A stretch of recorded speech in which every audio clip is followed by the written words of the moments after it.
The story starts in a hospital where our MC is playing games, but he is bored of every game. Then he finds a game called Dungeon and Stone on a forum. It's a 2D pixelated game, which he doesn't usually play, but since it's free and he's bored, he decides to give it a try. It's a rogue-type game where if you die, you have to start over from the beginning.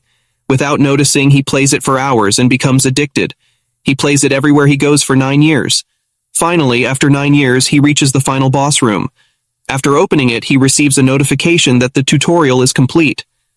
Suddenly, a light emanates from the screen, and he is sucked into the game world. He opens his eyes and finds himself as a barbarian, standing in the coming-of-age ceremony where barbarians choose their first weapon before entering the dungeon. He is shocked and wonders what is happening. Suddenly, a barbarian near him shouts, "It's the game! It's Dungeon and Stone!" After hearing that, the barbarian chief arrives and asks who shouted. The MC points towards the player in fear. The chief approaches the player and chopped his head off and announces that he was possessed by an evil spirit.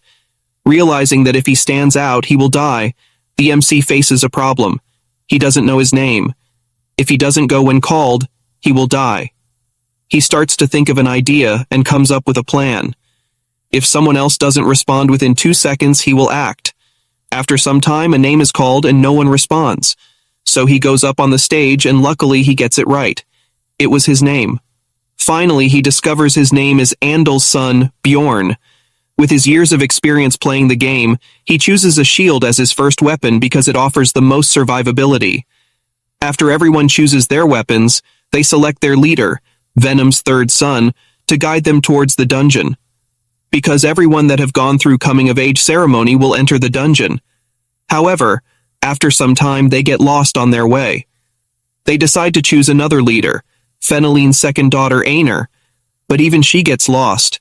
Seeing their intelligence, the MC decided to help them and suggests her that they should follow other species to reach the dungeon gate. Aner likes his idea, and they start following other creatures until they finally reach the dungeon gate.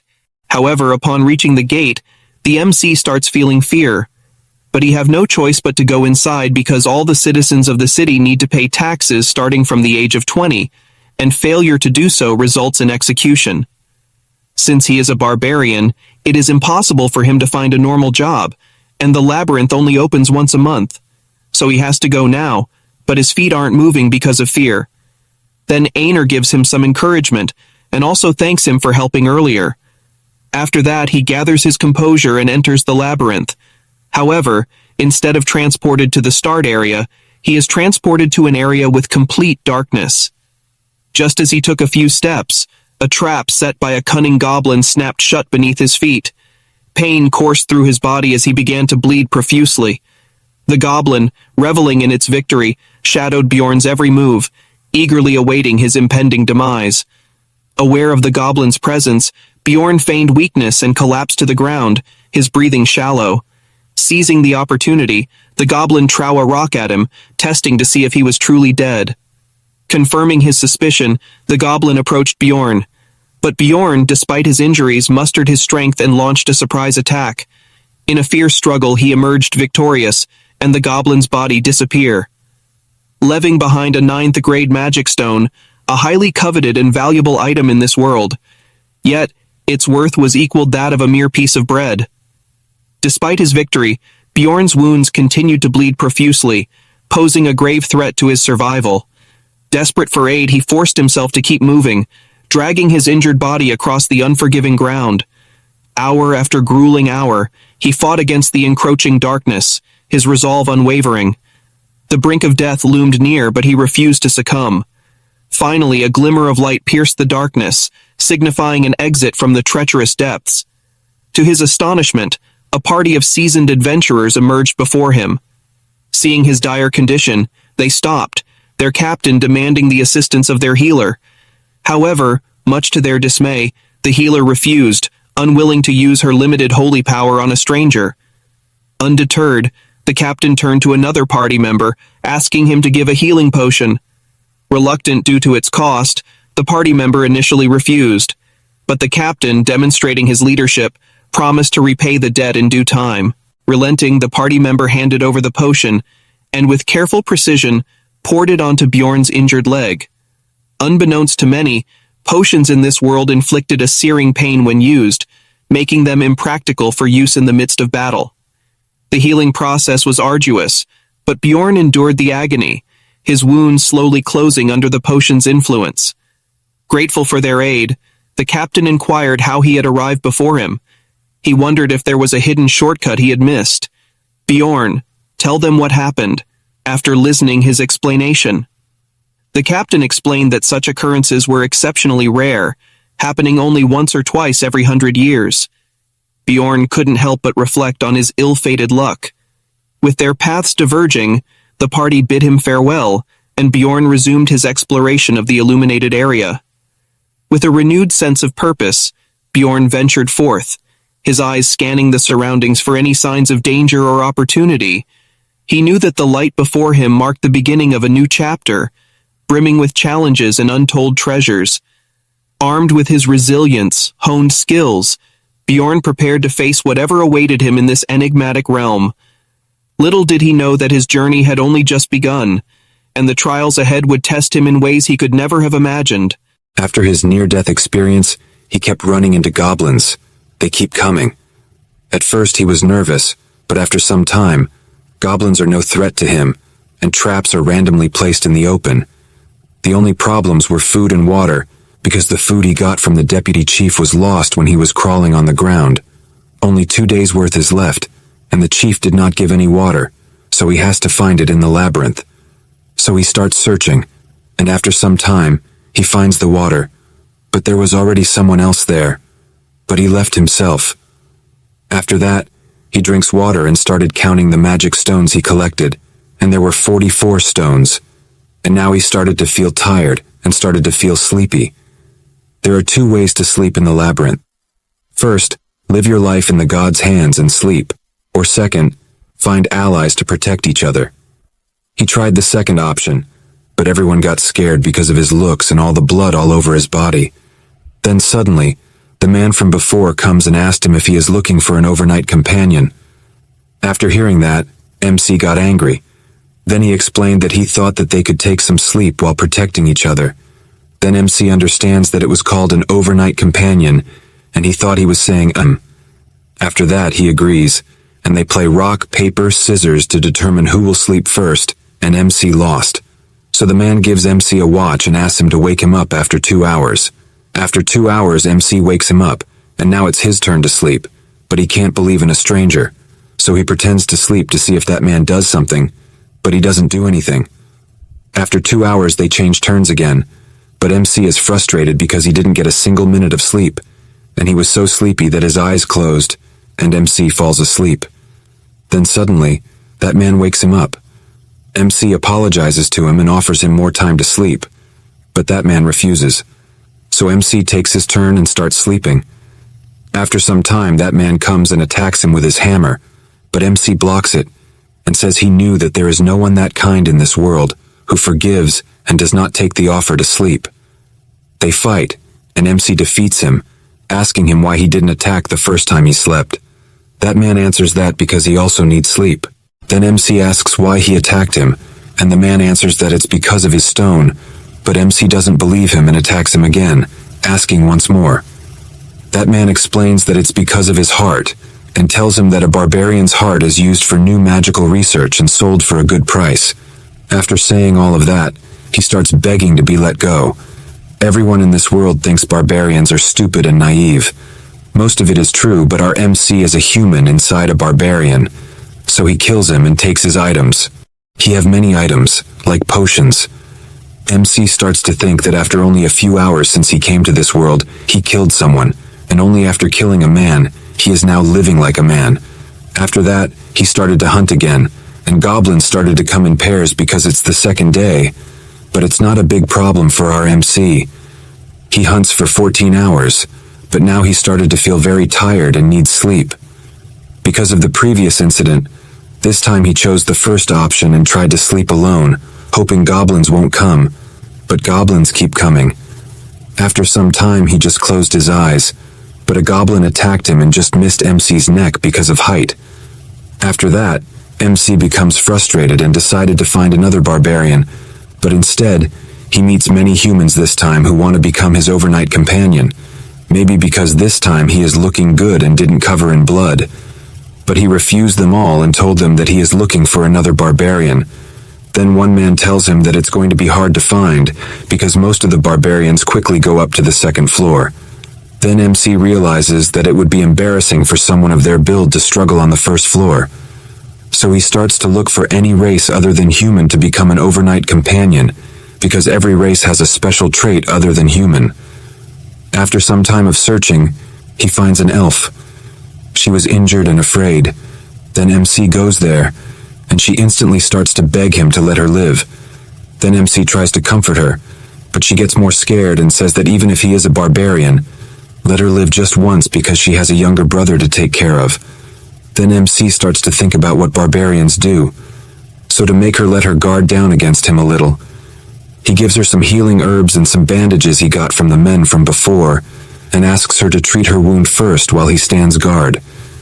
After she finishes treatment, he introduces himself, and she also tells her name, Erwin. Then he asks her why she is so afraid of him.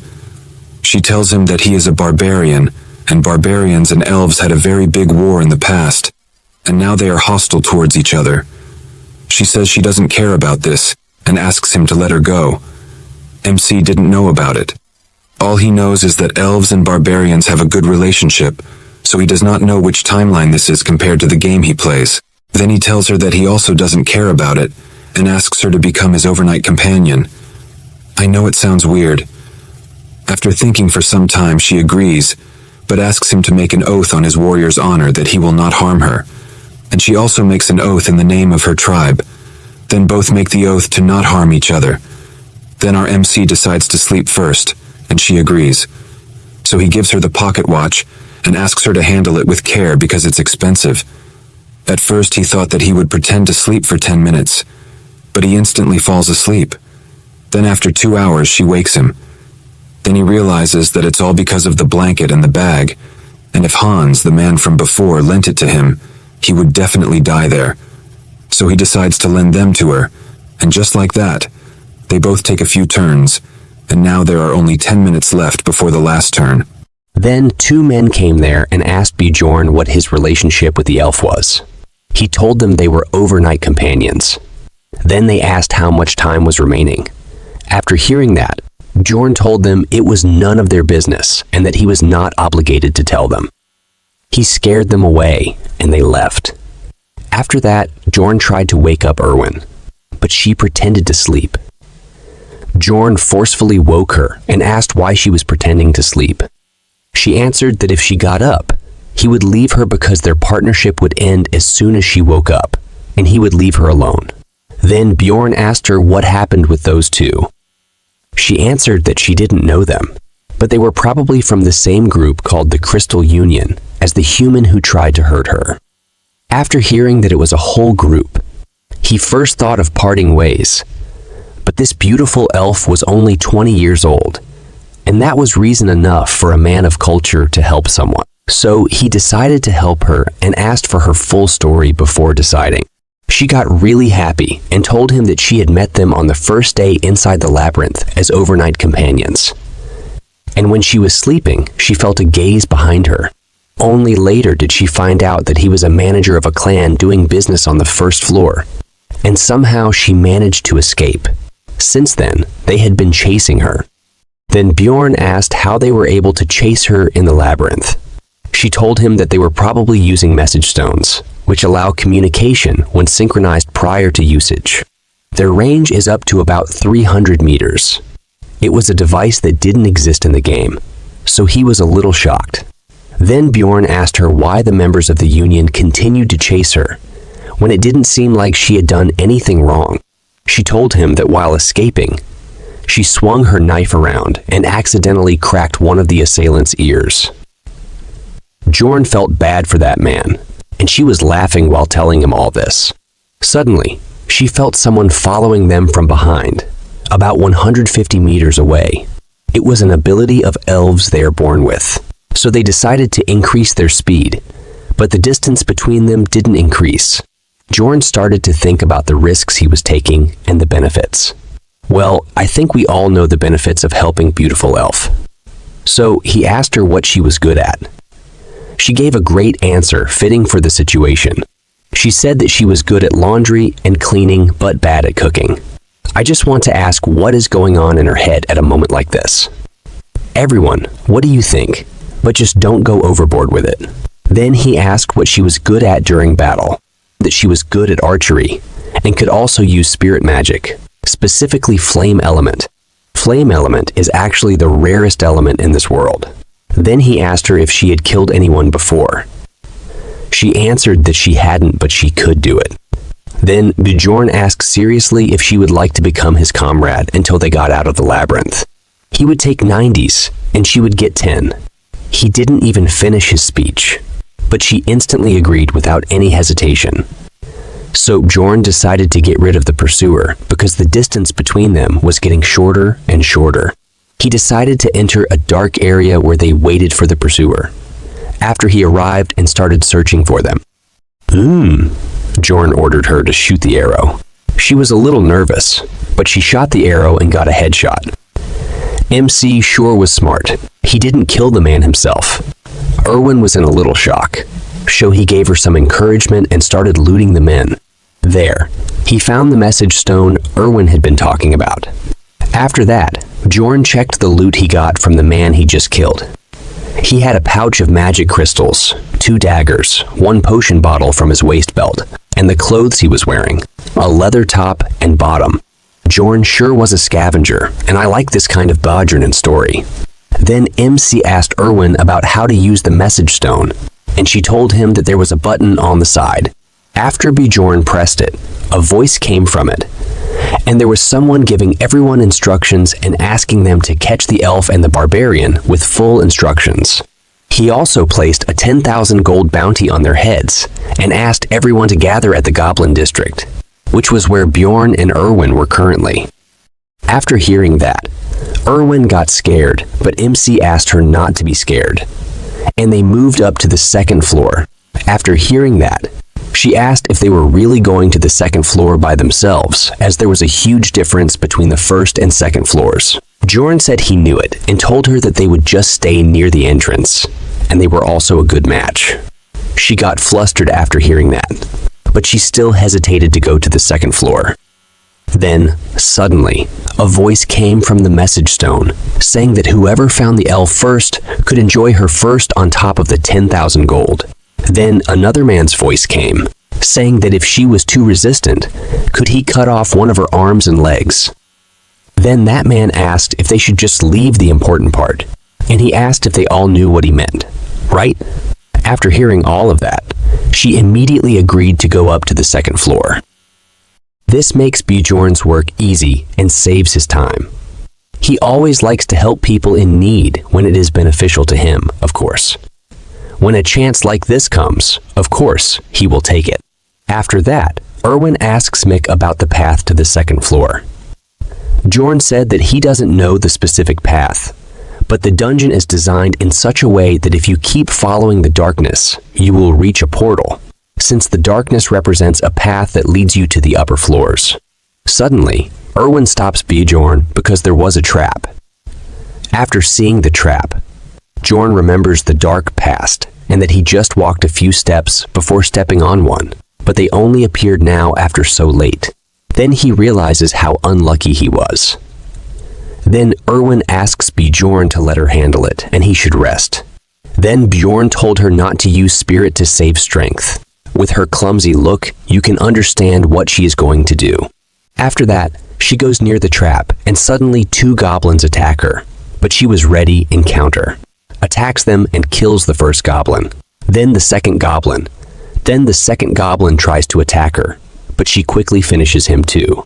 After that, she gives both stones to Bjorn according to the agreement of 9-1, and she seems very happy about it, saying there's something her younger sibling has been asking for. And if they keep progressing like this, she can earn a little bit too, right? After hearing that, Mick feels like she is trying to insult him. I also feel the same. But she's got a point there. Then a voice from the stone comes again, saying that they are raising the bounty on the elf to 20,000 gold, dead or alive. After hearing that, Erwin gets scared again. Then Bjorn asks her not to worry and says there's no one who will search in the dark for them. And these bastards don't have the best teamwork. That's all he said to her. But inside his mind, he was thinking that it's suspicious, that all things are going too well. He was just thinking, but suddenly, Erwin shouts, "There are ghouls." After seeing them, Bjorn starts to think, how are the ghouls here? On the first floor, there are different monsters based on the direction you go, and ghouls are supposed to be in the south.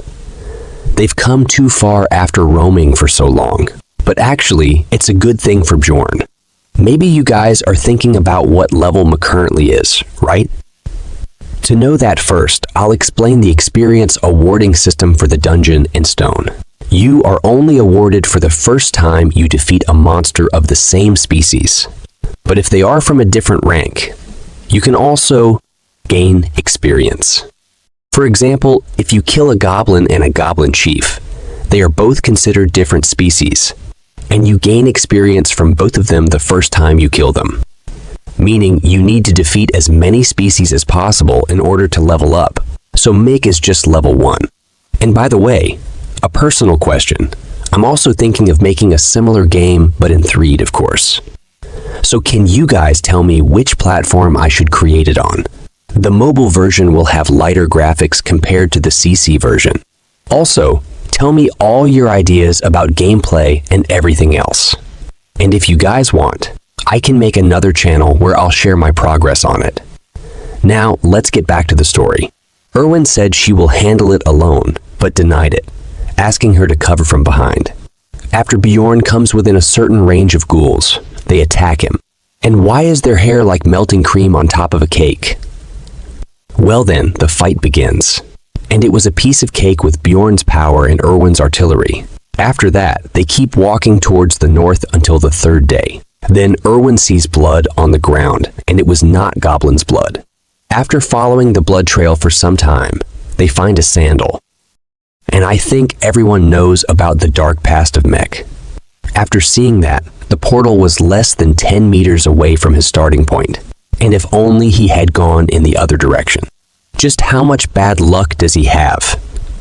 Because anyone who opens the portal first to the 2nd floor gets 2 experience points. And as I told you before, you can only earn experience points one time from the same species, so it's very hard to level up. But you can earn these experience points every time the labyrinth opens, and it becomes a kind of race.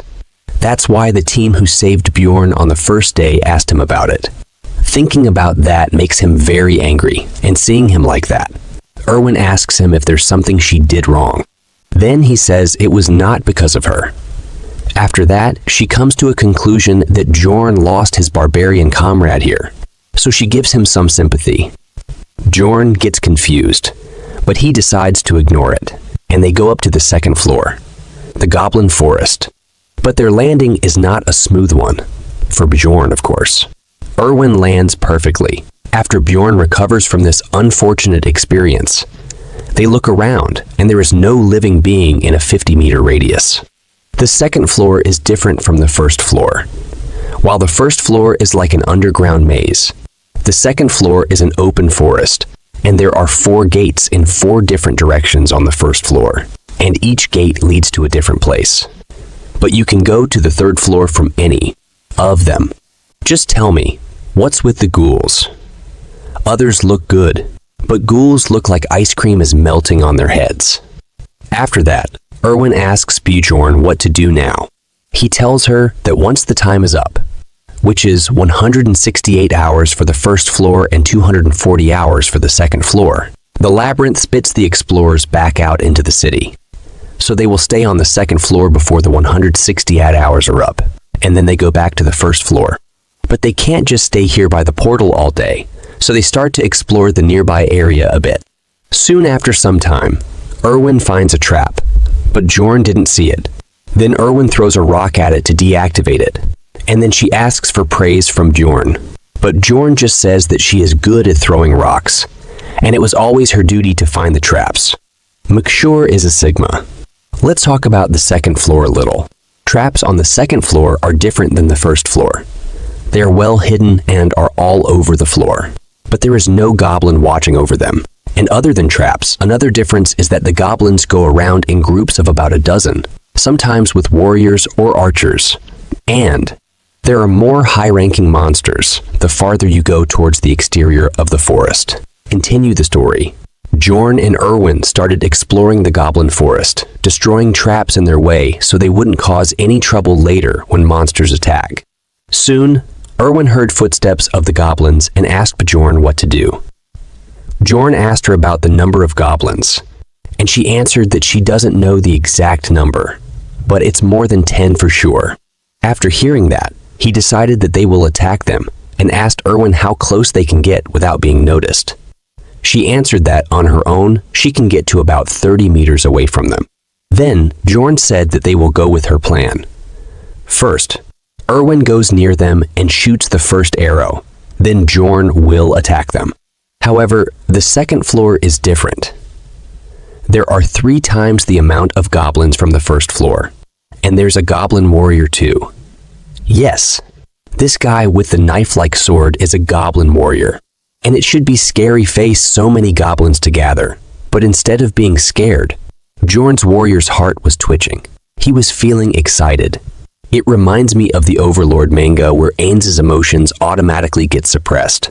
With this sense of excitement, he started to crush them one by one, but dealing with the goblin warrior isn't easy. He almost chopped Bjorn's head off and surrounded him with other goblins. The situation became quite threatening, and he might also get injured, but that's if he was alone, of course. But with a trusted partner like Erwin, his back is covered, and he quickly finished them all. He gained 1 experience point for defeating the goblin warrior for the first time, and 11 magic crystals. But the warrior's weapon and armor disappeared with the goblin. The warrior stone has more value than a normal goblin of the same rank. So he decided to give Erwin 2 normal stones. She looked very happy. And after that, they started moving again. Once they went farther out than a 3-kilometer radius, they began to come across goblin groups every 5 minutes. This time, there's an archer among the goblins, and as soon as he saw them, he disappeared using stealth magic. It became difficult because of the goblin archers. But it wasn't enough to defeat Bjorn. He just had to focus a little more to dodge the arrows coming towards him, and he easily defeated the goblin archer. After 15 hours of fights, they decided to take rest. And Bjorn gave Erwin the first chance to sleep, and she instantly fell asleep. Then Bjorn started thinking that explorers are scarier than the goblins, especially now that he has a reason to be worried, and it's a problem that she's so pretty.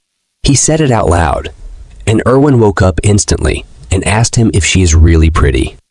But Bjorn asked her to sleep. Well, it shows that she was not stupid and is always on her guard. And just like that, the 4th, 5th, and 6th day passed, and it became the 7th day, the last day, and it's finally time to leave the labyrinth. Bjorn told Erwin that it was finally time to leave the labyrinth. There were only 2 hours and 47 minutes until the first floor would spit the explorers back out.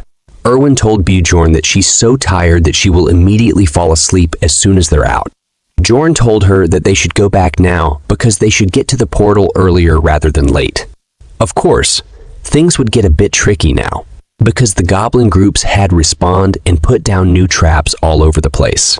Erwin also sensed a goblin group 70 meters away from them with 8 regular goblins, 2 archers, and 2 warriors. Bjorn decided that they will fight. Goblins were just chatting and laughing. And just like before, Erwin shot from afar and popped one of them in the skull, leaving the other goblins stunned. Then Bjorn charged in with his fierce look, scaring the goblins, and he started his attack. He knew that Erwin would take care of the archers, so he focused on killing the warriors first. Bjorn had become a master at fighting goblins, swinging his hammer around and hitting them all to their death in each shot. Erwin also got used to it. She knew exactly when and who to shoot, and because of that, the time it took to kill all the goblins had shortened. He praised her and told her that she did a good job, and she loved having Bjorn's approval. but he told her to tell him when she kills the archers so that he doesn't have to worry about getting shot while fighting. She apologizes and tells him she wasn't sure if the last one was hit or not. He is a bit confused, but agrees that unconfirmed information would be more dangerous. While Erwin just smiled and waited for a response. He was thinking about how much he's grown. He's actually kind of proud, but I doesn't know who he is proud of. To me, it looks more like self-appreciation. Suddenly, Erwin calls Bjorn's attention to something cool near a dead goblin. Its corpse hasn't fully vanished yet. Rather, it has a blue aura around it. Bjorn notes that this essence particularly belongs to the goblin archer. Essences are a part of the skill system in Dungeon and Stone, which gives you passive and active skills with varying stats, depending on the essence's type. There is only one essence allowed per level, but it is kind of like a cheat. It's one of the most valuable treasures for an explorer, and there will always be a limit to how many essences you can absorb. He remembers his early days of playing the game and recalls how each goblin has a different ability attached to their essence, and your fate will depend on which essences you take. It has a near 0% drop rate, and he never expected to see it here. He was speechless as they stood near it. It feels too good to be true, and he senses something bad might happen. Then our weird but cute Erwin asks him if she would become a goblin if she ate it. Bjorn tells her that she wouldn't, but she would earn a part of the goblin archer's abilities. He tells her how the guy who was chasing them on the first floor had taken a razor mane wolf's essence, which gave him the ability to track their smell. He asks her if she wants the essence, and she says she doesn't really care much, but she will take it if Bjorn doesn't want to take it. Bjorn doesn't care about the goblin archer's essence. He's a barbarian, and he already knows what essence he wants, and this essence would be useless to him. So he tells Erwin that she can have it, but she must promise him something. This is something he was originally going to tell her once they got to the first floor.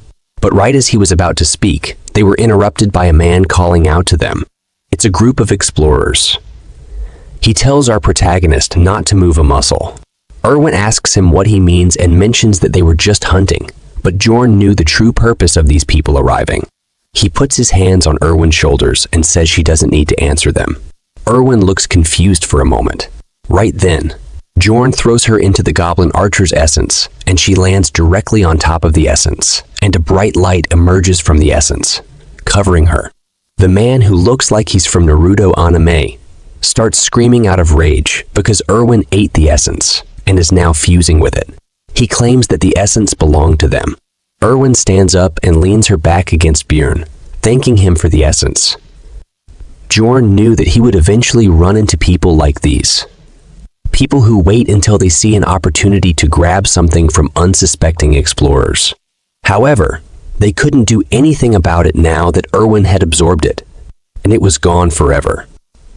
Bjorn took a step forward and told them to come at them if they wanted a fight. He was confident, showing no fear as he looked towards them. He knew they were at a numerical disadvantage, so they needed to show confidence and boldness. That group started getting nervous, looking at the oversized barbarian with his hammer in his hand. He sure was intimidating. He told them he was ready for a fight if they wanted one, but if they were scared, they could back off. It looks like we're going to see some real fight very soon. But for now, we have to wait because that group decided to go from there. But before they left with a warning to Bjorn that they will come. After that, Bjorn and Erwin start running towards the portal, and Bjorn tells Erwin not to stop until she reaches the portal. She runs at the fastest speed she can while asking Bjorn if the four from earlier are gone, or whether they'd chase them. Bjorn remembers how they threatened him that he would get revenge for the essence, and even if they didn't follow them, they would probably end up in the same place, which confuses Erwin. Bjorn tells her that they were a party of 4, which is a good number for a second-floor raid. But they were loitering around the entrance, which means they were planning to go back to the first floor and leave the labyrinth, just like them. They were doing the same thing as them, and Erwin appreciates Bjorn's ability to think critically. Well, for others, he is a barbarian after all. As they run, Erwin senses a group of goblins 50 meters away from their location, and Bjorn says that they will avoid them. However, Erwin tells Bjorn that they can't run because the goblins are coming towards them. Bjorn is shocked to hear this, because the goblins hadn't found them once during the past few days. So how did they find them now? He wondered if this was a coincidence. So they decided to go in the opposite direction. As Bjorn made a quick turn, Erwin was agreeing with him, but suddenly an arrow comes flying towards her. Bjorn grabbed her by the shirt and pulled her backward, but the arrow wasn't from a goblin archer. She says she was going to dodge it herself, and Bjorn says that it's the guys from earlier who shot at them. He tells Erwin that they lured the goblins to their location, and they're waiting on the opposite side. They were planning to tire them out with goblins, and now they had no choice but to fight. He told Erwin to use her powers.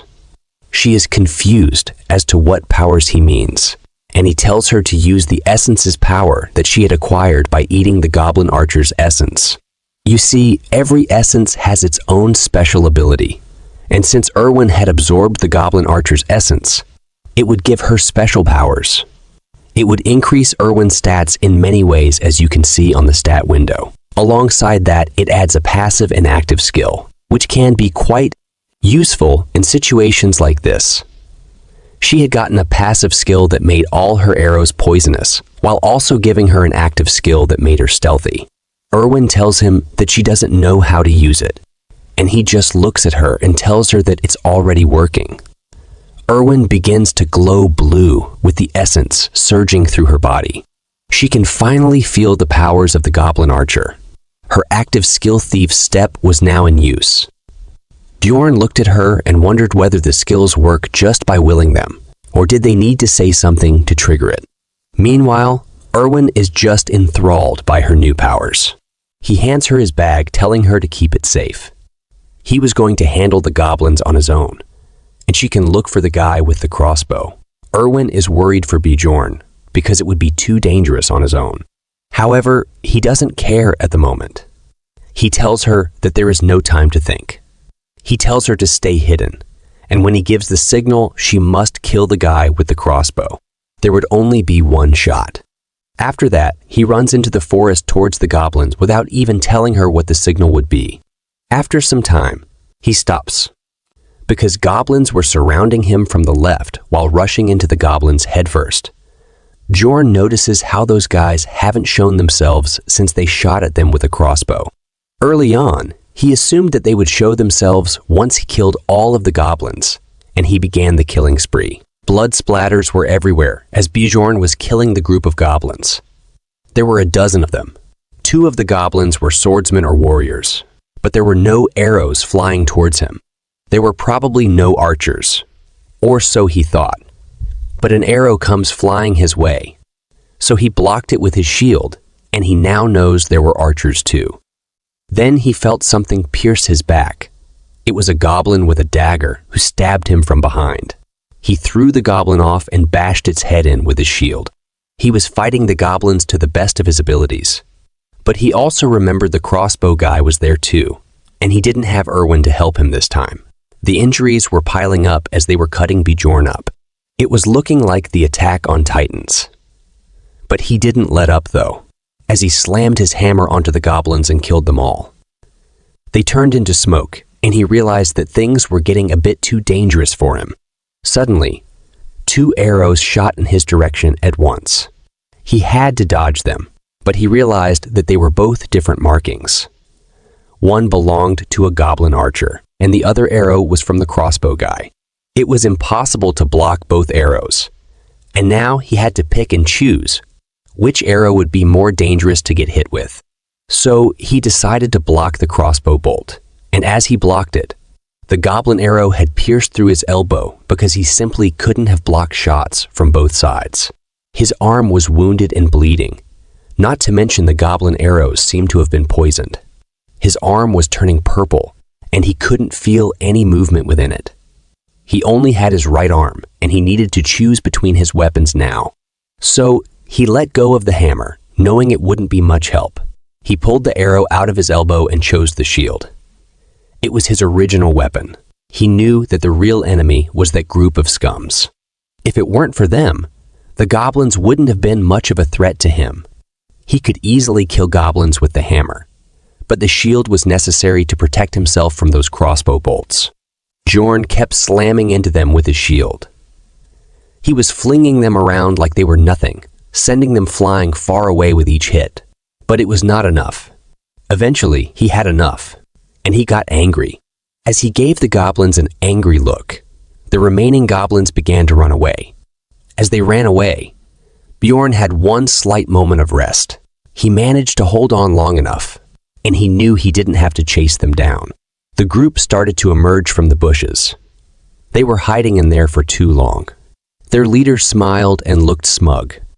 He respected Bjorn for getting rid of all of those goblins on his own. He found it impressive and quite unexpected as he walked out with his two other companions. The crossbow guy didn't come with them, but he noticed and asked him the whereabouts of Erwin. With anger, he just tells them to come and fight him. Then their leader says that it is truly impressive that he still has energy despite fighting all of those goblins. However, he was sure that Bjorn was severely injured by this point and gives him the option to tell him where Erwin is, and they would let him go. Bjorn smiles. He wondered if they thought he was stupid, but Bjorn, laughing, annoyed them, and they decided that they should fight him first and torture him later for the answers. He tells his crew not to let their guard down, even if Bjorn is injured. They were going to take this fight the same way as they would while hunting a giant monster. They decided to rush and attack Bjorn as he held his shield up, ready for their attack. But his situation was dire. His left arm wasn't moving, and he was going up against 3 explorers. He wondered whether Erwin found the crossbow archer yet, but he needed to send the signal now. But he knew that the signal had to be something unique, something that this world's people would recognize. He knew what he had to do. He smiled as he raised his poisoned arm up and showed them his middle finger. As he put his arm up, he looked very pleased with the signal. Well, it's a good one. What do you think will happen if Erwin got confused with it? As all of you know how clumsy she is. I also have a story, a dark fantasy one. So I just want to know how much darker I keep it. It is going to be similar to Remonster. But if I make it too much darker, I have to create another channel for it, or I release a novel with a darker version and video with a lighter version. Please tell me. Okay, let's get back to the story, guys. As Bjorn's middle finger was raised up high, his mind was racing and worried as he wondered if Erwin had recognized the signal yet, because she's far away. Of course, the red-hair man and his crew didn't know what this meant, and this confused them. While they were confused, Bjorn had no choice but to trust her. So he charged at his enemies with his shield. He rushed towards them, but their leader stopped him by slamming his sword against his shield. Feeling Bjorn's strength, he began to be undermined, so he called his samurai friend for help. While Bjorn was focused on him, the samurai came in swinging his sword, slashing at Bjorn's shield and pushed it out of the way. Bjorn could feel the power of the samurai warrior, but he knew that he couldn't back off. So he decided to be aggressive towards the samurai, but the samurai easily dodged his attacks. However, hitting them is not his original goal. He wants to distract them to make an opening for Erwin. In the midst of the fight, he couldn't help but worry about Erwin. He was worried that she might have been defeated by the crossbow guy. But as he fought, an arrow came flying from behind them. It surprised everyone because it was a crossbow arrow, and it was coming towards their leader. But it was blocked by the shield guy of their team. The shield guy told his squad to focus on Bjorn, and he would focus on blocking any of the arrows coming their way. Both of them rushed towards Bjorn. Bjorn stopped the attack of the red-haired guy with his shield, but he had no chance to fight against both at once. As the samurai guy ran towards him, ready for a killing blow, Bjorn knew what he had to sacrifice. So he protected his back with his left arm, though the poison had already made it useless for this fight. His arm had a huge cut on it now, but he exchanged it for the leader's head, slamming his shield into Red Hair's face and sending him flying. So it wasn't a bad trade-off. The samurai guy tried attacking Bjorn, but he dodged it.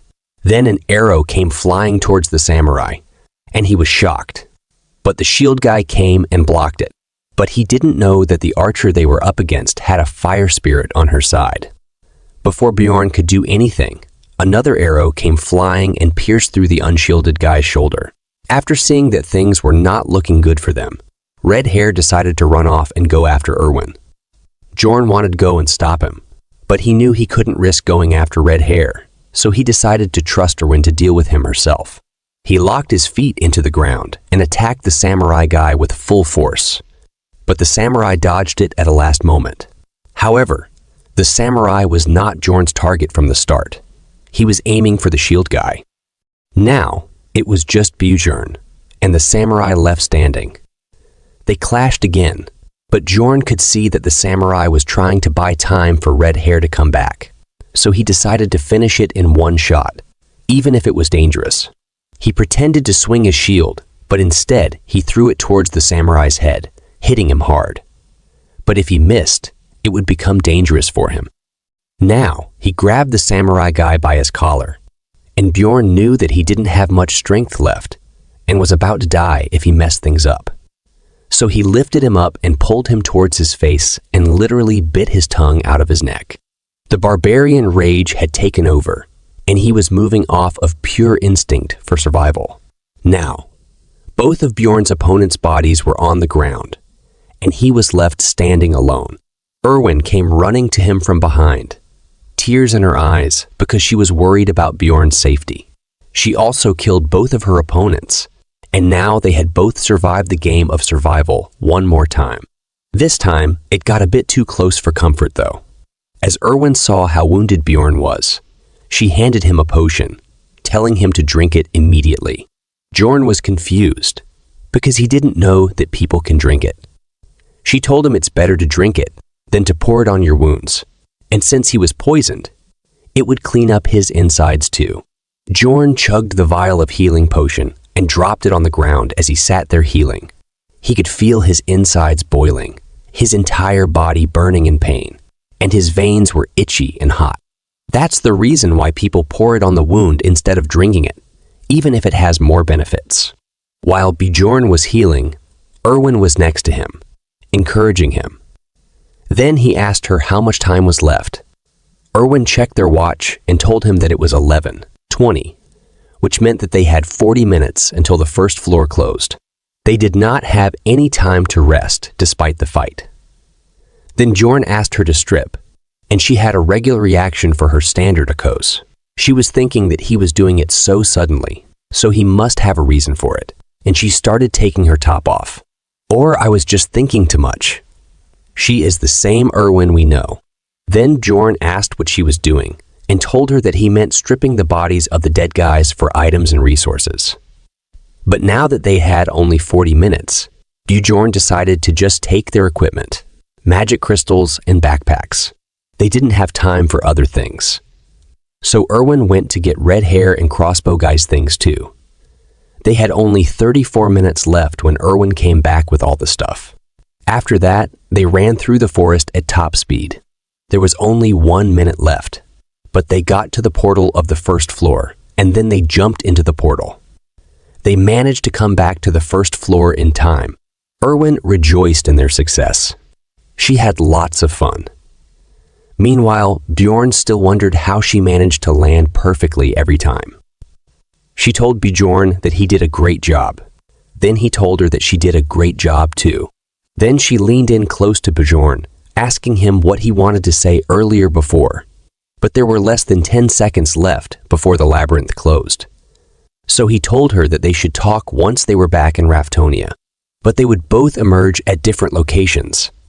So they had to choose some spot for meeting, but Bjorn forgot the name of the tavern.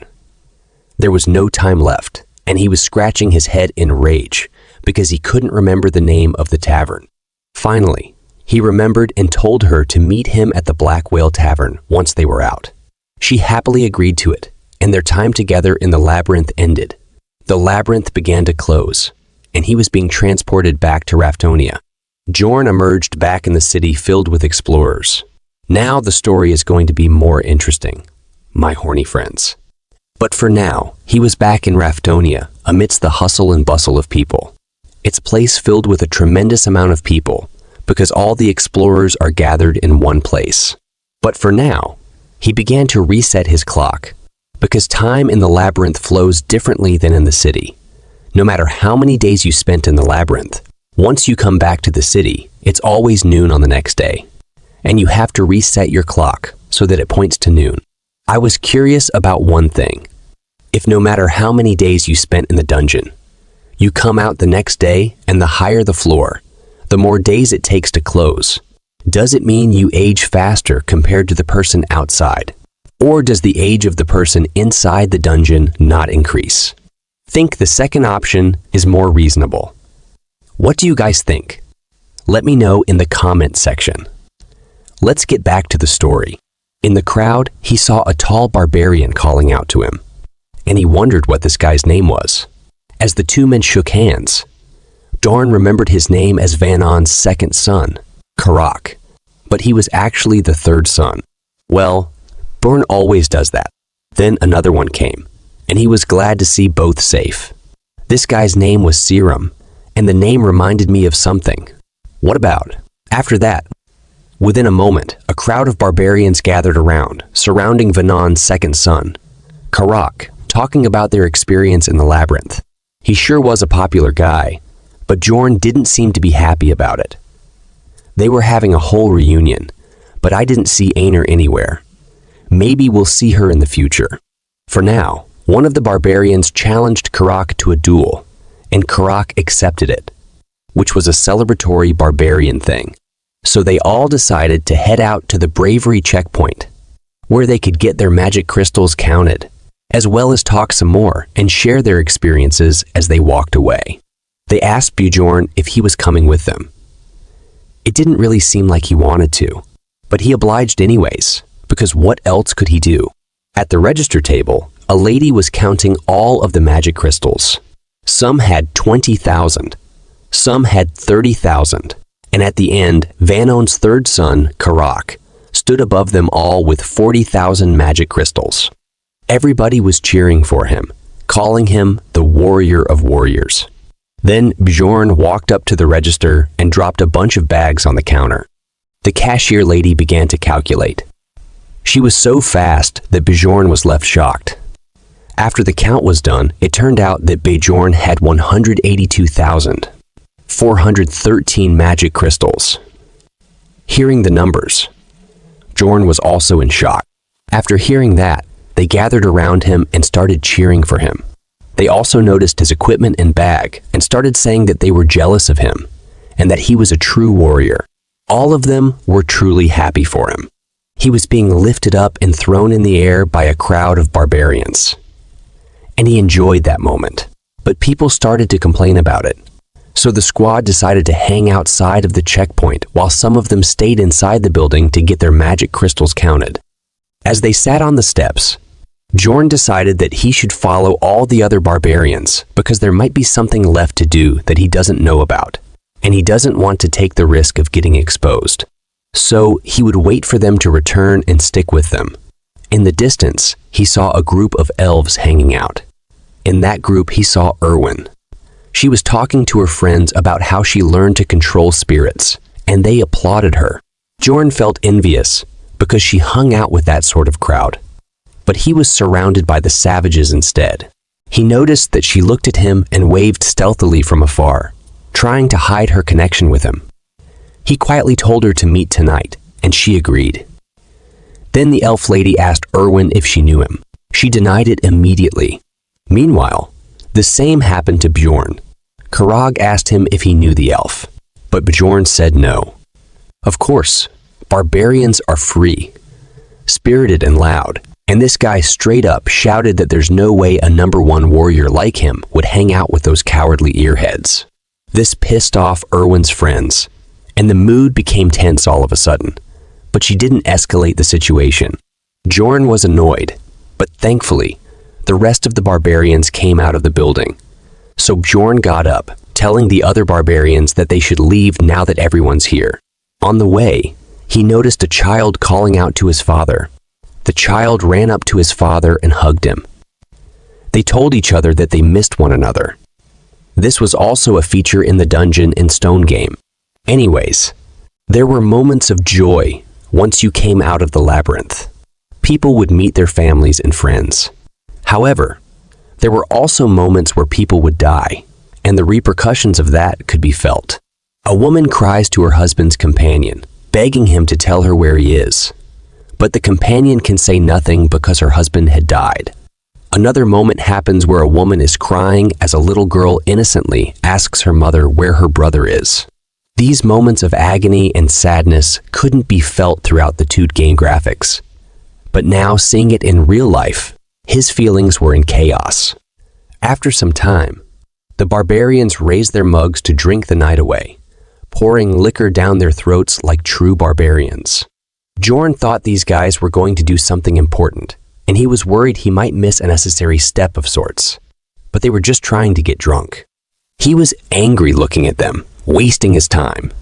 So he slammed his hand on the table and told them that he had somewhere else to be. Karak was shocked upon hearing this. The whole crowd became angry when they heard this. It looked as if they would kill him because he is the protagonist of the night and he is leaving. But they let him go happily while still calling him the best warrior. As he walked through the streets of Raftonia, he could hear the laughter and joy in people's voices. This place was peaceful, and he felt comfortable walking around.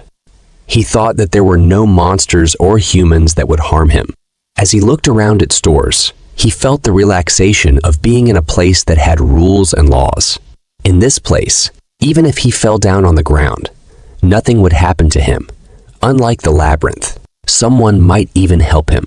Then he walked into a hotel to properly take a rest, then started thinking that this other world might be more barbaric than the 21st century Earth, but it was still peaceful. Then he got a room for himself so he could change and shower. All those near-death encounters in the labyrinth had made him realize that living in Raftonia might not be that bad. After he came out of the shower, feeling refreshed, and now all he wanted was a comfortable bed to sleep. But thoughts of his home were rushing through his mind. He still wanted to go home, even if there is no one to greet him at home. As nighttime approached, Bjorn woke at 9 at night, feeling fully refreshed and relaxed. He remembered that he came out of the labyrinth at noon, so he must have slept around 4 to 5 hours. It was now time to go meet Erwin at the Black Whale Tavern. But an old man told him that the Black Whale Tavern was sold off 10 years ago. Bjorn was shocked to hear this. Then the old man got more into detail. Apparently, the son of the original owner got into gambling addiction, ending up costing him the tavern, so the name and the owner both changed. Bjorn kind of expected it, but the game's version of Raftonia must have been years behind this one. Then he asked the old man the new name for the tavern. The old man told him the new name. The tavern was now called Python Path, and Bjorn had arrived at the place ready to meet Erwin. After seeing it, he wondered that the Black Whale Tavern used to look much different from this place in the game. He was glad that at least he can read this world's language, so he had to go to the library to fill his missing knowledge of this world. Then he entered, and this place was filled with people going wild. He immediately started looking around for Erwin, but she found him before he could.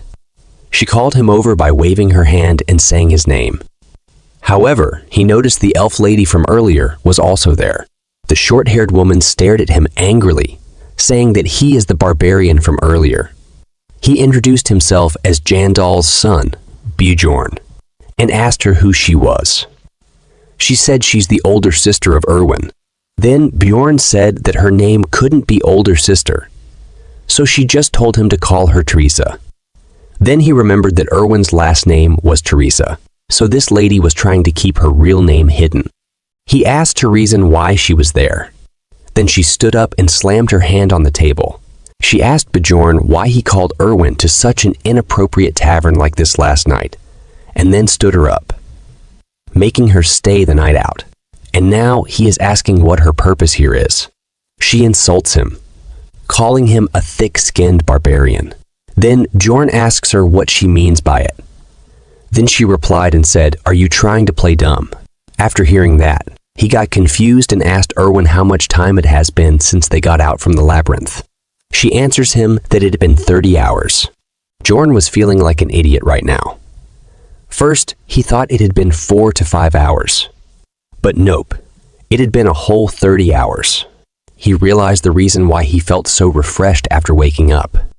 It was because he slept over a day. Seeing Erwin, he was feeling sorry, so he apologized and told them that he overslept.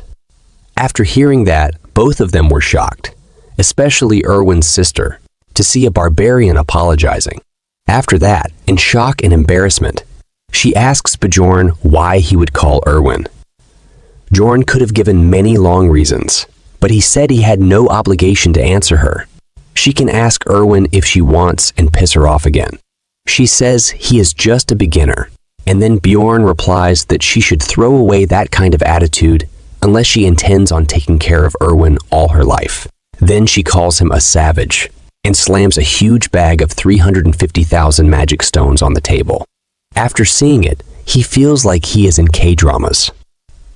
Bjorn just stared at the stones, and this made Erwin's sister wonder why he wasn't taking it. She knew that he had a different reason for asking Erwin to meet. Does she think Bjorn is Johnny Bro or something who accepts any types of payments? Bjorn looked at Erwin and asked her if she agrees with her, but she doesn't know what to say. At least for a moment. However, Bjorn tells her that the deal for giving her the essences was that she'd help until he got the amount he wanted. After hearing that, Erwin was a little disappointed. Then Bjorn told her that they would also split the rewards 50-50. Erwin was overjoyed at first, but suddenly she realized something and asked for Bjorn's forgiveness because she wouldn't be able to go labyrinth exploring with him anymore. This made Bjorn wonder and puzzled because he thought that they were a really good and pretty compatible duo. Then her sister explained that she comes and explores the labyrinth with her from now on. She said that they were just following tradition and letting her go alone since it was her first time. However, she never intended on letting Erwin explore the labyrinth on her own. Bjorn now realized that she already had someone to accompany her through the labyrinth, and he was jealous of people with personal connections. Then she pushed the bag further towards him and said that if he understood, he should just take this pouch. But Bjorn stopped her and said that it was a result of splitting the essences in half. She responded that this was indeed because it's the loot they got together. But according to Bjorn, the bag was still lacking 280,000 stones because the promised share was 9-1. She smirked and slammed another bag with the remaining 280,000 stones on the table. He realized that this woman just tried to con him, and he kind of gets why the barbarians hated elves now. He immediately told her to get out if she is done here, so that he and Erwin can get on with the remaining private matters they needed to talk about. Of course, she wasn't going to move, but Erwin poked her on the elbow and told her that while she appreciated her coming here with her, she should go now. She wanted to thank Bjorn and say her goodbyes. This was one of those weird moments when you realize your younger sibling isn't a child anymore. However, she retaliated, pointing her finger at Bjorn and asking him to swear that he won't sleep with Erwin. If he agrees to swear, she will leave immediately. Erwin was embarrassed and shocked that she would say that out loud. Meanwhile, Bjorn wondered if that meant that all the other options were still on. She told him to swear. It didn't mean anything to him, but he swore on his warrior's honor. But Erwin looked most disappointed. After that, she decided to leave, but she still had something else to say to Bjorn. She turned around, thanked him for saving Erwin and keeping her safe in the labyrinth. Erwin slammed her head on the table in embarrassment and was worried that she might have upset her sister. She had never spoken up for herself like this before, and if she was mad at her now. Bjorn told her that she didn't look angry because she was smiling and told her not to worry about it. Erwin remembered and apologized to him that they won't be able to be a team again because she had made up her mind to work with her sister a long time ago. He told her that she didn't need to apologize. Bjorn was a considerate and rational guy. Even he wouldn't have rejected the offer either if some high-level elf offered to carry him. Then Erwin pulled out another bag of 63,000 magic crystals. These were from the loot that they got from the redhead and the crossbow guy. and she had already taken her share, so this was all that was left for him.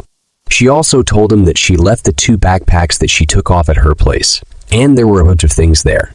So she invited him to take a look for himself tomorrow. Jorn was surprised that she knows what he wanted to ask without him mentioning anything, but he was disappointed that he already had to give her up as his teammate. Then Erwin asked the last question, and she asked him how she should repay him. He was confused. Then she explained that she had told him that she would repay him for helping her. This is the reason why her sister made him swear that he wouldn't sleep with her.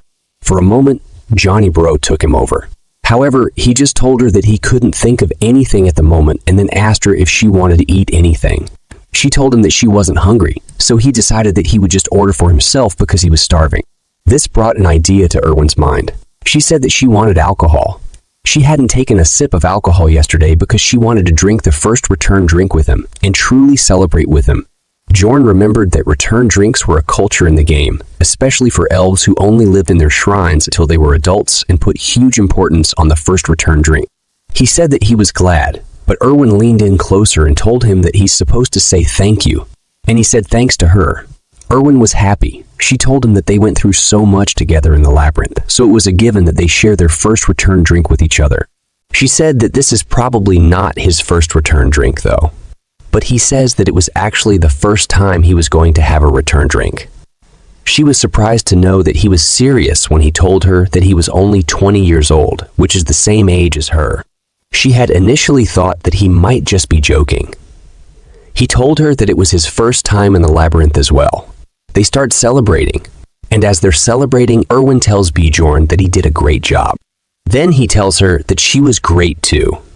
The two raised their mugs and slammed their mugs together in a toast. After a bit, their mugs were empty and their food was done. Erwin said that Bjorn was wearing a shirt today as she looked at him, and Bjorn only said in his mind that she was wearing a skirt today. Bjorn took a big sip of rum and decided that it was time for him to talk about the more important stuff now. Meanwhile, Erwin just kept admiring his ability to drink. He asked her if she still wanted to repay him, because he has thought of a way. She asked him what it was, but he said he couldn't tell her here, because he feared that the security would come after them. She blushed and looked at him and asked him if they should head up to his room. After they went to the Bjorn room, outside of Bjorn's door, moaning of a woman can be heard from inside. Inside, Bjorn told her to spread wider. He was sweating as he tried hard. As she moaned and screamed louder and said to let it go, he was just scratching her shoulder to check her stats effects. But Erwin screamed out loud from the pain, telling him that he was going to dislocate her shoulder because it had never gone that far back before. He still wanted to make sure though, and asked her if she was sure this was the breaking point. She swore on her family, crying and screaming, so he let her go and told her to rest for a bit. When he let her go, she was in complete shock at being alive. She thought she would lose her arm and life from all that. She looked annoyed and disappointed. She wanted to know if he asked her to come to his room just so he could check her abilities and stats. Then he said that ability use wasn't allowed within the city, and he really wanted to check the difference in her body after the essence. But in reality, he wanted to check the difference between the game and real life. He did this because Dungeon and Stone was not a user-friendly game. There were 3 main stats: body, mind, and ability stats. However, there was a plus icon on the side of each of the main stats, and when you press it, there are thousands of detailed stats. For example, if stamina were to increase, you could carry heavier items and perform better in physical attacks. This was the reason that different characters were capable of different things, despite the numbers of their stats being the same. Bjorn has come to learn of this because he practically put his whole life into the game. But there were still stats that had effects he still did not know about. Erwin was hoping and asking if there is something else they are going to do. Meanwhile, Bjorn was there wondering about the obsession stat that came with the essence Erwin ate. He doesn't know much about it except that it was a low-ranking stat in the mind stat, and that's all he knew about it. So he asked her if she felt a change in her mindset after she left the labyrinth.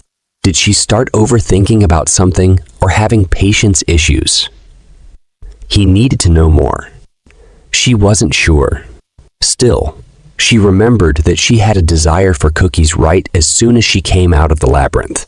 She did not like them before, but she ate a bunch of them when she came back.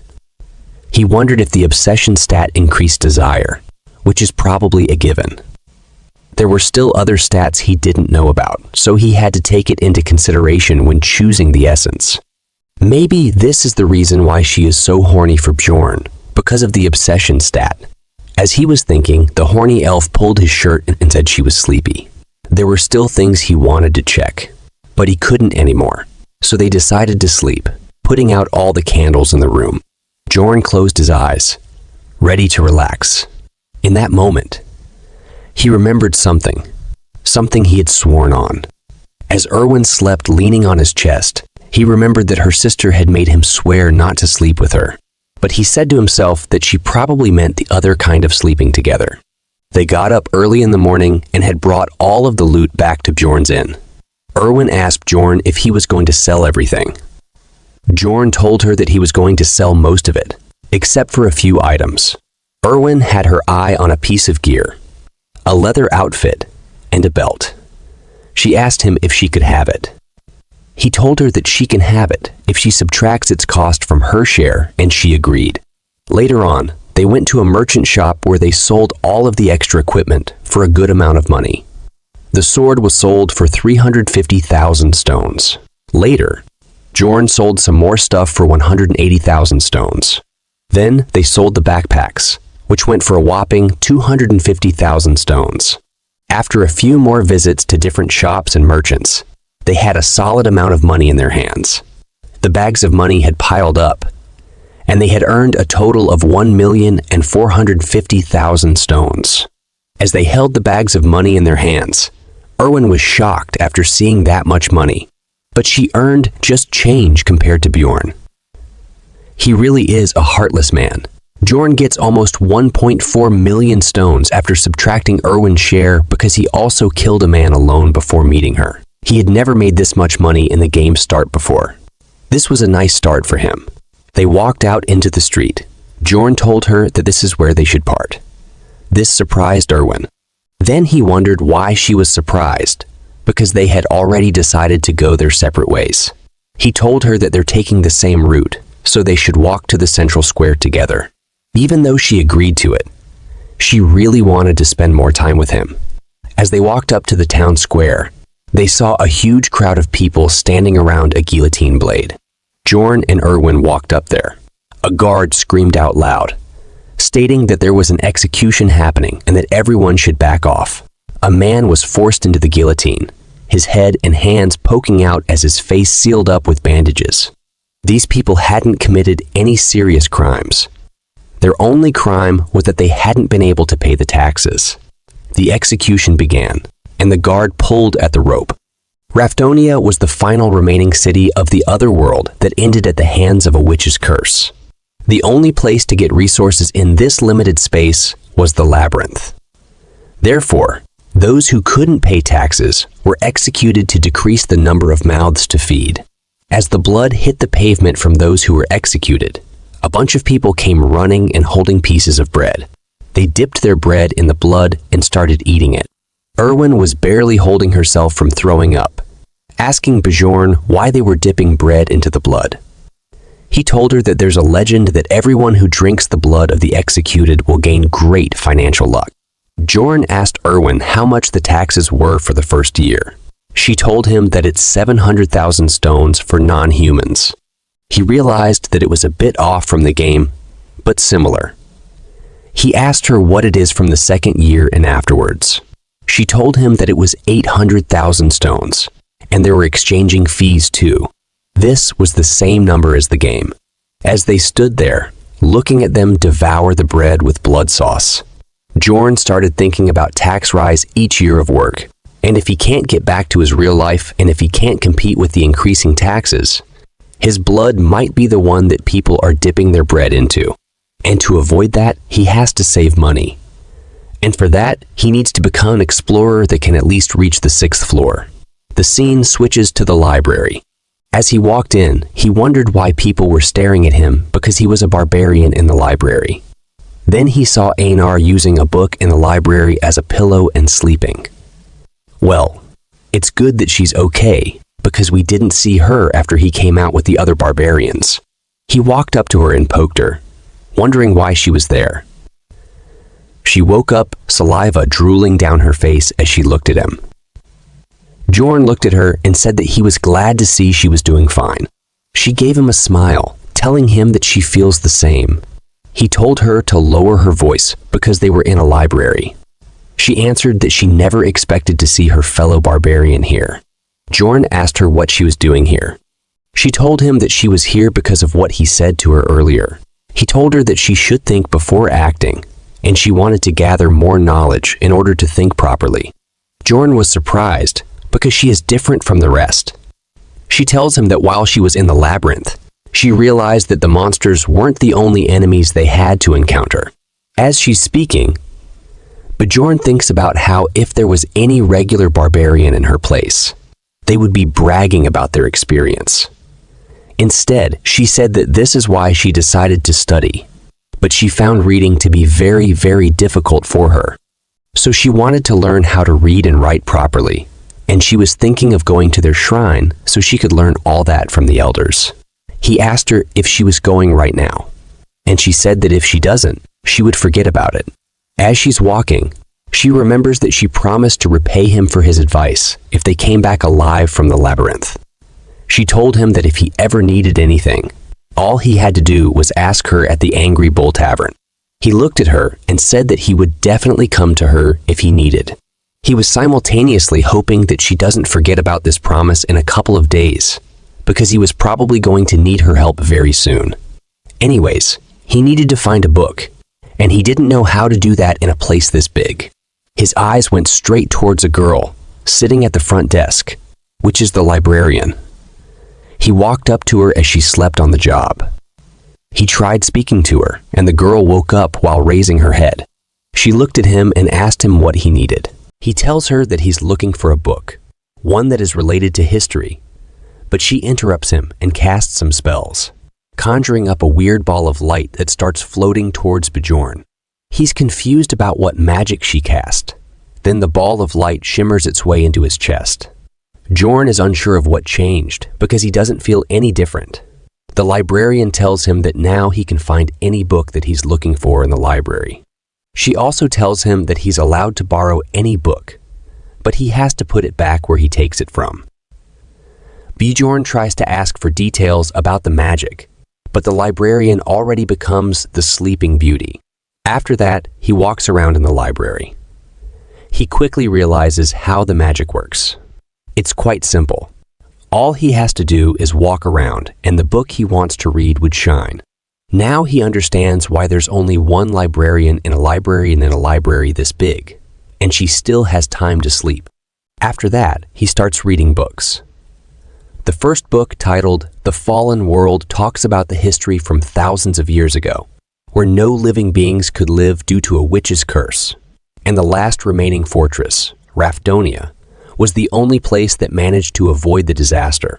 The royal family opened up a dimension for the people who were starving to death because of limited resources. That became the labyrinth. This was similar to the game's prologue. He already knows it. Then the second book he read was Alchemy's Basics.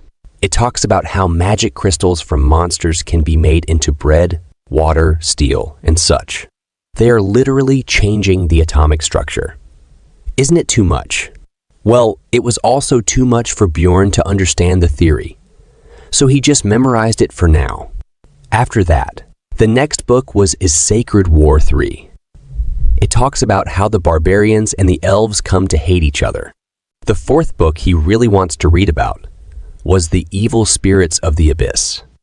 The evil spirits refer to those people who had come from different dimensions and had possessed other people's bodies. This was technically correct, but it doesn't describe why it happens. It's clear that the temples and the royal family had tried their hardest to get rid of this phenomenon. Well, what I think is that someone from the royal family is also one of the people from Earth, like Earth. And then he made it public to get rid of any competition. Well, it's just my theory. He learned one thing from it, And that is, as long as he didn't say any of the forbidden words, he would be pretty much okay. The fifth book, titled On the Death of the King, is about the first ever king, also called the Immortal King, Lavagen III. It talks about how he died over 150 years ago.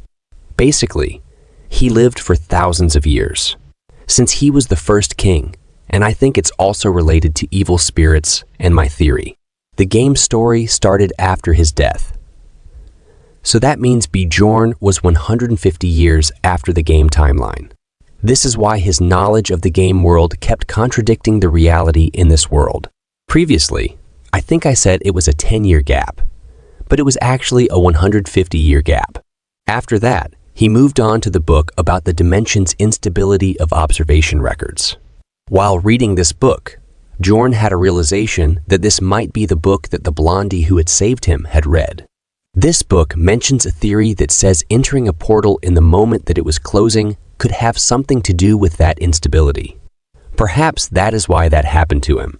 That made him feel depressing, because he had no one else to blame but himself for the torture he had to go through. It had gotten dark outside, so he decided to read the rest later. After that, he goes back to his room and thinks about how it had been 3 whole days since he had left the labyrinth. The labyrinth opens up on every first day of the month at exactly midnight. So he has 27 days left to prepare himself, and he has to find a new member for his party from tomorrow onwards. In early morning, Bjorn woken up by loud knocking noises on his room's door. It was Erwin who was knocking the door. He hurried to get out of bed, then he opened the door to see why she was standing outside. He asked her why she was banging on his door so early in the morning. He was just saying, but suddenly he felt an incredibly powerful gust of wind. It was Erwin's new contract. She was excited to show Bjorn that she had succeeded with the new Sprit contract. She told him that she had tried 10 times with the Spirit Stone that her sister gave her, and it worked out, and it's a wind spirit. It was perfect match with her fire Sprit. He congratulates her, but in his mind, he was think about that how rich her sister and her family is, because Sprit Stone is an item that lets you sign a contract with a Sprit with 10% possibility. But they are pretty expansive, and she tried in times. And before she was saying she have a little brother to take care, acting like a poor, helpless lady. Well, whatever. After he saw it, he told her to get rid of it. She wanted to show him more, telling him that she hadn't shown him everything she can do. Then her to look what mess she made in his room. After seeing it, she started to apologize. She promised to clean up the whole mess right away. A little while later, Erwin sat on the bed looking tired after she was done cleaning up the whole room. Bjorn looked at the room and wondered how incredibly talented she was at cleaning, even though she had told him before that she was great at it. He congratulated her on having a contract with the spirit, and she was really happy as she thanked him. But he is a stud. He told her that she shouldn't have come to him just to show him this.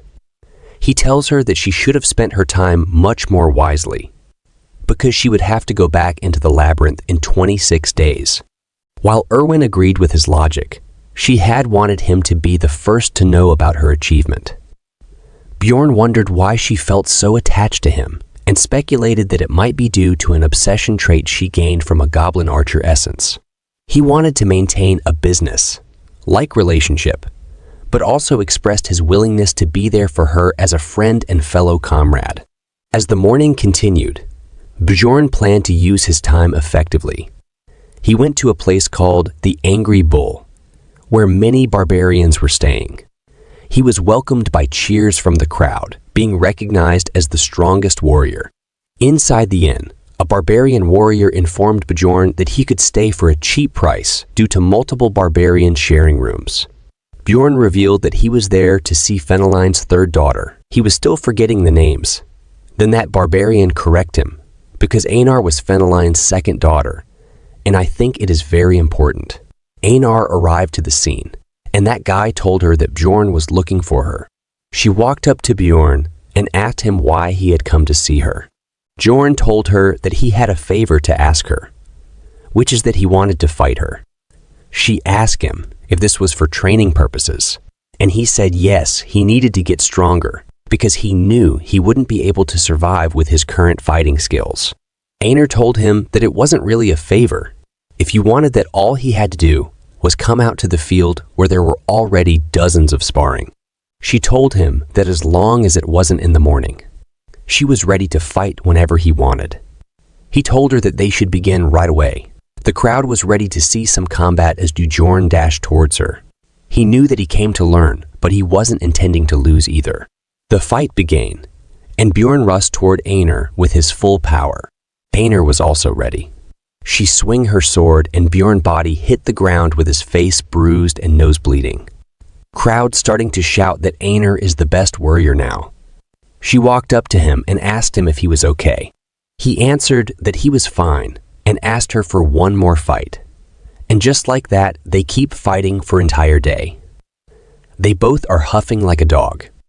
But Aner asked Bjorn that it's fine if he wanted to keep going, but she would like to rest for a bit. I don't know why, but to me it's looked like she is also from another world. It's just my thoughts. He told her that was enough for today, and asked her if she was going to go to the labyrinth alone next time around as well. And she nodded. She told him that she was too broke to form a party, so this was her only option. Bjorn immediately asked if she'd like to be his teammate, and he would keep 80 of the profits, but that he would pay for the party fees and everything. But in reply, she told him to shut up, as she had already heard enough. Bjorn stated to feel nervous. He was worried she wouldn't agree to be his teammate, so he brought up other ideas for her to stick around. But Aner just grabbed his hand and told him that she wouldn't understand even if he tried to explain it to her. However, she trusted him to join the party. He told her that he was looking forward to working with her. Next day, Bjorn headed to the Barbarian Shrine, a place of great importance to the barbarians. Here they saw the chief of the tribe. I like this old man's smile. He welcomed both Aner and Bjorn. Old man asked him if he had come to learn how to read and write like Aner had, but Bjorn denied it. He was not here for that. He was come here something more. That thing called the spirit seal, or more specifically, he wanted a spirit seal called the undead seal. In this world, every species have specific trait to them. Elves enter contracts with spirits in order to borrow their powers, and dwarves receive the blessing of armor, which increases the effects of all their items, and the beast people enter into contracts with ancient beasts, called spirit beasts. As for the barbarians, they had the spirit seal. The chief got way too close to Bjorn's face, aggressively asking him how he even found out about that. The chief knew that usually that wouldn't be common knowledge to a young barbarian. So how did he find it? This had made the chief suspicious. But it doesn't matter though, since Bjorn had gone to the library to find out more information about the seal. So he told him that he read about it in a book, and that he had heard that spirit seals were greatly helpful in the war against the elves. The chief's attitude immediately turned. He told Bjorn that he was proud of him and Aner for reading books. He said that he had no reason to deny the spirit seal. Bjorn immediately wanted it, but before he could even finish his sentence, the old man told him the spirit seal would cost him 800,000 stones, as the chief looked almost giddy, knowing that Bjorn could never afford that. He looked at him like an accomplished person, almost as if he had won this scenario. Bjorn told him that he would pay for it, surprising Aner on how he could even afford that, because she was not there when Bjorn's stones counted. This was a careful plan by Bjorn, you see. Spirit seal was difficult to obtain at the start of the games because of its prices, especially because the higher your rank would get, the rarer the ingredients he would need on top of the already large sum of money. But now he have money.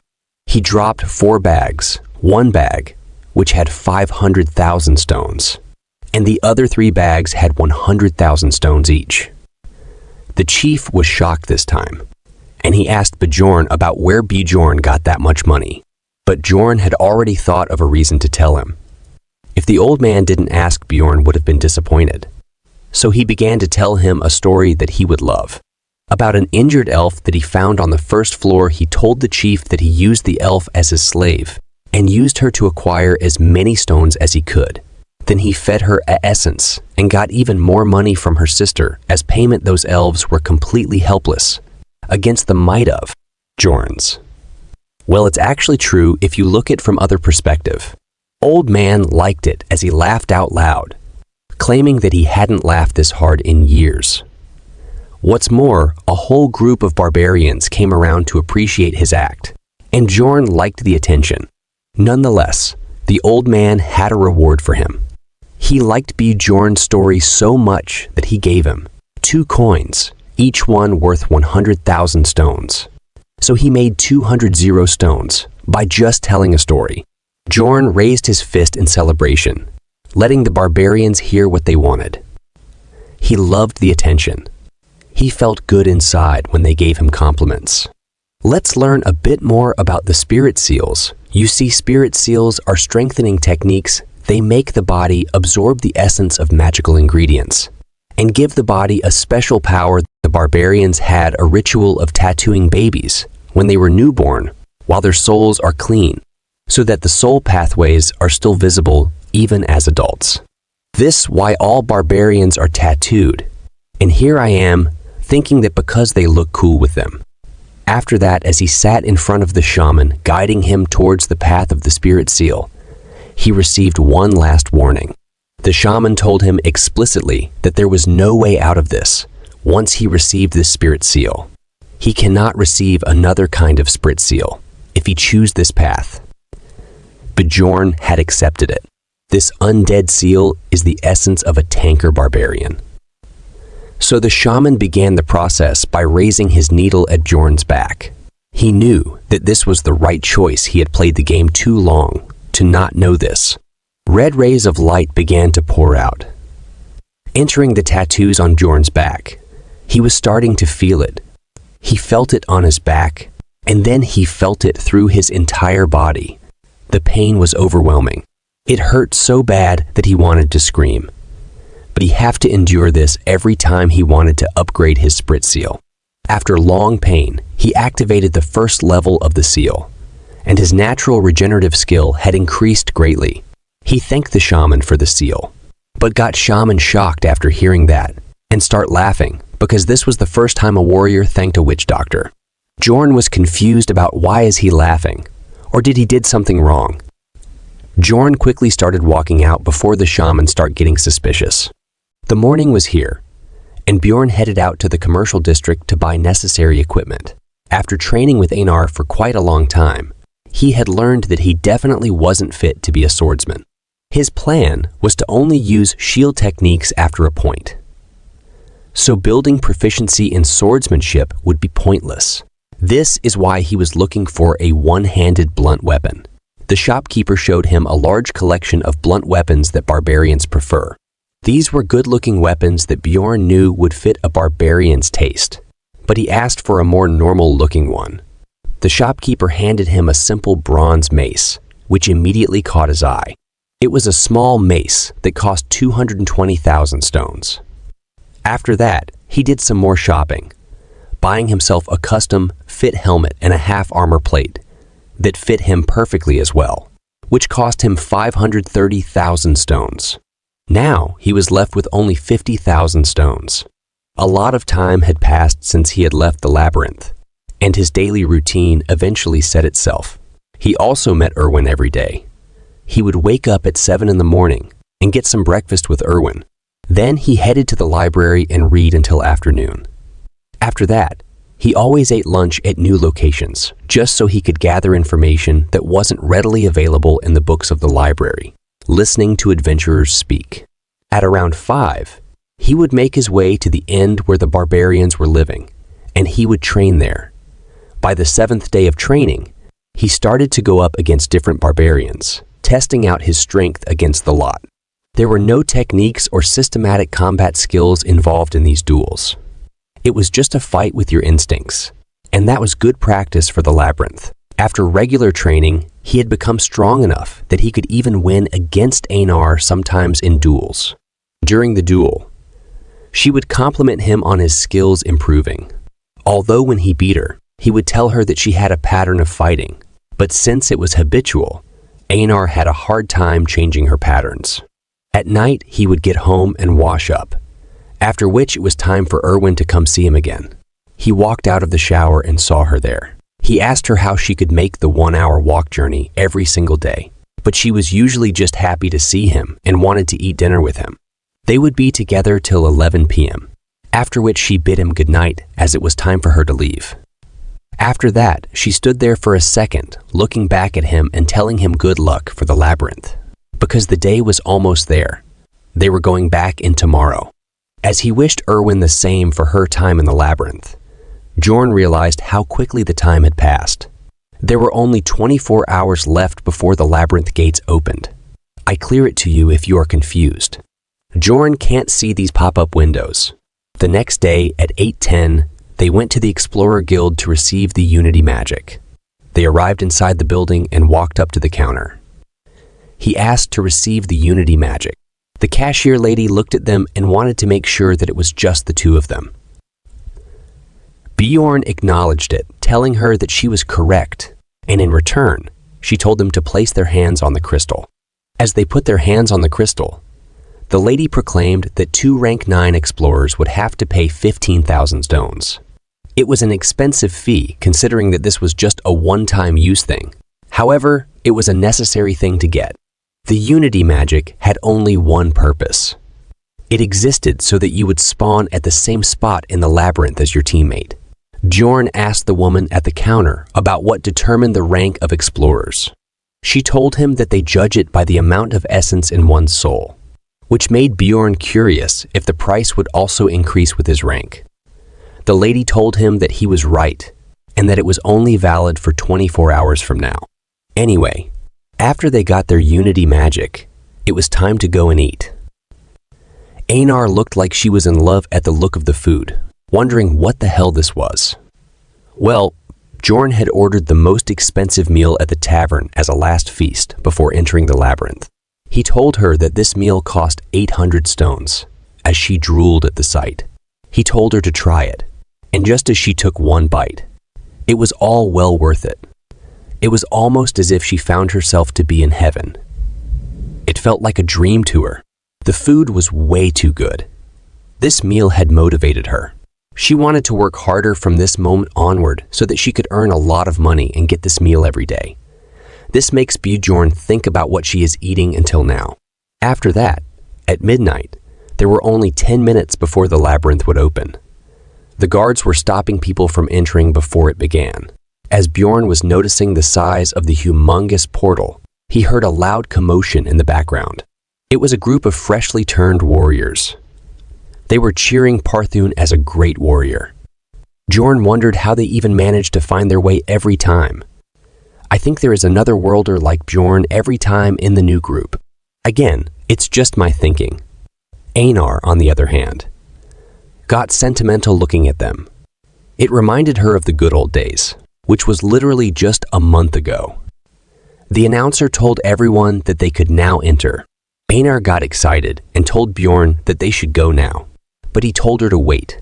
Instead, he was trying to explain how an unstable portal could help them spawn closer to the second floor's gate. But she just told him to shut up about it and tell her what to do, once it's time. After all, she had blind faith, and she knew that she was too dumb to understand his explanation. There was only 1 minute remaining until the gate closed, and she got a bit nervous that they weren't going to make it in time. Bjorn noticed how much smaller it had gotten than how it initially started. It was about the same size when he first went into it. As well, he was just waiting for the guard to say that it was about to close, which would be his cue. That's when he heard the guard scream out that the gate would close soon, and Bjorn was ready. He told Einar to go, and the two began to dash towards the gate. It was time for them to enter, and even though the guard tried to stop them, telling them it's dangerous as they passed through the gate, they had found themselves in complete darkness. As Bjorn opened his eyes, he knew that he was right. Bjorn was right. It was the dark region of the first floor, which made Einar panic because she couldn't see anything. He came prepared though. He had brought torches with him this time. As he entered, he saw a large concrete slab. which made Einar a bit confused as she asked him what that was. Bjorn explained that this was a monument, which they can use to open the portal gate to the second floor. This time around, they weren't going to stick around on the first floor at all. They were going to the second floor immediately. You see, beyond the barbarian, Bjorn was an expert gamer, and every pro needs to know how to utilize and exploit bugs. Bjorn opened the portal to the second floor, and after seeing this, Einar was in shock. As I explained before, Bjorn gained 2 experience points because he opened the portal first. And because of this, Bjorn's level increased, and he is finally level 2 now. And also, the maximum capacity of essences has been increased by 1. Let's talk about this later. Both of them entered the second floor. Einar asked Bjorn how they got here so quickly. The chief said that it takes at least 3 days to get to the second floor. Bjorn answered that he read about it in a book. Einar complimented him and said that he is amazing. This time, the second floor they came to isn't the Goblin Forest, but the Land of the Dead. Then Bjorn asked Einar if she is feeling something. She asked what he is saying. Then Bjorn told her that it feels like something is filling his entire body from inside his veins. After hearing that, Einar congratulated him and told him that his spirit status must have gone up. Then Bjorn understood that this is leveling up. There are also levels in Dungeon and Stone and B, which are needed when using skills increase with level.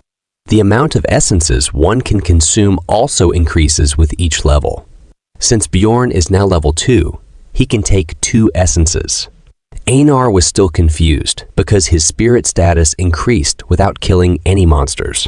Then, Bjorn explained to her that it was because opening that portal counted as an accomplishment.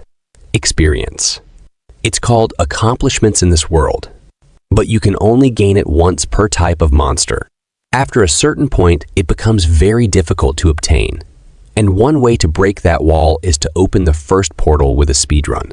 The experience earned from opening the portal doesn't stop after the first time, so if used well, it's an easy way to gain experience.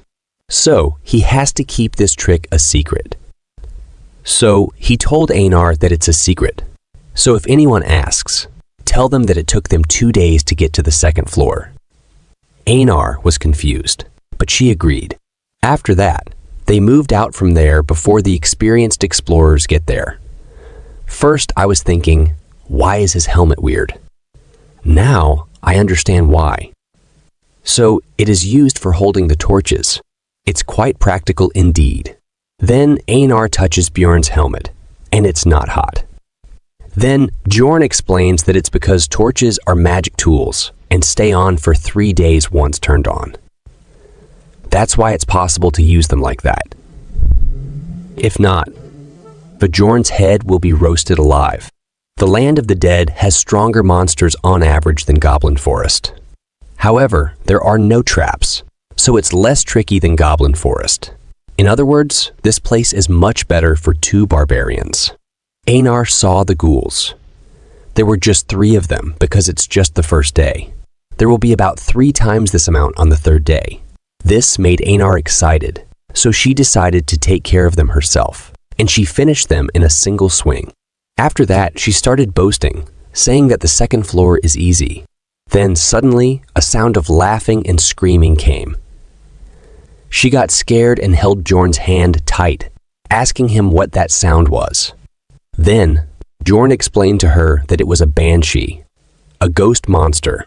They don't attack first most of the time, so it's best to ignore them. And even if they try to attack them, their attack won't work on banshees anyway. Plus, if they attack first, they'll be cursed, and the banshees will be after them until they're out of the labyrinth. After hearing about the curse, Einar got too scared and started praising Bjorn, saying that he was a wise warrior or it could have been bad. Then suddenly, a sound came from behind her, and she got so scared that she almost choked Bjorn to death. But thankfully, they were just skeletons, and she is back to her normal self again. Bjorn tried to give her advice to go for the core, but she completely destroyed them and then asked him if he was saying something. What can poor Bjorn say now? But what's more important is that he also gained 1 experience point. After that, they traveled north for almost 8 hours, and naturally, they were able to come across new monsters. Elder ghouls, which are double the size of normal ghouls, skeleton mutants called skeleton warriors, and even skeleton archers. But there was not much difficulty. There were only a few of them in numbers, because it's just the first day, and Bjorn's battle ability had grown quite a bit. First of all, mace.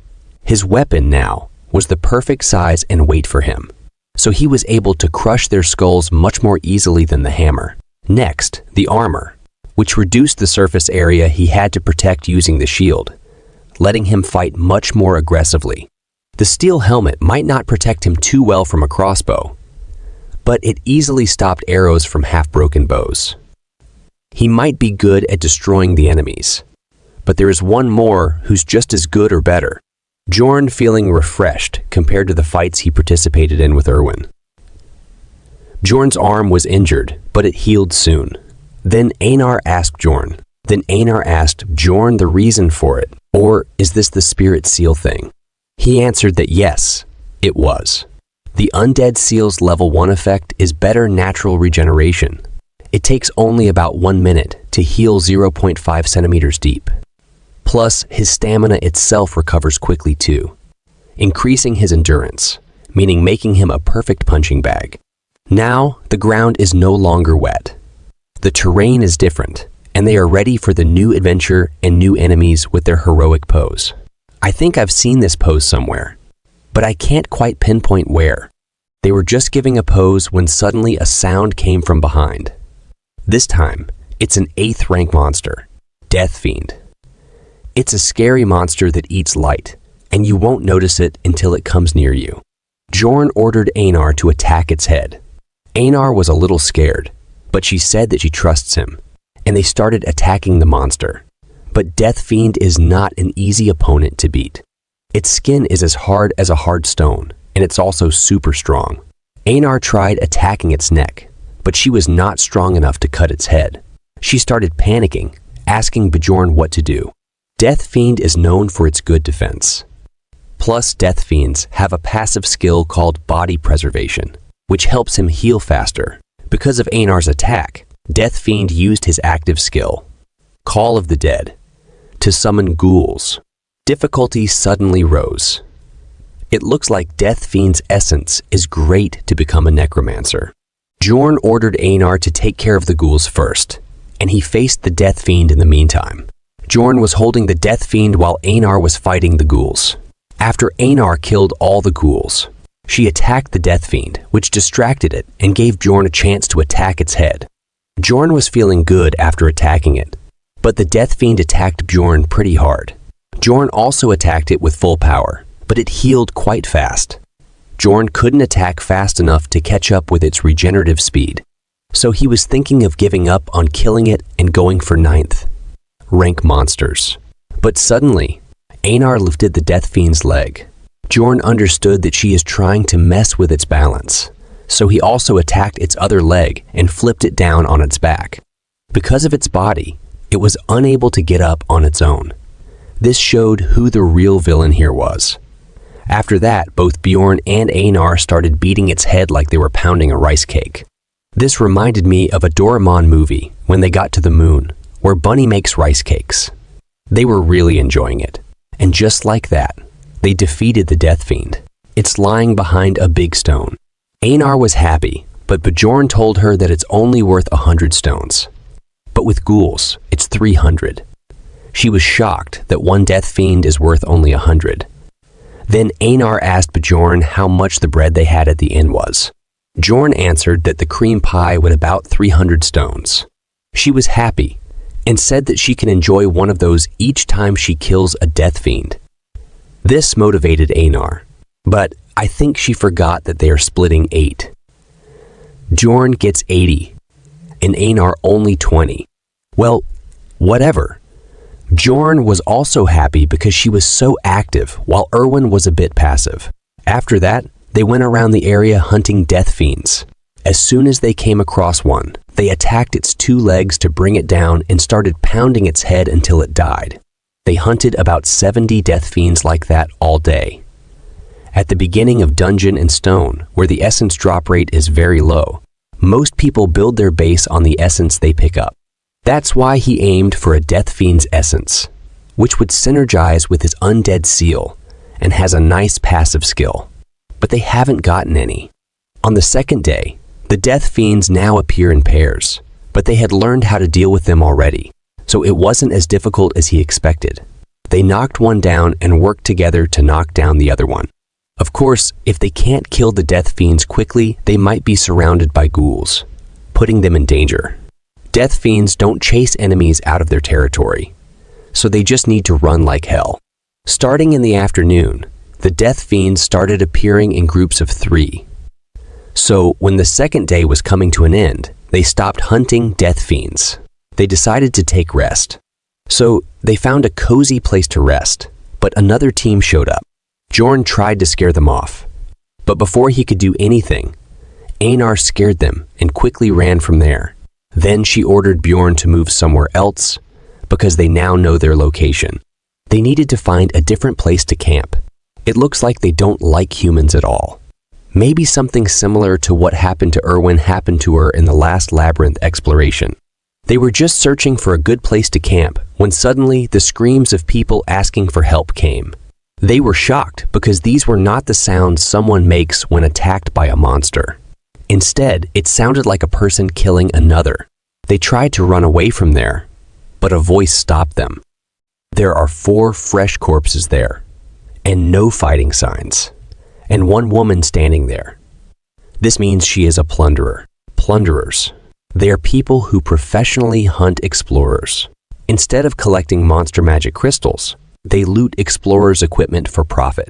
Of course, plundering is outlawed in Rafdonia, and its punishment is death. But just like how Bjorn wasn't investigated for killing 6 explorers, although it was in self-defense, as long as no one mentions it, there is no way for people outside the labyrinth to know. For now, they are facing a strong plunderer, and she asked them if it is their first time seeing a plunderer. Both of them are stunned. Bjorn didn't speak out loud, but he was thinking that he never seen a plunderer that looked as professional as her. She is over 170 tall and thin, with red hair that comes down to the shoulders and an injured right ear. This ear didn't look like that of a human. I think she is not human, or at least not a complete human, maybe half-elf or something else. Again, it's just my thoughts. She also have a tattoo underneath her eye. These kinds of traits make her very recognizable, but considering he never heard about her, she must be very good at her job. In other words, she leaves no witnesses. Then Einar tells Bjorn that she thinks that she is very strong. Bjorn starts analyzing her strength by seeing the corpses. There are a total of 4 corpses there. The equipment seems pretty high rank, and there's a mage too. They must be explorers active, on at least the 5th floor. 3 of them don't have any external injuries and only threw up. The 3 must have been poisoned, and the last one must have had a tolerance. Then he asks her if she was teammates with them. She says that who knows. Maybe they thought so. After that, she started looting them. She put the looted items in a pocket plane bag, which are quite expensive. This makes Bjorn sure that he can't imagine how much stronger she is than them. She called them out, and both of them were stunned, thinking about what to do. Then Einar asks Bjorn if they're going to fight, but Bjorn told her to run as fast as she can. Then both of them start running while the plunderer watches them. They run with their full power without looking back. Bjorn looked for the signs to get to the 1st floor portal. While they are running, they meet a group of 4 human explorers. Einar was angry, but they have no choice. So Bjorn tried to get help from them by telling them about the plunderer. Then their leader asked Bjorn what is the guarantee that they are not the plunderers. So Bjorn swore on his warrior honor to verify it. They agreed, but on one condition, that they take all the rewards. Then their leader called them near, so they can use his gnome ability. It assimilates the user and others within a 3-meter range, with the environment. It's a very powerful ranged stealth ability. Its con is that you can't move. But this, you can entirely avoid fighting. Bjorn was just thinking that they got lucky. But that man started laughing, saying how lucky they are that two barbarians just walked into their trap on their own. That man used the stone golem's active seal suppression on them, so they can't move now. To get free from it, they need to take damage. Even just 1 point will be enough to be free from this. They started looting Bjorn and embarrassing Einar. Bjorn was angry after looting Bjorn. They decided to finish Bjorn in a single hit, but Bjorn didn't want to die like that. So he focused all his mind, and as soon as the blade hit his neck and he took damage, he bent backward. After that, he killed that man and threw that blade towards Einar. It stabbed Einar and freed her from suppression. After that, Bjorn fell on the ground, unable to do anything, but Einar alone was enough to slice them up. She also looked very pissed to me. Their leader ran away from there. Einar wanted to chase him, but Bjorn was dying there. He was bleeding like hell. Bjorn was trying to say potion to her, but she started crying, saying that she will avenge him. But thanks to that, his mentality increased, which helped him keep his cool during the fight. After that, he drank a potion. It healed him, but it still left a scar. Thanks to his undead seal, he is alive. But Einar was congratulating him, saying that he is probably the only barbarian with a throat scar. After they got the equipment, they started chasing the guy who escaped and caught him. Einar was very angry, but Bjorn stopped and said that they need his ability to escape from that woman. But suddenly, a poison dart came and killed him. It was that woman who killed him. She said that the fight earlier was pretty impressive. That means she was watching them all this time. Bjorn was afraid, but now that they can't run anymore, so he told Einar that they will face her head on. So the fight with the tick girl began. Are there still my horny friends there? Looks like many of your dreams are breaking, or there's still some hope left. Let's wait and see. So the fight begins. Einar swings her sword to attack her, but the plunderer dodged it. Then Bjorn attacked her after Einar, but she easily blocked his attack. Bjorn started thinking how much essences she has. So Bjorn decided to drop his weapon and grab her and ask Einar to attack. But suddenly he fell to his knees. His entire body was void of strength, because the plunderer pierced through his armor and stabbed his spine with the dagger. Bjorn was confused about if she is an aura user, and if she is, then they have no chance of winning. Einar tried to attack her, but she was also injured by her. Then she asked them to give up, because poison is already spreading throughout their system, but she can let them live if they swear to not tell anyone what they saw. Bjorn was confused why she is doing it. She tells them that it was her idea from the start. She really doesn't want to kill barbarians because she was indebted to them. That's why she was just watching when they were attacked earlier. She wouldn't have had to kill them by herself if that group earlier had killed them. Einar on the ground told Bjorn not to trust her, saying that she is messing with them. Then Bjorn asked the plunderer, what if he refuses? Then she said that she will kill them. That's the promise. Then Bjorn asked her who she has promised with. Then she got angry and told him that it's none of his business. Then Bjorn swore on his honor, which he sells like vegetables. After hearing that, she came close to Bjorn, saying that he was unique. Then poured the potion on Bjorn's wound. Then she asked Einar about what she'd do, and she refused, which shocked Bjorn, and the plunderer accepted it and was ready to kill her. But Bjorn asked Einar to swear. Einar was not ready, but Bjorn asked her to trust him and reminded her that she said that she would do whatever he says. She was unsatisfied with it, but she agreed to swear. Then Bjorn asked her what floor she was at. She looked back and told them that it's the 8th floor. Then she disappeared from there, but Bjorn promised to himself that it will be different next time they meet. After all that, it means they go back to the 1st floor to relax a bit. Bjorn now has experience to go through the portal, so he landed all right, but Einar was not good at it. Bjorn asked her if she is all right. She said that it hurts, but as a non-warrior, she doesn't even deserve to talk about her pain now.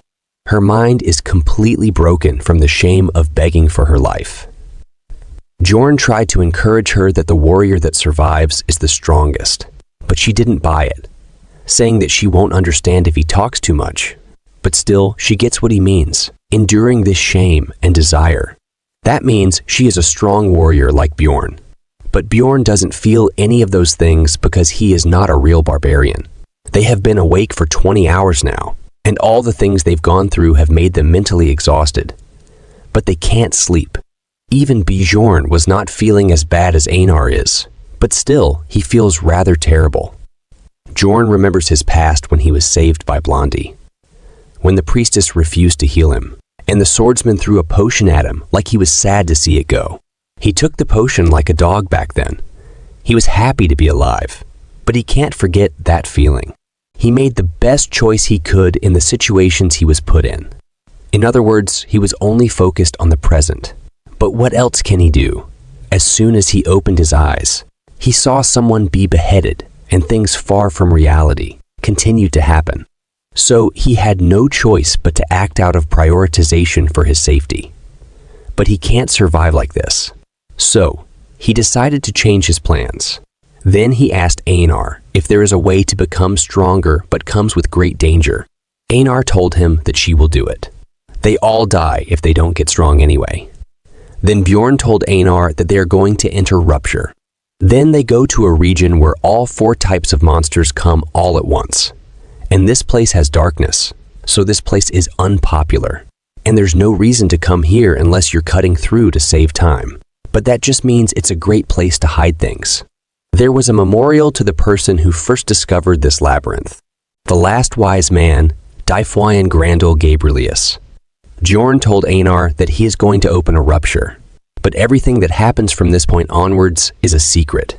Then Einar swore on her honor as a warrior and asked what a rupture is. Bjorn explained that it's a labyrinth inside a labyrinth. In the game, it's called an instance dungeon. It's a dungeon cleared by chosen members. The first floor rupture requires you to place the magic crystals of 4 types of monsters on the memorial stone, and with a magic crystal from an 8th rank monster from the 2nd floor. Then the rupture will open. The Death Fiend's magic crystals open an instance dungeon that's capacity is for 5 people. The difficulty of the instance depends on the party members. Now, who else will join them? Rupture. A labyrinth inside a labyrinth. It's a new realm that opens randomly on each floor. A cooldown time exists for ruptures. In order for the first floor rupture to naturally open back up, it needs at least 3 months in city time. But waiting around for rupture to open is very inefficient. So people began finding ways to force the rupture open. There are 4 ruptures on the first floor. The one they entered was the blood-tinted castle. Einar was shocked after seeing the size of the castle. Bjorn knew that it'd be the blood-tinted castle since he used a Death Fiend's magic crystal. But it's still overwhelming to see in real life. The good thing is that ruptures on the first floor are all doable, regardless of difficulty. Now, the important thing is who is going to appear. The members that will raid this place with them will be automatically chosen. From the space crack behind them, the first member appeared. Both Einar and Bjorn were waiting for this. For now, the scene shifts to Erwin. She was also on the first floor with her sister. She was complaining to her sister that it's hard for her to fight with just a dagger. Her sister told her that she needs to be able to defend herself without the bow or spirit. Erwin told her that Bjorn said that specializing in what she can do best is what she should do, and that an explorer's duty is to trust the team and fulfill their own role the best they can. Her sister told her that he is right, but the world is not that nice, and a teammate is just a teammate. Don't put such a high value on them. Erwin said all right to her, but in her mind, she still thought that Bjorn isn't a bad person. Then she asked her sister to go to the 2nd floor, saying that she bet Bjorn is earning a whole lot of money up there right now. Her sister told her that you can't go up floors just by hunting a bit on the 2nd floor, so they're going to enter a rupture. Erwin said that she thought that you have to be lucky to get in one. Her sister agreed and mentioned that there are quite a few experienced explorers who were unlucky enough to never have been inside one. But the last time it opened was 8 months ago, and a rupture cycle is 8 months at most. So the first floor's rupture should open soon. Erwin said that she understands, but Jorn didn't tell her anything about that. Her sister didn't say it aloud to not hurt her feelings, but she was thinking that it's to be expected. That Barbarian's a beginner too, after all, and that he's probably going up the floors in the most inefficient way possible. She was smirking while thinking all of this. What will be her reaction if she knew that Bjorn is already inside it? This reminded what happened at the end of the rupture. It's just giving me goosebumps. I'm trying my best to make the release faster. But for now, I can't do anything because it costs $10 per hour of video, plus my time. And until now, I am not get a single penny from this. But I promise I'll start uploading faster as soon as I start earning something. Maybe from next month, if you guys can support me in any way. For now, like Super Chat or membership, or on Patreon. I was still working on it, but I will give the link in comment or description for it. It would be great if you guys can. Let's get back to the story.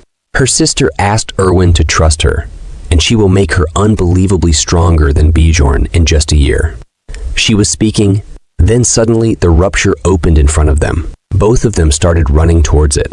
They almost entered it, but the rupture closed, and they were too late because someone else entered it, and the capacity is full.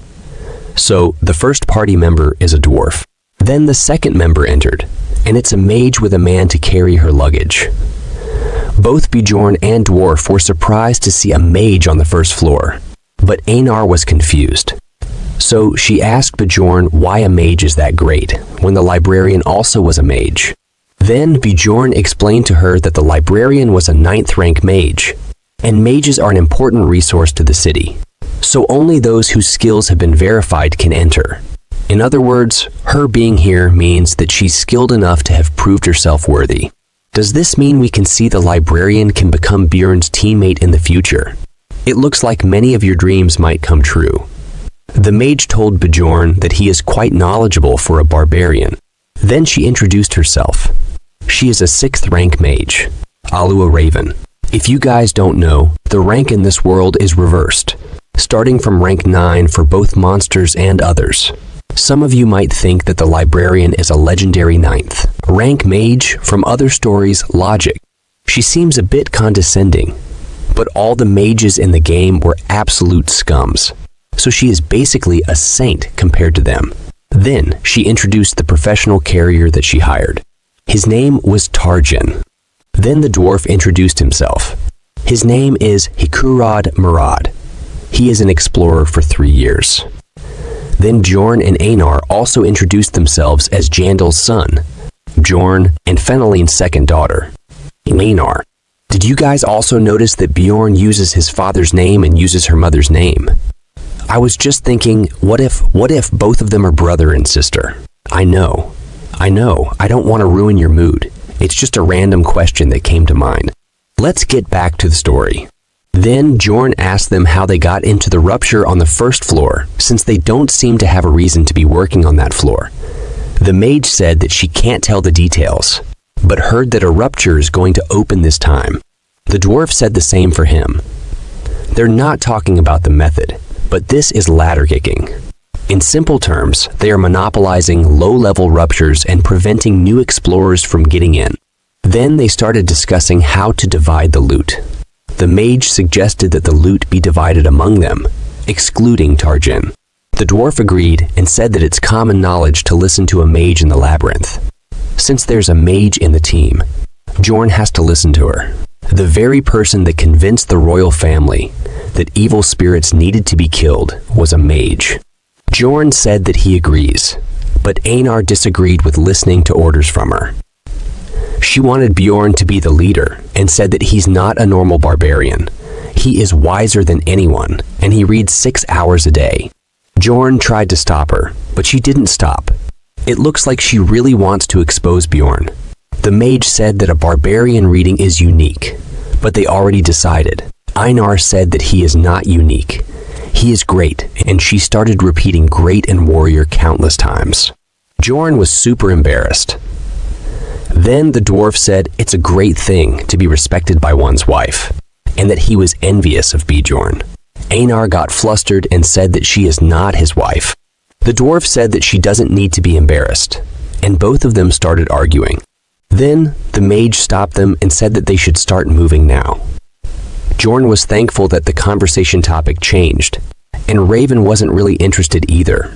He just hoped she never focused her attention on him until the end. Then the dwarf said that they only know each other's names. Shouldn't they know each other's skills too? The mage said that it's not necessary. The blood-tinted castle's monsters are all 7th rank and under, so just Tarjin and she would be sufficient. They all looked a bit upset because of it. She also said that she would be taking the loot from the Guardian. This pissed the big guy off. The situation became tense between the mage and the dwarf. The Guardian's loot is the Rupture's flower. For a mage who's financially stable, research is their priority. But the most important thing for an explorer is money. The mage said that she's going to give all the magic crystals that come from the Rupture, but the dwarf doesn't want to eat leftovers. Raven looked really taken aback. She must not have expected such a response. Then she said that she can let him take Number's item, but she will take the Guardian's essence. The dwarf agreed and said that both of them will roll a dice for the Rupture Stone. They are completely ignoring Bjorn and Einar. Bjorn doesn't like it. He can't go back without gaining anything. So Bjorn told them that he doesn't care about the essence or the Numbers item, but they take the Rupture Stone. The mage said that he is really greedy. They do not need 2 barbarians in this party. The dwarf also said that the Rupture Stone is too much. Then Bjorn gave up the Rupture Stone and asked for 2 essences that aren't the Guardians. Both the mage and dwarf thought for a second and agreed to Bjorn's condition. Well, considering their level, this place won't have any tempting essences they want. After that, the mage and dwarf acted all friendly again, like nothing happened. Bjorn was angry, but he realized again that he needs to become stronger. He has to climb the ladder, regardless of these ladder-kicking sons of... Then they entered the blood-tinted castle. The blood-tinted castle is divided into 4 areas. The drawbridge at the entrance to the castle, the urban warfare in the outer castle wall area, the underground prison in the inner castle wall area, and finally, the demon worshipping room within the castle lord's room. They met the gargoyle at the entrance. Gargoyles are 8th rank monsters. They stay still most of the time, like a normal statue. But as soon as they spot enemies, they immediately attack. The skill they're known for is petrification, and the target for petrification was Bjorn because he was at the front. It's the most common method to defeat the gargoyles, to sacrifice a party member to the petrification while the rest fight off the gargoyles. Einar was worried for Bjorn, but the mage stopped her because it is a different story when there is a mage. The mage cast the curse, canceling magic, and Bjorn got free from petrification. And now the gargoyle can't petrify its opponents. It's a piece of cake for Bjorn and Einar to defeat them. And the other one was defeated by the dwarf. The dwarf was pretty skilled too. While Bjorn was admiring the dwarf's skill, Einar's focus went to a stone because it was floating in the air. Then it got into her carry bag itself. Then the mage told them that it's a spell to collect magic crystals, and that she'll collect them for now, and divide them up along the way. The dwarf liked it, so they started opening the gate. Destroying it. It was very dark inside, so the dwarf asked the mage to cast a spell. When the spell lightened the area, they found out that it was filled with dead men. They're rankless monsters that do not reward any exp nor magic crystals. And their corpses do not vanish either unless it spits out an essence. So basically, they're a waste of time and strength for explorers. So, they finished them quickly without wasting much time. They aren't that strong either. They just look big. After they all defeated them, they dropped the Dead Man Commander's blowhorn. Einar was little shocked to see blowhorn size. So, she asked how it was used. Dwarf says that she will find out soon and start laughing. After that, they come across a steel gate. So Dwarf Hammer won't work this time. Mage asked them to leave it to her. Then she cast a powerful magic and destroyed the gate. Jorn was very impressed by her power. After some time, they come across the first chapter, the drawbridge at the castle entrance. It was close up, so Mage asked Einar to blow horn. Einar was little confused, but she blew the horn. After that, the magic seal for the drawbridge activate and the bridge start coming down and also the red water beneath it. And there are countless deadman monsters in it. Mage asks Einar not to be afraid. Einar says that she is not afraid. This area goal is simple. You have to survive against endless deadman. It's quite a difficult, but that's if it was a normal 9th rank party. It's an easy area as long as you have a mage with wide range attacks. Age called them near her so she can cast her magic. After that, she cast a powerful large range magic and defeated all of the deadman at once. Dwarf was overwhelmed by her.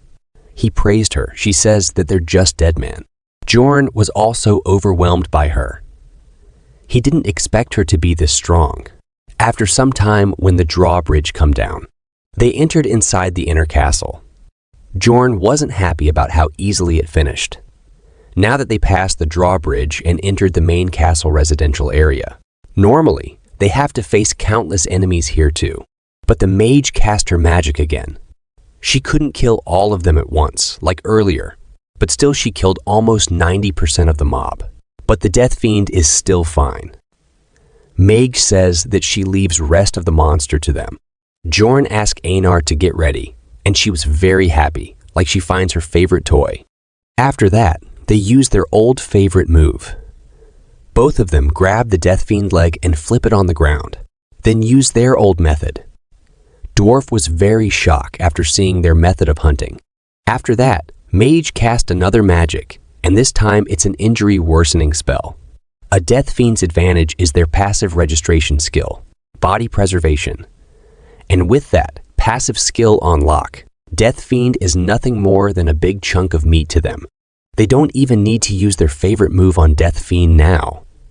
They easily defeated them. After seeing all the powerful magic, Einar said that she finally understands why everyone praises mages. Dwarf was also flattering the mage. After hearing their flattering, Mage started self-boosting, saying that this is what they study so hard for. And of course, talent is needed too. But Jorn now get the geist of her character. Of course, no one can understand women fully. She likes to pretend to be humble, but she really enjoys showing off and is devoted to her studies and research. Then the mage asked their help in collecting research materials. Dwarf agreed, saying that she saved their so much time here. So of course he will help. Jorn also agreed to help. After some time, they collected many materials. After seeing so many crystals, Einar was thinking about how many pies is these worth. But Jorn was thinking about the item she forgets taking. She inspected the entire area, but didn't take that item. She just have to destroy the statue behind them. Maybe she doesn't know about it. Jorn know about it, because some gamers have a habit of pressing the button to interact. Whenever they see a unique object or suspicious wall. I do the same thing, bro. In this type of game, Jorn was same too, so he was able to find countless hidden features in Dungeon and Stone over the 9 years he played it. All the hidden things I found was hearts in Legend of Zelda. When you use bomb near some tree, it opens a secret hole near it. But Jorn didn't tell her that because it would hurt her ego. If a barbarian knew something, she didn't when she devoted her life to studies. So he avoided doing something that will raise her suspicion. After that, they enter the inner castle, which is completely destroyed, and there was also no monsters. Mage says that there's nothing to get from this place. So they go to their next location, underground prison. Everyone was excited to enter it. So Jorn opened its door. Then they entered inside the underground prison first floor. It was quite dark inside it. The dwarf asked the mage about the monsters that appear in the underground prison. Mage told him that there's skull rats, banshees, death fiends, chimera wolves, ghoul lords, and corpse golems. Dwarf says that he fought all those monsters except the corpse golem. Mage told him that corpse golems only appear in the blood-tinted castle. Then she explained the details about the corpse golem attacks and skills. She warned him about the flesh explosions. The explosive power isn't that great, but the bodily fluids of corpse golem is acidic, and it can be lethal if you get hit from up close. They are chatting happily like nothing happened between them before. After some time, Einar saw a skeleton rat on the sidewall. So she asked Bjorn, "What are these?" But Mage replied and tell her that they are the skull rats, and that are rankless monsters like Deadman. But they're not good at combat, so you just need to step on them. Einar got angry and said that she is not asking her. After hearing that, Mage was also got angry. But before anything else happens between them, a sound come and Einar gets scared and Bjorn hand. You guessed it right. It was Banshee again. Seeing her scared, Mage started scaring her more. After scaring her, she feels refreshed. Then, Bjorn says that he heard that mages have a way of dealing with banshees. Mage was shocked after hearing that. She says that he is really knowledgeable. Then again, she shows her proness and used her magic again to get rid of banshees. After defeating one, many more come to attack her, but she easily defeated them. Again, after seeing how op she was, everyone was in shock. Then they entered the second floor. There they come across chimera wolves and Q lords. The interior of the underground prison was like a mad scientist's laboratory because of all the disgusting monsters and objects. Of course, the real fun begins now. Dwarf asked Mage if she is scared of all these things. She answered that she is not because she enjoys dissections, so this much is nothing to her. Then she opened the door hidden behind the wall. They will meet the corpse golem inside, so they left their stuff behind because the corpse golem used acidic fluids. Then she asked Bjorn to turn on the torch. After that, they entered inside the gate. Inside it, there is an incredible stench that stabs at the nostrils. Bjorn would have fainted right if it was in the past, but this has no effect on the strong body of a barbarian. The first one to react was the weight carrier. No, not you, Tarjin. You have all the quilty of a hidden protagonist. Well, whatever, let's meet in another story. The second was the mage. She was used to seeing things like this from experience in dissections, but she was weak to smell. Here goes the proness of her. Worf says that he is glad to see that at least they are fine. After some time, they show a mountain of corpses that is talking. There are countless voices asking help. Then they show it was actually a corpse golem monster. But because of the countless screams, Bjorn was also shocked because these things are silent in the game. Bjorn asked everyone to get ready, but the dwarf was frozen because of all the screams and fear. Mage was also down already. Looks like it's finally the chance for Bjorn to shine. Dungeon and Stone is the pinnacle of a niche game, but it also has features that cater to a wider range of people. One of them is the lively and vivid illustration that looks like photography.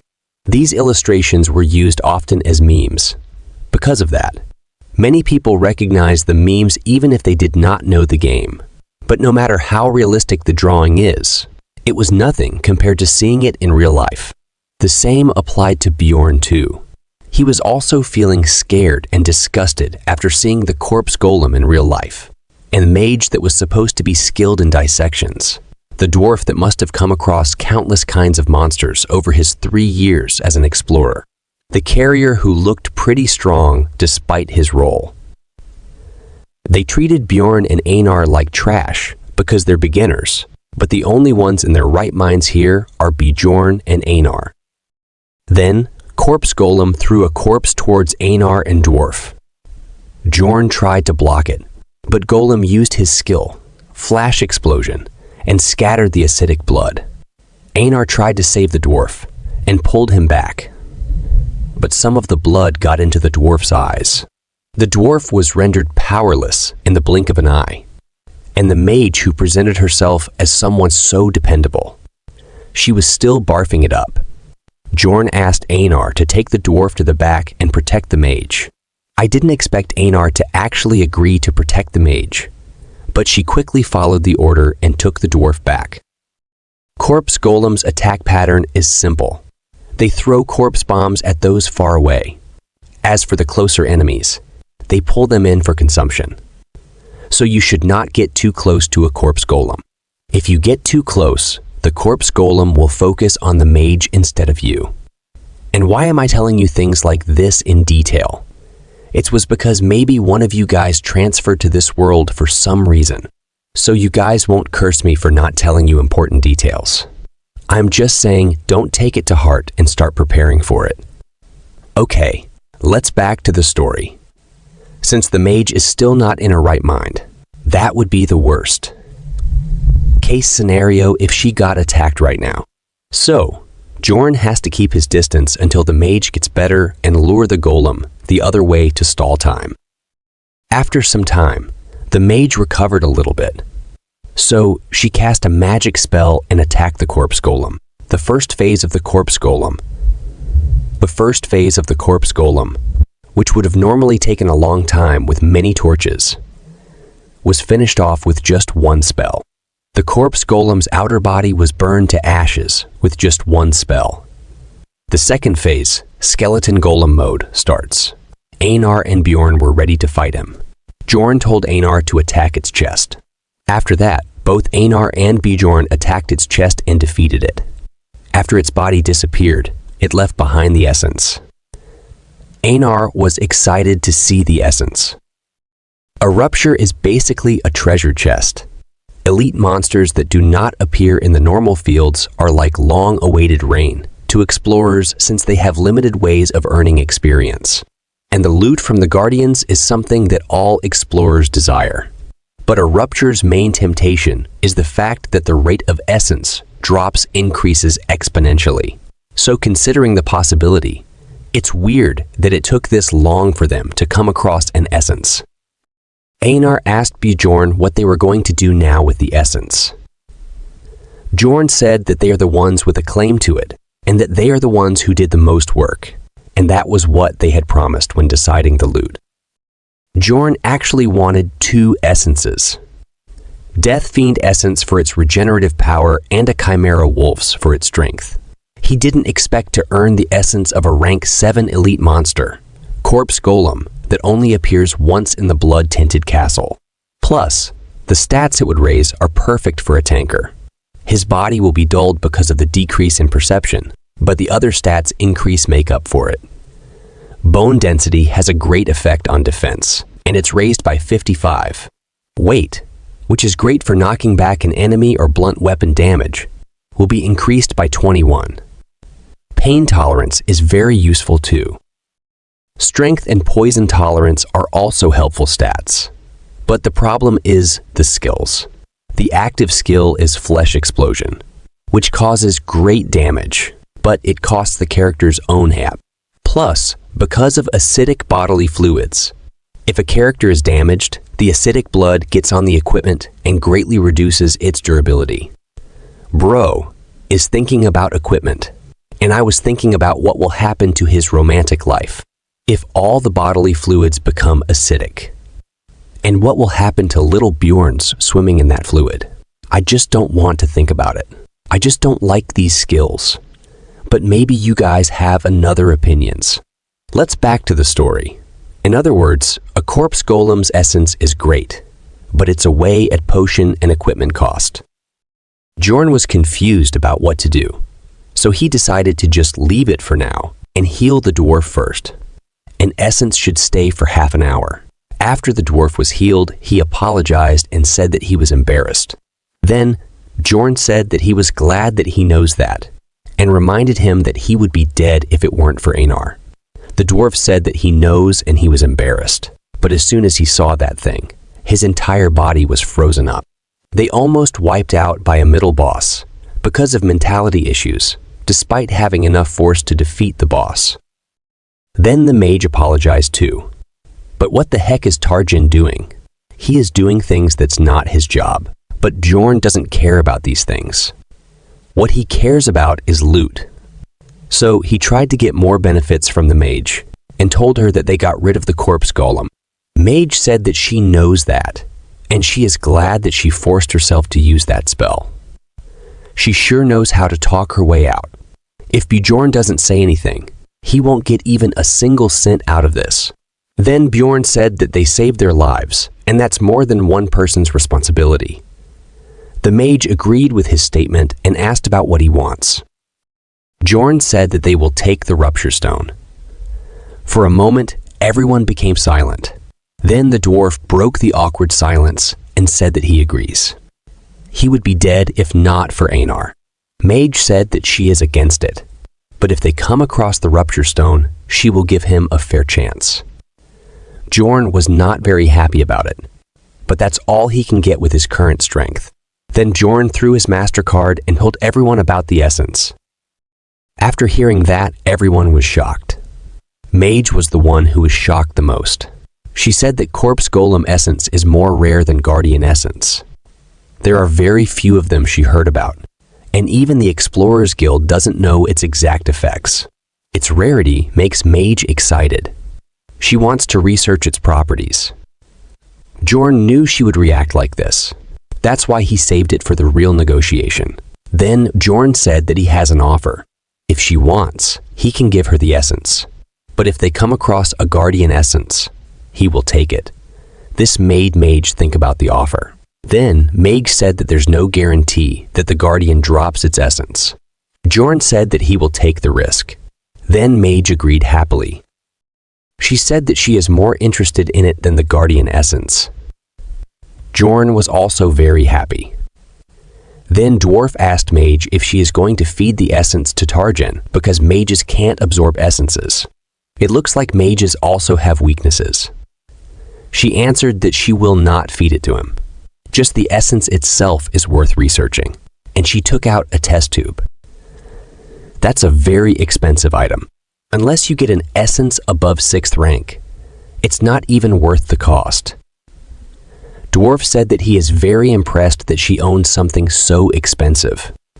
Meg said that she only has one. She used her only test tube to store a 7th rank monster essence. She thinks that it's worth a lot. After she takes the essence, she asked everyone to move out from that horrible place. Dwarf said that he was waiting for her to say that. After they come out from there and moved further down, they saw 2 statues. Dwarf asked Mage, "What are these?"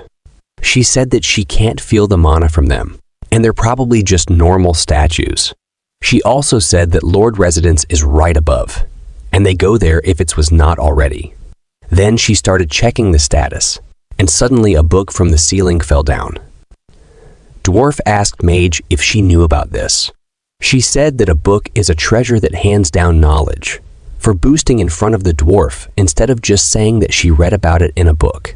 And the book that falls from the ceiling is called Necronomicon. It's a magic text of dark magic that's sold at a very high price. Bjorn was thinking of coming back later to pick it up, but she knows more than he expected.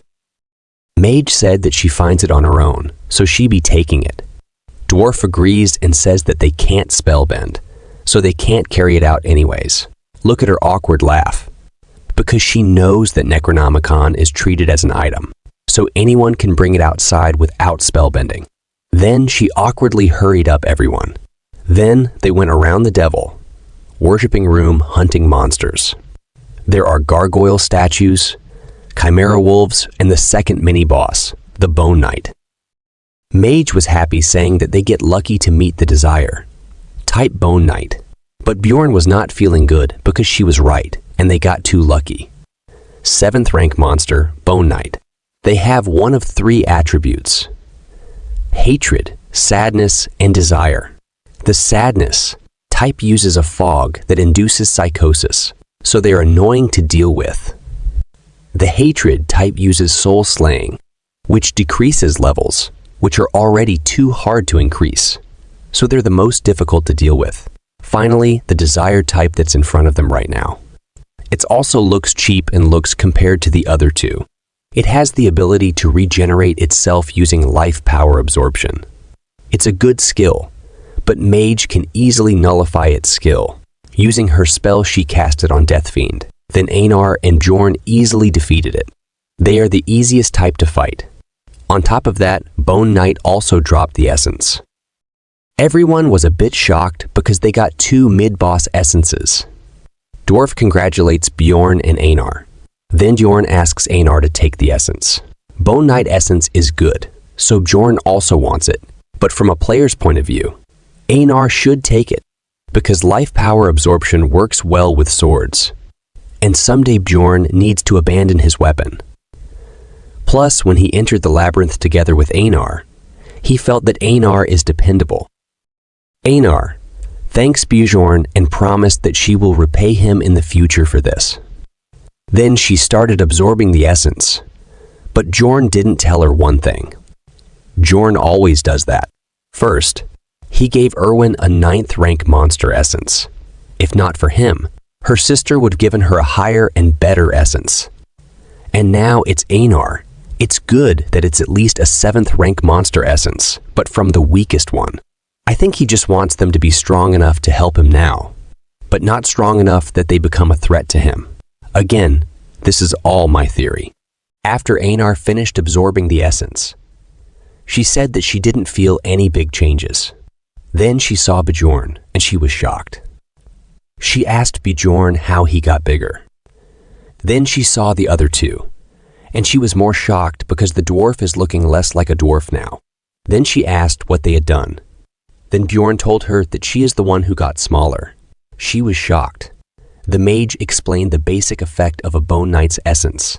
Higher bone density in return for shorter bones.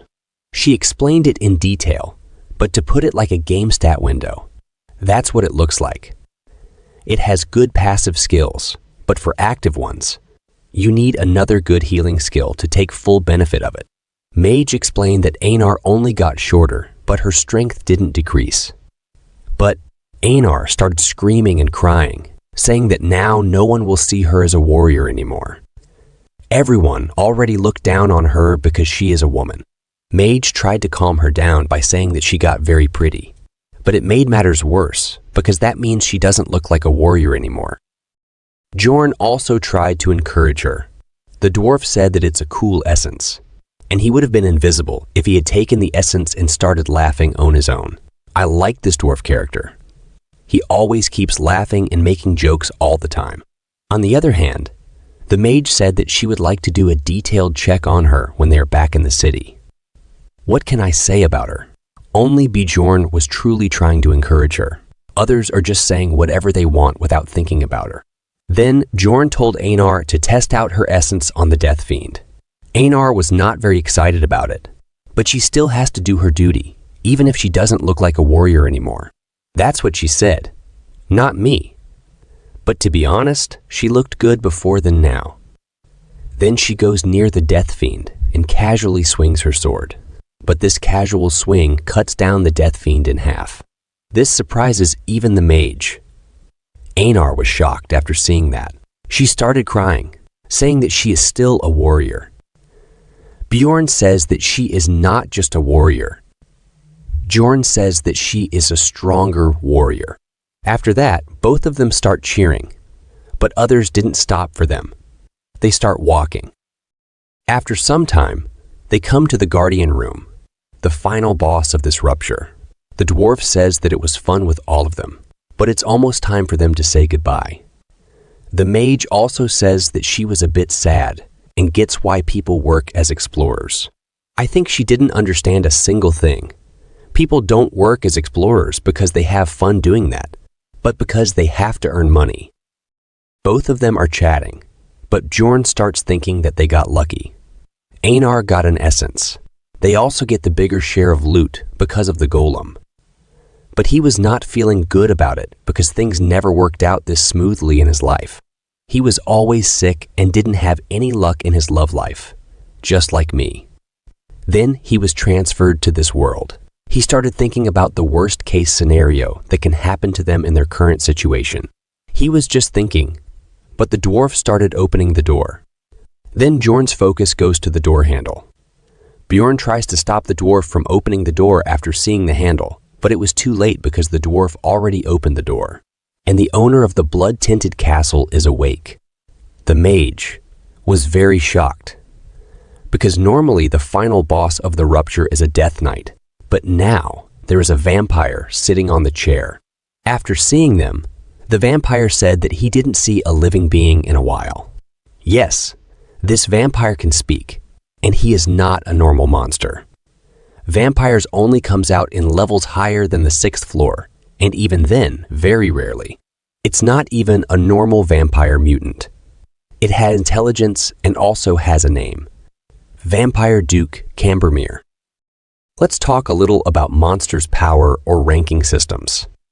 First, mutant variety, just a fancy term used for a monster with the same base stats, but with a different class like the Goblin Archer and Swordsman. Then there is advanced variety, monsters whose ranks are higher than the floor's average. An example would be the Death Fiend. Jorn saw it in the Land of Death, not in the Rupture, because the average rank of the Rupture is high. Then there is rare variety, monsters you can only meet in specific ruptures like this, Golem or Mimics, which are hard to come across in normal maps. I think Mimic Essence will be great. I'm looking forward to it if Bjorn gets one. Lastly, there is the advanced variety named Monsters, with each individual possessing their own memories and name. After seeing the vampire, Jorn told them to run as fast as they can. They run as fast as they can, but they're facing Vampire Duke Cambermere, a boss monster of the 5th rank that acts on his own. He's skilled in both combat and dark magic. The mage was very confused and said that an advanced mutant variety guardian never appeared before in this rupture. Even Bjorn, who has played the game thousands of hours, has never met the Vampire Duke. He only learned about its existence after watching a stream. Mage asks Bjorn about how he knows about the vampire because he told them to close the door before they even opened it all the way. Does her curiosity not stop even in urgent situations? Jorn told her to run instead of talking, but she answered that she is not running. This pissed Bjorn, but he simply replied that he just had a feeling. In reality, he noticed that it because of the door handle's color. Jorn tried hundreds of times to try and get the Vampire Duke by copying the player from the stream, but it never worked. He ended up re-watching the recording dozens of times before he noticed a small change. The only thing different in the recording was the handle color. The dwarf said that they can't get out without defeating the vampire, so why are they running away? Jorn told him that they need to at least get to a place with sunlight, and he was explaining the reason. But suddenly the vampire appears in front of them, saying that they are very rude guests. Vampire Duke used spiritification magic to appear in front of them. Jorn asks Mage to use magic. She was in shock, but she used her magic. It's a very powerful light magic, which stopped the spiritification before it completed. Spiritification is one of the dark magic spells used by vampires. It allows them to move very quickly, but their real body cannot move from its spot. But when using realization, another magic, they can move their real body to where the spirit is. It could have been bad for them if Mage didn't use her magic in time. Jorn was a little relieved, but then Einar told him that the mage is also down. She suffers internal injuries, but Jorn knows that a vampire's essence doesn't have this kind of effect. Then Jorn realized that the Duke has a different essence because the video he watched was ended before that person could even do anything. So Bjorn wasn't able to see anything about the power or essence the Vampire Duke had. Still, Bjorn has various ideas as to what it could be. But the priority right now is to get out of the underground prison. Bjorn told them that they need to get out from there. Then the dwarf asks him how they're going to get out because only the mage knows the way, and she is down. Then says that he also knows the way out. The dwarf was shocked and asked him how he knows the way when it was also his first time in the blood-tinted castle. Bjorn got a little nervous, but he answered calmly that he memorized it. Well, technically he didn't lie. He memorized the layout because he goes to this place hundreds of times when he played the game. After running some time, they finally saw the exit. but the vampire also just behind them. They run with all they have towards the exit. Even the exit from the underground prison looks like the gate of heaven to them right now. The vampire is just behind them, and just like horror movies, they just barely get out when the vampire almost caught them. Thankfully, the sun was up, and because you all know the vampire and sun have spicy relationship, the vampire won't come out for the time being. They were huffing like dogs because of all the crazy things that happened to them. Then, the dwarf says that Bjorn really memorized the layout when going through it only once, and it's hard to believe for him that Bjorn only went through the coming of age ceremony just a month ago. Bjorn always tried to avoid these kinds of situations, but the dwarf and mage always come back to it. This time, he was saved by Einar. She said that he can do that because Bjorn is a great warrior. The dwarf says that he can see him becoming one in the future. Then he asks, what are they going to do because the sun is setting? Bjorn told them they have to keep moving, so just carry the mage for now. Tarjan said that she needs rest. Bjorn got angry and said that if he wants to live, then he should start moving and should protect the mage, even at the cost of his life. Bjorn intermediates him, so he agrees to keep moving. After some time, they come outside near the castle walls. This is the only chance for Bjorn to take the item from the statue he left before. So he told them that he is going to look around a bit until the mage wakes up. Then he broke the statue, and in it, he obtained an item called Vir Goddess's Tears. It's a one-time, use item, but it's good for healing, and it's also good for attacking evil type monsters too. Then, to everyone, and the mage was awake, but isn't looking good. Then they have a chat about the vampire. Bjorn asks her how she became like this. She answers that she doesn't know the specific reason, but it can be pain, sharing. Then Bjorn asks her how much time will it take to recover her. She says that it will take about 20 minutes, and then she will be able to cast a 7th rank spell 5 times. Only 5 spells are not enough to defeat the vampire. Then Bjorn asks her if she knows any sun magic, and after hearing that, the mage got angry and said that it's very rude to ask a mage about the spell they know. It's the same thing as it's rude to ask a girl about her age. Bjorn already knows, but so what? He is now a barbarian at the peak of rudeness, who doesn't care about manners except when talking to the king. After seeing Bjorn doing these things, she gives up and tells him that she can use Sunspot Sphere. Sunspot Sphere is a 6th rank attack spell similar to a Flame Sphere, but it has sun attributes. Then Bjorn asks her if she can use the attribute reinforcement spell with it. She says that she can with more mana, but it will take 10 minutes more. Bjorn said that he will hold him somehow for 30 minutes so she doesn't have to step in to help them. She agreed, but she was shocked and asked why Bjorn is acting like a leader. Bjorn says who else than if not him, and he doesn't care who the leader is. The mage says that's true, but she was just saying. But the dwarf started laughing and said that he is sorry for that, but he trusts Bjorn. And he has a good wand. It comes to seeing people's character. Bjorn thanks him while looking like a burning candle. After some time, the sun sets and night comes. The vampire is ready to calm his thirst.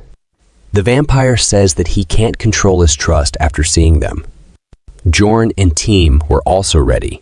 They held him down until the mage finishes her magic. Vampire Duke is not going to wait for them. He takes out his claws and spreads his wings ready to attack. Bjorn told Tarjan to take Raven back and protect. Vampire comes flying towards them to attack, but the dwarf at the front stopped the vampire. The dwarf was holding his ground despite the attacks. That's all thanks to the first essence the dwarf has. A 7th rank monster, Iontro's ability weight balance. It makes you resistant to knockback as long as your feet are on the ground. It also comes with shock absorption, so it's a pretty good essence for a tanker. While the dwarf was holding the vampire, Einar tried to attack the vampire, but he dodged the attack. Still, Bjorn, ready behind it, attacked him. It didn't do much damage to the vampire. But on the other hand, Bjorn's hand felt like breaking because of the pain, sharing. After that, the vampire's body turned into crows. This reminds me of Itachi. Crows started attacking them. The dwarf stood in front to stop them. He used his second essence living armor skill in emergency restoration to restore his broken shield. Crow's bombardment started on them like crazy. They stopped them from hitting directly, but the blood splattered everywhere and touched them, which created a sacrificial seal on their forehead. This is the skill of the vampire. It's not as bad as it sounds. This seal increases Vampire Duke's physical abilities temporarily as much as the number of the seals within a 100-meter radius. Vampires have 3 skills, which are very powerful in battles. The first one is the sacrificial seal. The second one is increases the regenerative power in proportion to the HP lost. And the third one, also the most powerful, according to me, is donor of the blood, which absorbs some of the opponent's skills when sucking their blood. The problem for them is that this vampire can use those 3 skills as well as dark magic. He can turn into smoke to avoid something like a sword attack, transform into crows to explode or summon monsters with blood. He has very overpowered specs as he's a high-rank monster. Dwarf was the first one to go down because he was at the front. Then the vampire starts attacking Bjorn. Then he asks Mage about how much more time will it take for the magic to be ready. She answers that it will take 5 more minutes. 5 minutes is too much time for Bjorn to hold. Now that the dwarf, who had been doing the most in the battle, is down, and Einar and Bjorn are already exhausted. Then Bjorn decided to take the risk and ask Einar to take the dwarf at the back. Einar was not ready, but Bjorn convinced her to fall back. Now what Bjorn is going to do isn't fighting. Instead, he is going to become a living punching bag for the vampire. He throws away his weapon and starts taking the attack's head on. The vampire stabs him, and he drinks the potion. He started using his own body to stop the vampire. This shocks everyone. Bjorn was planning to endure all of it by just using the potion. The pain potion itself is unimaginable, and the pain gets worse the worse your injuries are. Still, if something like the potion exists in the real world, it would be treated as a holy grail. He suffered so many injuries and drank so many potions that the smoke started coming out from his body. Bjorn still blocked an attack at his current state.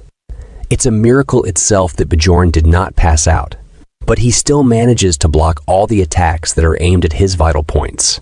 Mage says that this reminds her of something she read before, and that is that the real value of a barbarian lies not in their physical capabilities, but in their mentality. And she understands what that means now. Tarjan said that it's getting. They should get out from there. Mage asks him if he is out of his mind and where else they can go in their situation. There is only one way to get out of the rupture. It's to defeat the Guardian. Tarjan sure is hiding something. We never saw him fighting. Mage started thinking about what is she doing. Even the barbarian who has only recently gone through his coming. Eve ceremony is doing the best he can by making rational judgments. But she, the mage, was just sitting at back without thinking anything. Mage told Tarjan to help Dwarf, so Einar can help Bjorn. Mage started running her brain cells and came up with a plan that I personally don't like. She cast a bunch of magics like aim, assist, and target automatic aim. Then she threw the golem essence towards Bjorn. This gives Bjorn lots of stats boost, as I told you before, but I don't like the skills personally. But Bjorn looks like he is going to eat vampire. Now that Bjorn has absorbed the essence of the golem, the vampire's nails can't pierce Bjorn's bones anymore. He's annoyed, contemplating how he has to change his progress plan. He never wanted to take this essence. However, in the short term, things look optimistic. The meat shield that had been taking a beating from the vampire is now able to move, raising the possibility of surviving this situation. though he can't endure the continuous beating.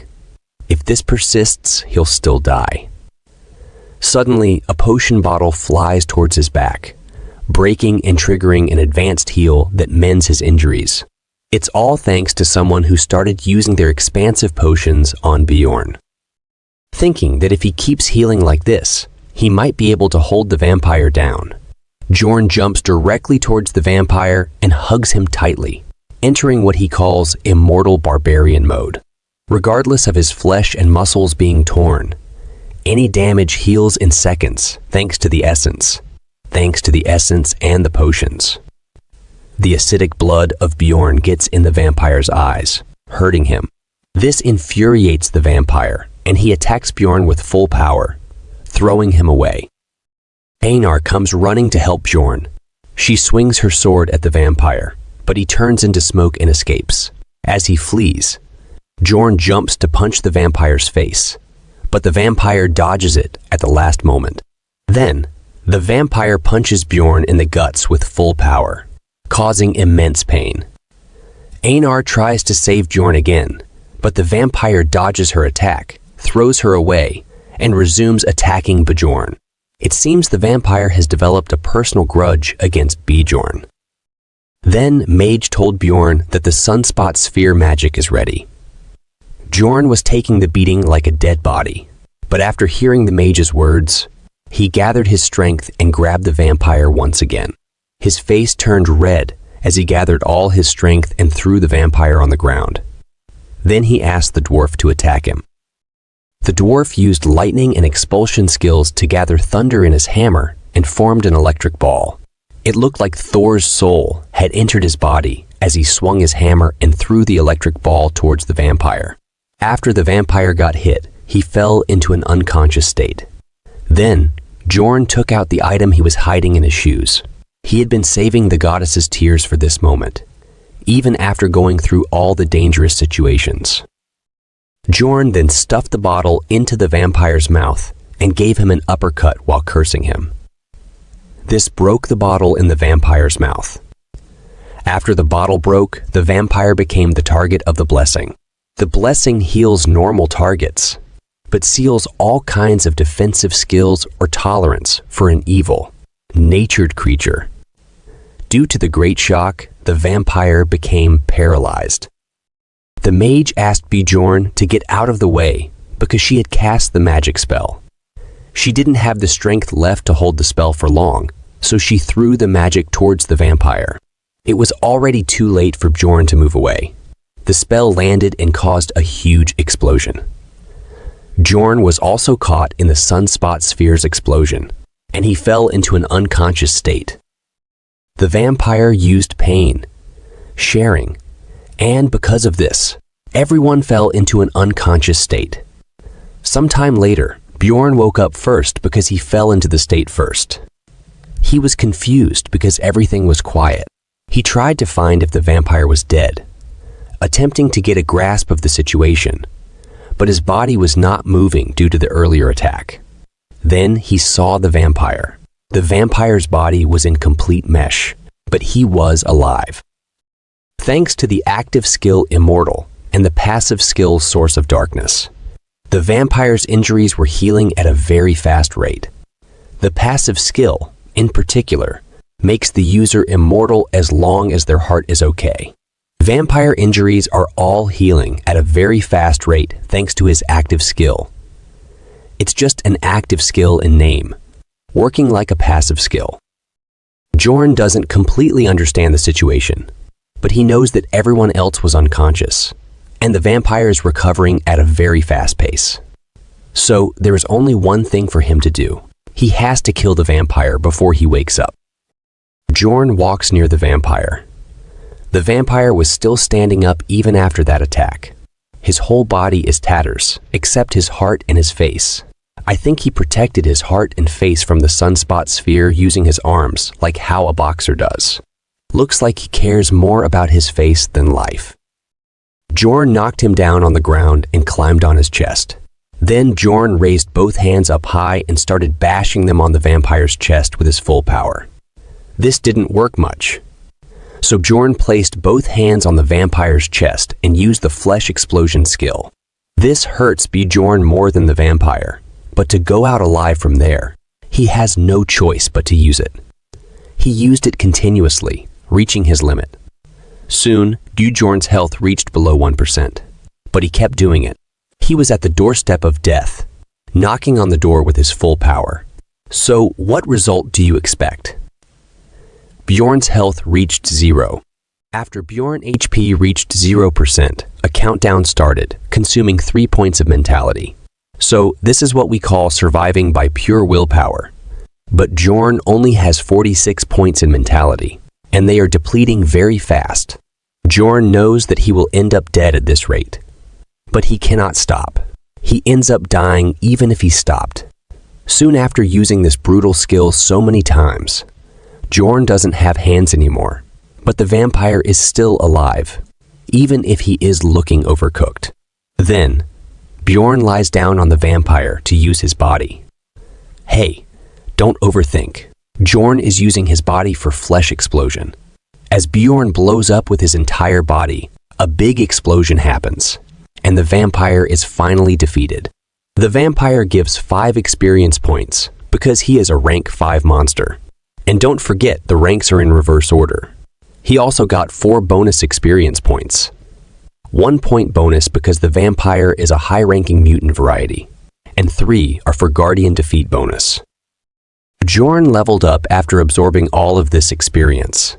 But in this game, it isn't that nice. Your health isn't healed back to full just because you level up. Bjorn's spirit power was also increased by 10. But the thing Bjorn was aiming for from the start was the Rupture Guardian's essence, which has a 33% drop rate. I was also waiting for this. The essence of the vampire was absorbed by Bjorn, and thanks to the overpowered skills, Source of Darkness, and immortal effects Bjorn got from the essence, Bjorn's health increased above 1%, and the countdown stopped. Thanks to this near-death experience, he achieved a new accomplishment, which increased Bjorn's mentality stat by 10 permanently. The mentality stat is now over 100, and other stats also increased significantly. Bjorn wakes up after a long sleep in the laps of Einar. Bjorn asks Einar about others. She told Bjorn that they all left 3 days ago. She asks Bjorn if he is okay, because he was passed out for 3 days. Bjorn was very shocked after hearing that, because this is the 7th and the last day of the labyrinth now. He checks his body, and everything is fine. There is no external injury. Then his focus goes down to important stuff. He screams and asks Einar about his pants, because he was butt naked.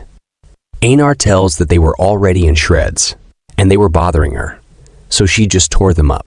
She was talking about Bjorn's clothes, not something else. But I just was wondering why they are bothering her. Bjorn was very embarrassed because of it. Then she told Bjorn not to be embarrassed because she saw what a great warrior he is. It looks like little Bjorn was also a warrior. Bjorn was very embarrassed, so he changed the topic and asked about things that happened when he was passed out. She tells him that the numbers item was taken away by the dwarf, and the mage took the rupture stone. Bjorn was alive because he absorbed the guardian essence, and the other 2 took the remaining 2 items the guardian dropped. Einar said that they agreed to roll the dice for the rupture stone, but the mage was being so stubborn and refused to roll the dice. She said that she already in the loss. The dwarf said that she didn't care, but Einar couldn't accept it. Then the mage said that Bjorn took the best loot he could have gotten, so he won't be able to argue against her taking the rupture stone. Sounds like she's the only one who knows that he absorbed the vampire's essence. Plus, she gave him the golem's essence as well as all the potions she had with her, meaning she did lose things in this rupture. So he was not mad at all about the distribution of the loot. Einar was angry. She said that the mage also took all the items going around on her own, and then she left without even waiting for Bjorn to wake up. She was a disloyal and greedy mage. Einar was so angry that Bjorn has to take Einar's side, even if he doesn't mind it. So he told Einar that she is very dependable to make her happy. Then Einar asks if they should leave, But Bjorn says that there's something they have to do before leaving. There is something that's still here even if the mage took everything. He will make sure to take that thing. But before that, he needs something to wear. After they take that thing, they return to the first floor and then back to Raftonia. We don't know what that thing is yet. After that, Bjorn goes to the Explorer Guild branch for the stones counting. This time, there are only 230, 1,520 stones. It feels like a pretty small amount compared to the hardship he had to endure. But it's fine because he absorbed 2 essences. Then he moves his hand forward to take the stones. But the receptionist lady takes them back. She said that it's too much for a 9th rank explorer and asked what is in the backpack of Bjorn. Bjorn was confused about why she asked this question because they never asked this kind of question before. Then suddenly, guards come and surround Bjorn and tell him not to move and tell him that they will talk more in custody. Erwin had also just come out of the labyrinth. She was completely exhausted because she was hunting on the 3rd floor with her sister. She experienced the strength of the 7th rank monsters that she had never experienced before. Although it was just her sister that was fighting, the 6th rank monster they coincidentally came across, it felt like a proper adventure to her. Unlike the first one where she was so busy trying to survive, she was excited to surprise Bjorn. She wanted to show Bjorn her new essence and was wondering if he would try it like last time. Even if that hurts, she was still excited to see him. Then she entered the guild building in a line. When her chance came, she gave her stone for counting. She earned 184,100 stones. The cashier lady got suspicious and asked her how she earned that much, despite being a 9th rank explorer. Erwin told her that she was with her sister. Then the cashier lady asked her the name of her sister. Erwin told the full name of her sister, which is Daria Wittember de Turcia. The cashier lady checked her register and found that her sister is a certified explorer, so she let Erwin leave easily. Then she went back home to take a shower. She was very excited to meet Bjorn, got ready quickly, and looked beautiful in her new dress. She couldn't stop her happiness. She wanted to meet Bjorn and buy him dinner with the money she had earned. She wanted to exchange experiences with Bjorn. When she reached the place where Bjorn was staying, and she asked about him, they told her that he still hadn't returned yet. There is only one meaning if someone enters the labyrinth and doesn't return when it's closed. Erwin didn't want to think about it. She refused to believe it. And just like a week went by, when she came again, she saw a man taking Bjorn's stuff out of his room. She got angry and asked them why they were taking Bjorn's stuff out of his room. That man said that he had waited quite a bit for her sake already and asked her what she thought it meant. She already knew, but she didn't want to believe it. But that man told her that he is dead in there. This broke her will completely.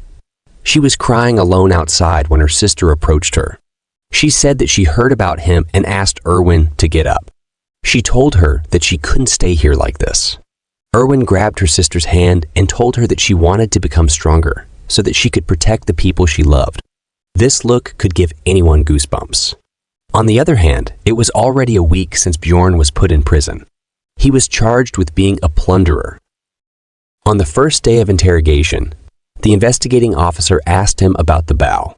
Bjorn told him that he got it from the guys who were trying to kill him. So it's not a problem to loot people who attacked you first. That man said that they would figure out who attacked first. He was going to imprison Bjorn just for this. Bjorn felt that something was off. It was an unwritten rule that they wouldn't question anyone without evidence, no matter what the explorers brought back. The man told him that the rules of the guild changed a few days ago.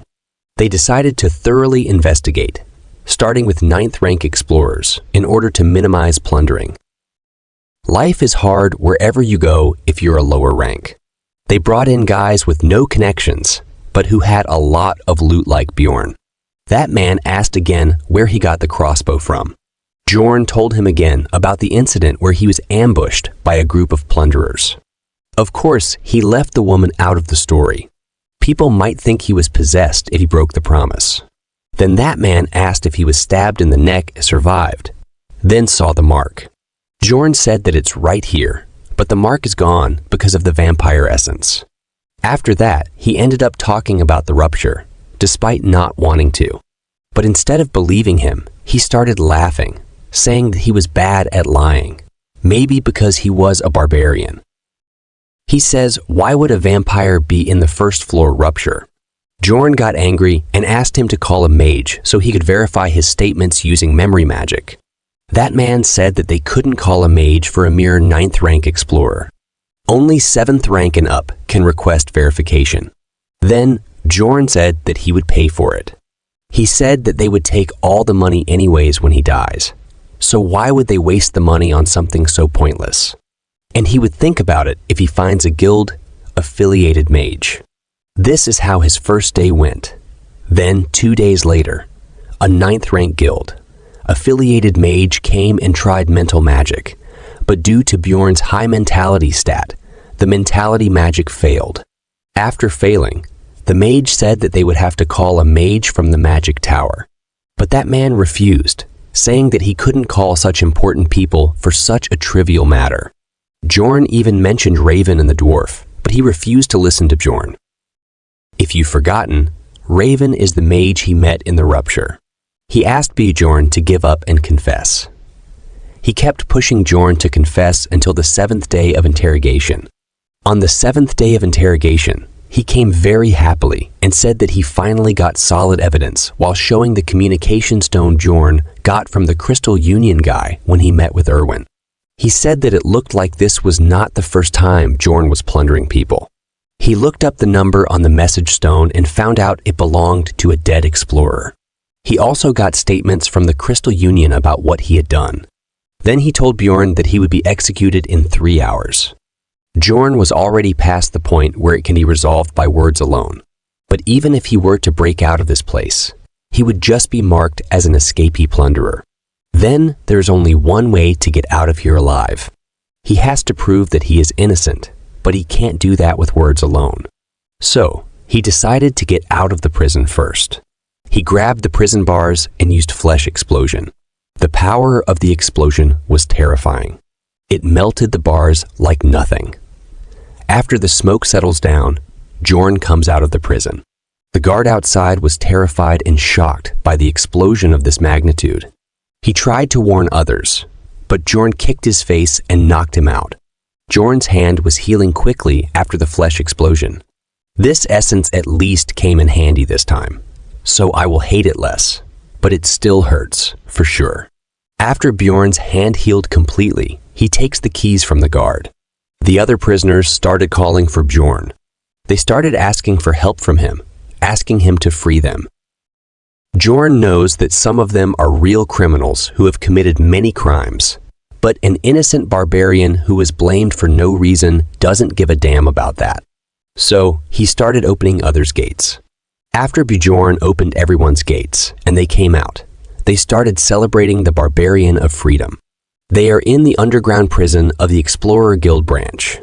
The guards are standing guard at the gate of the underground prison when a sound comes from behind. When the guard tried to look behind, the door blasted off, and a wave of prisoners rush out with all kinds of weird weapons they find. They started attacking people as soon as they came out. The workers offer rewards to explorers who take down escapees. Then both groups start fighting. The fight is intense, but it was helpful for Bjorn. He took this chance to go up to the 2nd floor, because he knew that the prisoners would be caught soon enough.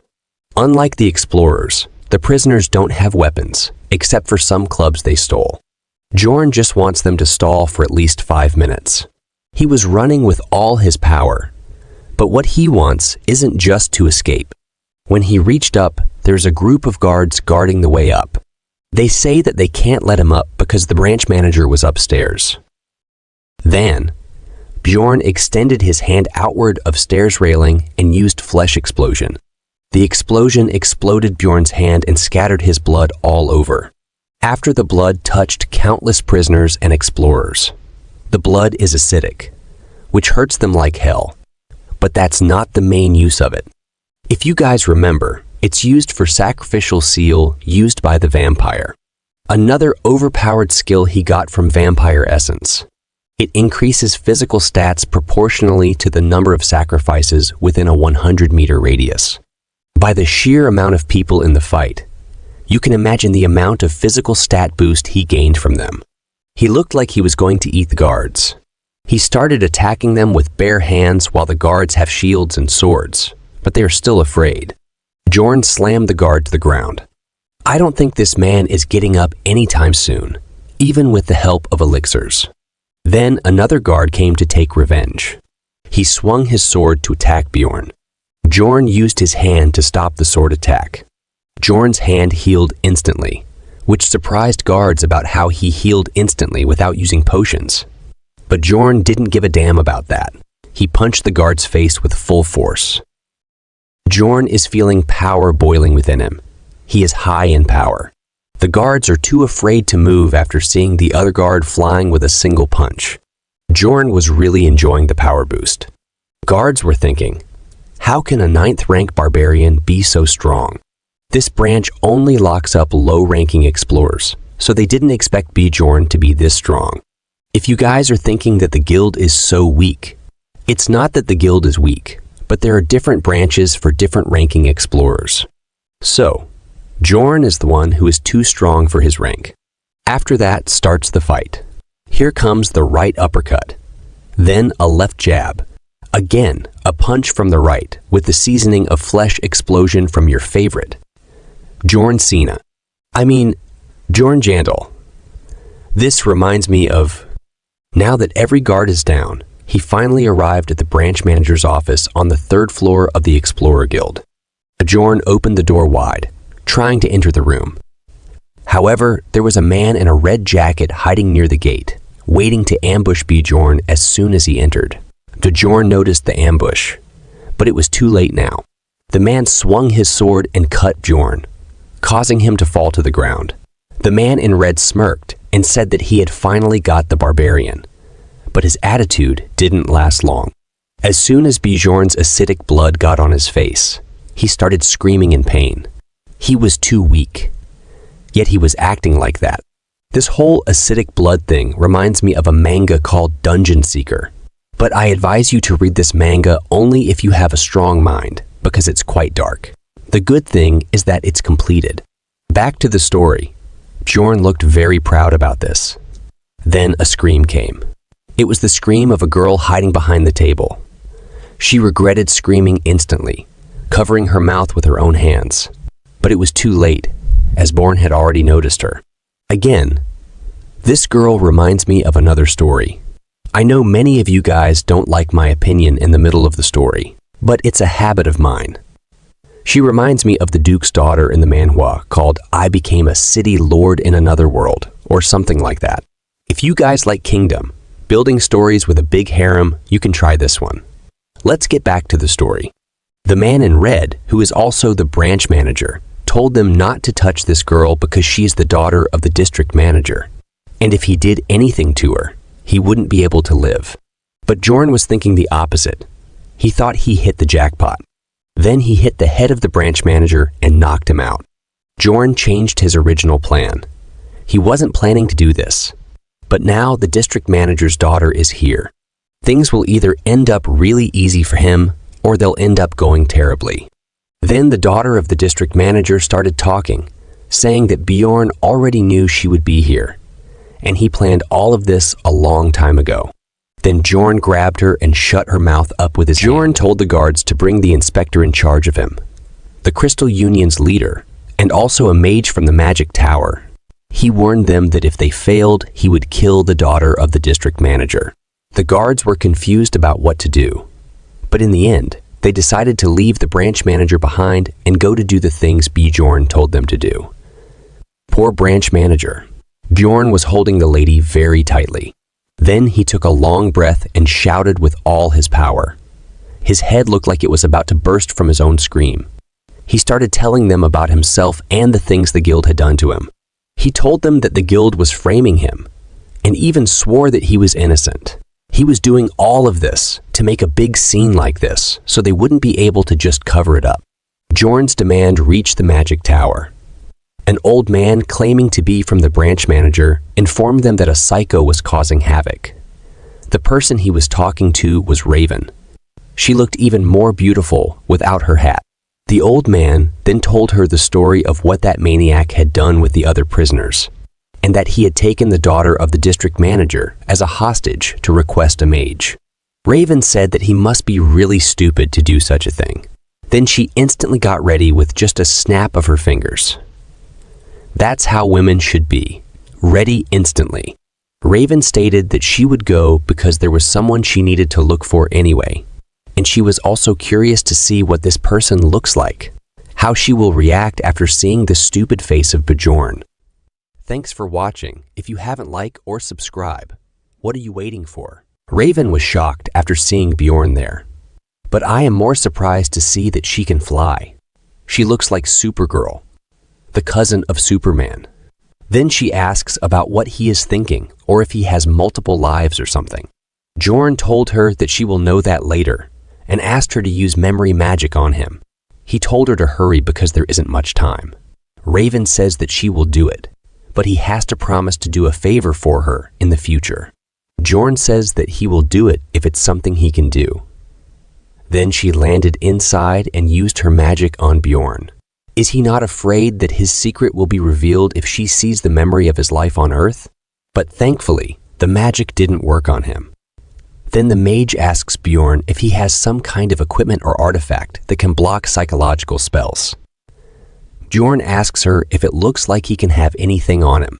It looks like the people who come from another world, like Bjorn, also known as evil spirits in this world, have some kind of mind barrier that prevents them from getting exposed by the mages or prevents the information about their world from being leaked in this world.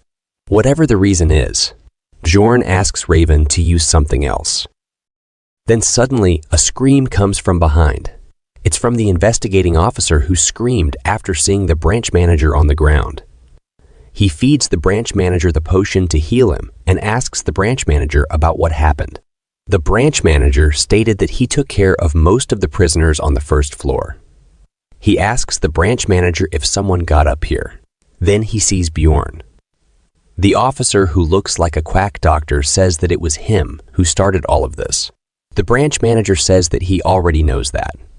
The officer was confused, but then asks the branch manager why he is not doing anything if he already knows that.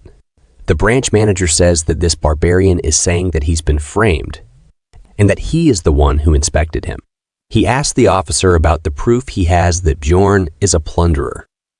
The investigator officer says that he is not framing him. He told the branch manager that he brought back way too many magic crystals for a 9th rank explorer, and his backpack was full of equipment that seemed to be stolen. They even tracked down the owner of the message stone they found in his bag and obtained information from the Crystal Union that Bjorn Jandel murdered innocent people and looted the victims. Then in a counter-argument, Bjorn says that it's a testimony from a fellow Union member, and it's a testimony that hasn't been proved with magic. Then the branch manager asks the officer why he didn't check it with magic. The officer said that it was all because Bjorn kept lying to him. He says that Bjorn told him that he got stabbed in the neck, but survived. And then he says that he doesn't have any scars because he absorbed a vampire's essence in a rupture. The branch manager was also shocked after hearing about the vampire. The officer says that he was certain that he lied because he knew that magic wouldn't work on him. So how could he trust him and bring a precious mage from the magic tower? He was very happy after giving this long speech and was certain that it was the end of Bjorn. But his luck is bad because Raven was here. She came out from behind Bjorn and told him that it was true that Bjorn consumed the vampire's essence in the first floor rupture. Both of them were very surprised after hearing that. The officer asks Raven about what she means. Raven said that she was there herself. But what can they do? They can't use magic on her. Maybe it's some kind of immunity provided to mages. The officer again asks what she means by he absorbed the vampire essence. And even if she knows him, she shouldn't defend him with lies. Raven got angry after hearing that and asked the officer if he is trying to say that she is lying. The officer quickly said that it was not what he means. Then Raven asks what he means then. Was his little power causing him to start looking down on mages too? Then that man quickly kneels down on the ground and starts apologizing for his behavior. A magic tower mage has a similar status to that of an aristocrat or nobles. There are many groups within the tower, but they all came together into one organization to properly protect their rights, or I should say, each other's interests. But for a mere employee of the guild to doubt a magic tower mage, it's like digging one's own grave. Then the branch manager asks them to stop this. Then the branch manager told Raven that even she would agree with him, that without knowing the situation, it all sounds like nonsense. Raven said there has never been a vampire on the first floor before, so yes. The branch manager got happy and said thanks. But Raven will not let this end easily. She said that it's a reason for a normal person, but that's not something an Explorer Guild's branch manager should be saying. After hearing that, the branch manager got nervous. He understands that she will not let this slide easily. Raven says that even now, after so many years since the first appearance, there are still mysteries they don't know the answers to. They can never predict what might happen in there, but he was telling her that something can't happen, so he can be so sure. The branch manager's face was looking like he was getting scolded by his mother. After seeing how ruthless, even to the branch manager, he understands that she is really a mage through and through. Then a man comes there and said to Bjorn that he was the barbarian who started all of this. Bjorn asks him who he is. That man introduces himself. His name is Niall Urbans. He said that he created quite a mess. Bjorn was confused about who he is. Then suddenly, a new waifu. The daughter of the district manager, shouts father. I think I don't need to tell you now that this man is the district manager. The Explorer Guild manages clans, casts team spells, and sells various kinds of information for the sake of the explorer's convenience.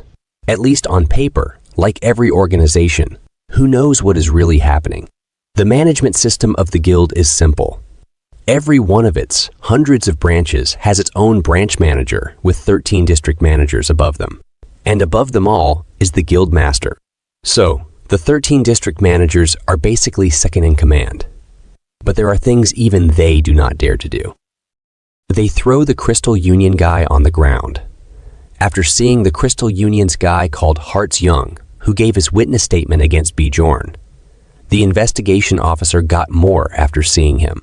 Then, Bjorn takes him under his remand and asks him questions about his false witness statement about the message stone against him. He tried to refuse that. But Raven used her magic on him and confirmed that he was lying. The branch manager and officer were shocked after hearing that. Now both of them and the Crystal Union won't be able to do anything to get out of this since the Magic Tower's mage has proved it. Then the district manager told Bjorn that he was innocent. Then Bjorn releases his daughter and asks him about what is going to happen with the Crystal Union guy. The district manager says that this was all caused by this person's false statement, so they will investigate this further and then decide what to do with him. Then Bjorn says that he prefers it if they look into the clan he's in too. The district manager said that Crystal has been quite the troublemakers anyway, so he will do that. He also told the inspector that he is fired. The inspector tried to defend himself by saying that he did everything according to the rules of the guild. But the district manager refused to listen and asked if he is trying to bequeath his lack of skills to the guild. Then he told him that there will be a thorough reinvestigation of every case that he handled, and if they find anything wrong, he will be punished accordingly. Now I am feeling bad for him. They're just trying to push all the blame on a low-ranking employee. He also understands that and didn't say anything after that. Then the guards take both of them out of there. Then the district manager says that they will compensate Bjorn for any inconvenience he goes through. He said that he'll make Bjorn a 7th rank explorer first, and they will replace all of his current equipment with new gear. He thinks he can fool Bjorn with just that. But Bjorn got angry and said that he can become a 7th rank explorer with a 5th rank essence anyway. So they are not doing any charity here. I don't know about Bjorn, but they almost fooled me. For a second, I think that it's amazing that they are even giving any compensation. The district manager said that he only has 2 months of experience. Then Bjorn almost got on his face and told him to bring any 7th rank explorer, and he will show who is stronger. Bjorn goes into full barbarian rage mode and told him to come at him.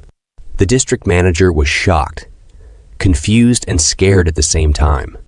He tried to calm down Bjorn and told him that it never happened before. Then Raven comes forward in support of Bjorn, blinking at Bjorn to let him know that she is with him. Then she said that she is sure that there has never been an explorer who has fought off a 5th rank vampire and come back alive, having eaten the Rupture Guardian vampire's essence. And it's funny that he was doing something he should have done anyway, and counting it as compensation. The branch manager doesn't like this, but he doesn't have a choice now. So he asked Bjorn about what compensation he wants. Bjorn smirked. Then Bjorn told him that he wants money. A lot of money. It reminds him to ask something everyone. If guys want and can support, you can do it with just a finger or a thumb. You want to support more, you can however you want. On Patreon or here on YouTube. You guys should at least subscribe and like the video if you can't do financially. Not me, but Bjorn is asking. Bjorn asked for 5 million stones. He was saying all of this with full confidence, but he knows that it might be too much. But he doesn't care because he is a stupid barbarian anyway, so he gives it a try. The branch manager said that it's too much, but the district manager agreed. Bjorn was surprised that he accepted it that easily, then said that the 1 million stones for her work here is separate. The district manager did not look happy, but he accepted it. He asked Raven to tell the master that he is always grateful for his work. It looks like the magic tower has more power than I expected. It's only because of Raven that Bjorn's demand was accepted. After they were done with her work in the guild, Raven took Bjorn to her personal lab in the magic tower. Bjorn was looking around her lab while she's busy doing something suspicious. If someone makes a face like this in the chemistry lab, I will definitely run for my life from there. Then she gives a lab flask to Bjorn and told him to drink. Bjorn was confused about what is in it, so he asked her to clarify if the liquid in it is water. Raven says that it is water in it because they don't have any cups in the lab, but if he would like to have some of the basilisk concentrate in it. Bjorn says that he is fine with water. He was thinking about what kind of weird liquids and monster organs were in this thing, until now. So he changed the topic and asked the reason why she brought him to her lab. He swiftly put the water on the side. Then Raven asked him if he remembers the promise that he will do her a favor. It's a promise he agreed to before in a hurry to save his life. But it's not bad for him to be friends with a mage. Then Bjorn reminds Raven that he will only do something if it's something he can do. Raven says that it's fine. What she wanted to do is study the essence Bjorn consumed. She told Bjorn that it was also beneficial for him because there might be some features they didn't know about, since no one's taken it before. Her eyes change. They're full of a passion for knowledge. She is so excited to study the essence of the vampire that never appeared as a guardian in the Rupture before. Mages like the graduate students. Bjorn asks her if it's the reason behind the thing she said when signing the agreement papers. They signed a contract in the guild, and she asked the district manager not to record that Bjorn took the vampire's essence in exchange to agree on a condition. Bjorn was grateful that she was being so considerate, but she was just securing her test subject. She was embarrassed now that Bjorn found out. She tried to change the topic and told Bjorn to come to the lab once a week and help her for about 3 hours. About half a year. Bjorn told her that half a year is too much and told her to make it 6 months. And she also has to share research results with him. Raven told Bjorn that he survived thanks to her and also got 5 million stones, so he should be more grateful towards her. Bjorn is grateful, but that's a separate issue, and in order for this relationship to work out long term, he needs to show her what kind of person he is. He stands up and told her that she should be the one giving money to him. Raven was confused about why she should be the one giving money, just like you all. Bjorn told her that she has to pay because she fed him the essence of a golem that he doesn't want. Raven pushed Bjorn away, or at least she tried to push him, then asked Bjorn about how that is an issue. She said that she gave him an essence for free. Bjorn told her that she forcefully fed him that essence so that she could live. So how is that not a problem? She says that it also saved his life. Bjorn says that he doesn't care, and he doesn't want it, and asks her to pay 10 million stones, because he heard that's how much you need to erase an essence at the temple. So you can actually erase an essence. That's great news. So basically, all rich and powerful people like the royal family should have the best essence. But if it's me, I should add a merging or devouring system in the game, where if you get a similar essence of higher rank, the higher rank essence should devour the lower rank. Like if you get the essence of Death Fiend and Vampire, the Death Fiend's healing ability will become useless because of the great healing ability of Vampire. In that case, the Vampire essence should devour the Death Fiend's essence. You guys can give your suggestions if you want something similar in my story. I'm going to start writing my story. If any of you know any good platforms, please comment down the name. Let's get back to the story. Raven asks him why would he get rid of such a precious thing. She called him a psychotic barbarian. Bjorn says that it's because he doesn't want it, and she has seriously harmed him. She said she heard that it's super rare and precious for explorers. So she should be the one getting paid instead. Bjorn said that it's a biased opinion of a mage since you guys can't take essences, so she should be asking other explorers. She said that he was saying all that because he thinks she doesn't know any explorers. He should just wait and see. She walks towards a magic ball and taps it. She calls someone called Patsaran. She introduces herself and says that he met her mentor last time. It looks like Mr. Patsaran is a high-ranking explorer. She asks him about what he would do if someone forcefully feeds him an essence that he doesn't want. That man said that he will get very mad. Raven is surprised. Then she asks, what if it was really, really rare? A really rare 7th rank essence that you could only earn in the rupture. That man said that he would still be mad. An essence that he wasn't planning to take would only harm him. Raven was shocked and nervous, while Bjorn was sitting on the chair like a mastermind who closed all the doors of its enemy. That man is explaining to Raven that mages don't understand. But you can't make it to the upper floors by just taking whatever essence you come across. Bjorn was looking very proud, while Raven was embarrassed because of it. Then she asks about how should she compensate someone for it. If something like this happens, that man says that he will ask for money.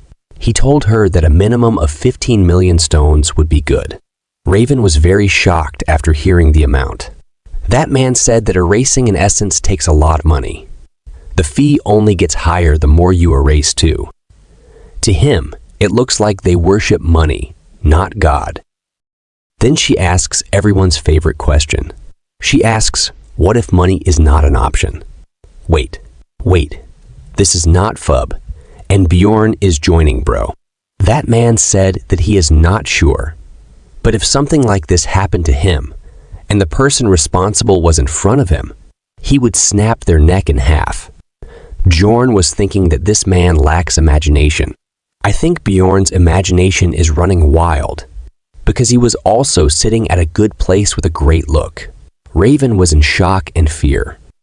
She was thinking about what she should do. She doesn't have that much money. This guy must be a pretty skilled explorer if he's acquainted with a magic tower mage.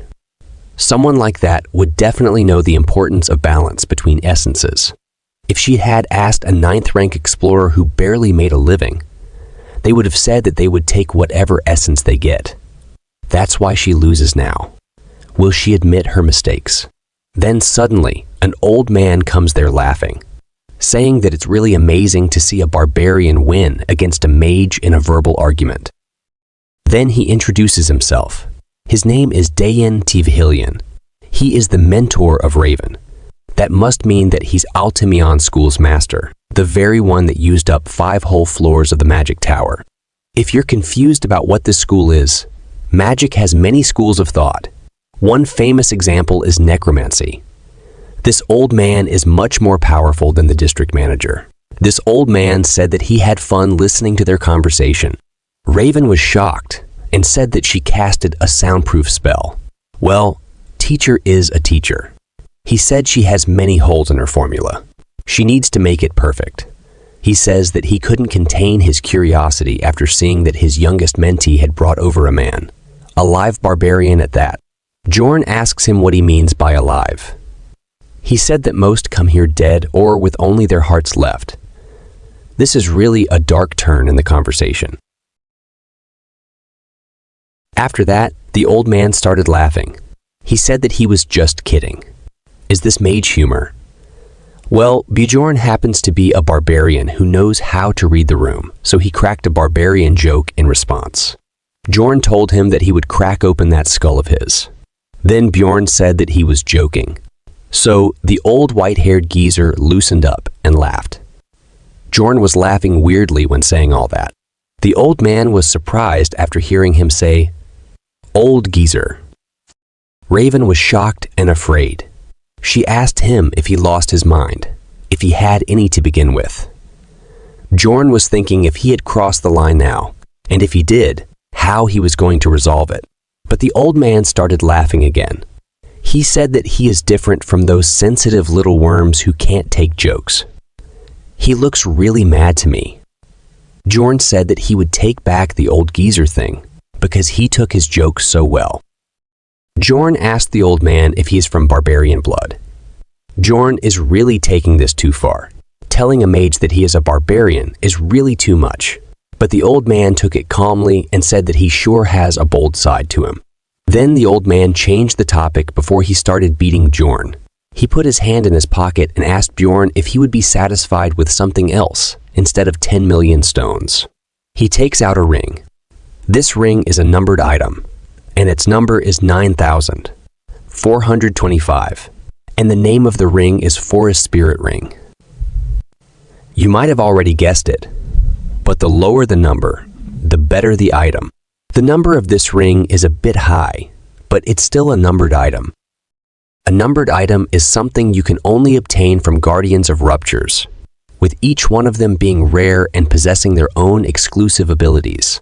If you're thinking about where the numbered item is, from the rupture Bjorn entered, if you forget about it, it was taken by the dwarf after Bjorn was unconscious.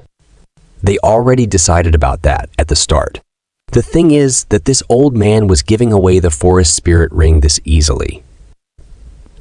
Bjorn asked the old man about what's good about this. The old man says that it's something he definitely needs. It has the power to seal one of the essence's abilities that the user has consumed. So it can seal Bjorn's acid blood ability. You know what it means. It means that little Bjorns are safe now, and he won't become a eunuch now. Actually, Bjorn already knows its uses, but it seems that even the master of the Altimian school doesn't know about the ability that the Forest Spirit Ring has. He only knows that it suppresses one ability of the essence. That's why he is giving the ring to Bjorn so easily. Bjorn accepts it and leaves the magic tower. Raven reminded Bjorn that he has to come back twice a week to help her with the research of the essences he absorbed. Bjorn says okay and quickly got out of there. Raven was worried if Bjorn really remembered it. Raven said sorry to her mentor because he had to give the item because of her. Her mentor, the old man, told her that it's fine because it was a useless numbered item that wasn't being sold, and that ring's value is only 1.5 million on the market. He said that the stupid barbarian will be so angry once he realizes how much that ring was worth. The old man thinks that he was very smart. But what will happen when he finds out the real worth of that ring? Then he realizes who is really the stupid one here. In this world, mages are the smartest of everyone. But Raven doesn't seem to know how to obtain the goddess tears. That's why, even if they're mages, they're basically noobs in front of Bjorn. After that, Bjorn goes back to the hotel he was staying at. The man from the hotel said that he thought that he was dead. So he emptied Bjorn's room. Then Bjorn asked him about his stuff. The hotel guy said that he threw them out. Bjorn got angry and said that he paid for an extra week before he leaves. The hotel guy got scared and said that he will pay him back. Bjorn was very angry. He wants to beat him, but he can't do that in the city. Then Bjorn realized that he starts having such violent thoughts so naturally. Even when he saw a head go flying, his mind was fine. Even when he murdered for the first time, he found it so easy to do. Even if it was something he had to do for self-defense. Even when he escaped the prison, he only hesitated a bit. He didn't hesitate much when he committed any of these actions. Even the argument that he had with the old man in the magic tower is something that the old him, the 29-year-old office worker Lee Hanzu, would never done. He only thought that these were just changes that happened because of the given environment. But he comes to realize that it's like the instincts in his barbarian body that just jump out during battle. His personality, too, has changed to become more violent and simple. He is becoming more like a barbarian. But this is better for him if he wants to survive. Bjorn asked the hotel guy for 30,000 stones, and he will let it slide. The hotel guy said that he didn't even get half of this after selling his stuff. At this moment, he knew that he is. Bjorn asked him what he means by sold. Didn't he just say that he threw them? What do you think happened after that? Bjorn literally moved to a 5-star hotel. Now he has a king-size bed with a personal bathtub, and the city square is also much closer than before. He was thinking about the Einar now. What about Erwin? He didn't even think about her, and she was. Well, you know what happened. The next day, he goes to the Angry Bull Inn to meet Einar. After seeing Bjorn, Einar starts crying. She is looking like a kid now. I still miss the muscle Einar. If any of you are confused about why she is like this, it was all because of the essence she absorbed in the rupture and became small, like a normal human. She hugs Bjorn and asks him where he was all this time. She said that she knew that he would even come back from hell, but still. Bjorn said he had some issues. Then Einar said she remembers something.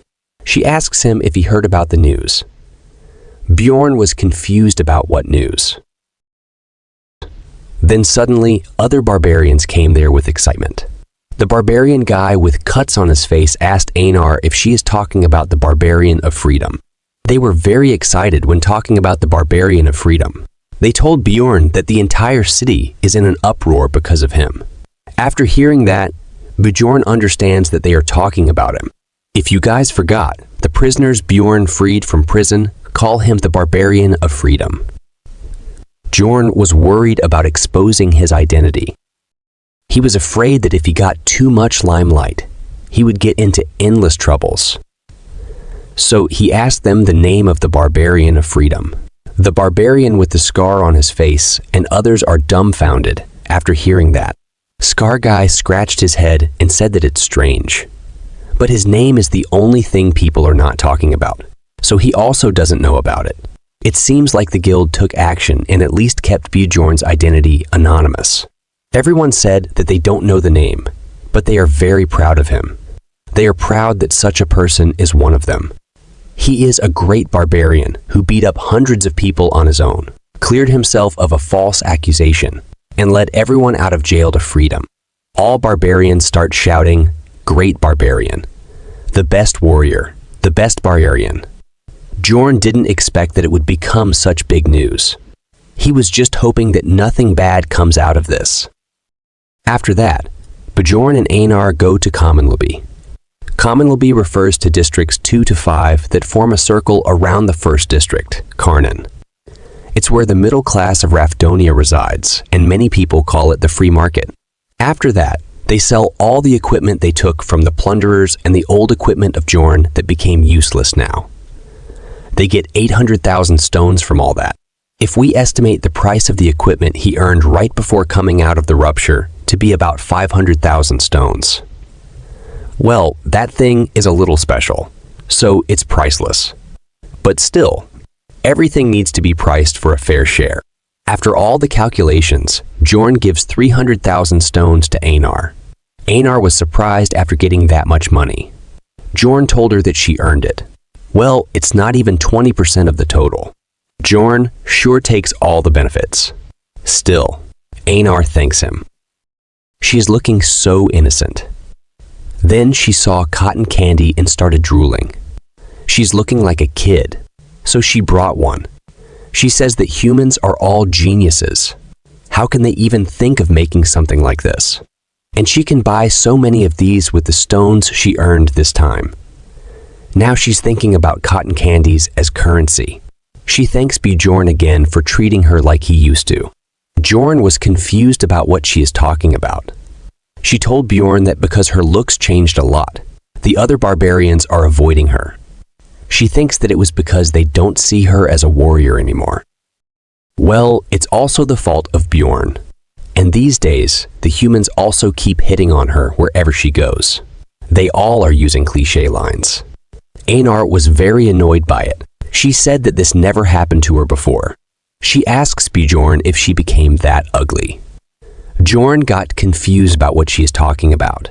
He tried to explain to her, but she said that she made up her mind and she cannot go into the labyrinth with him anymore.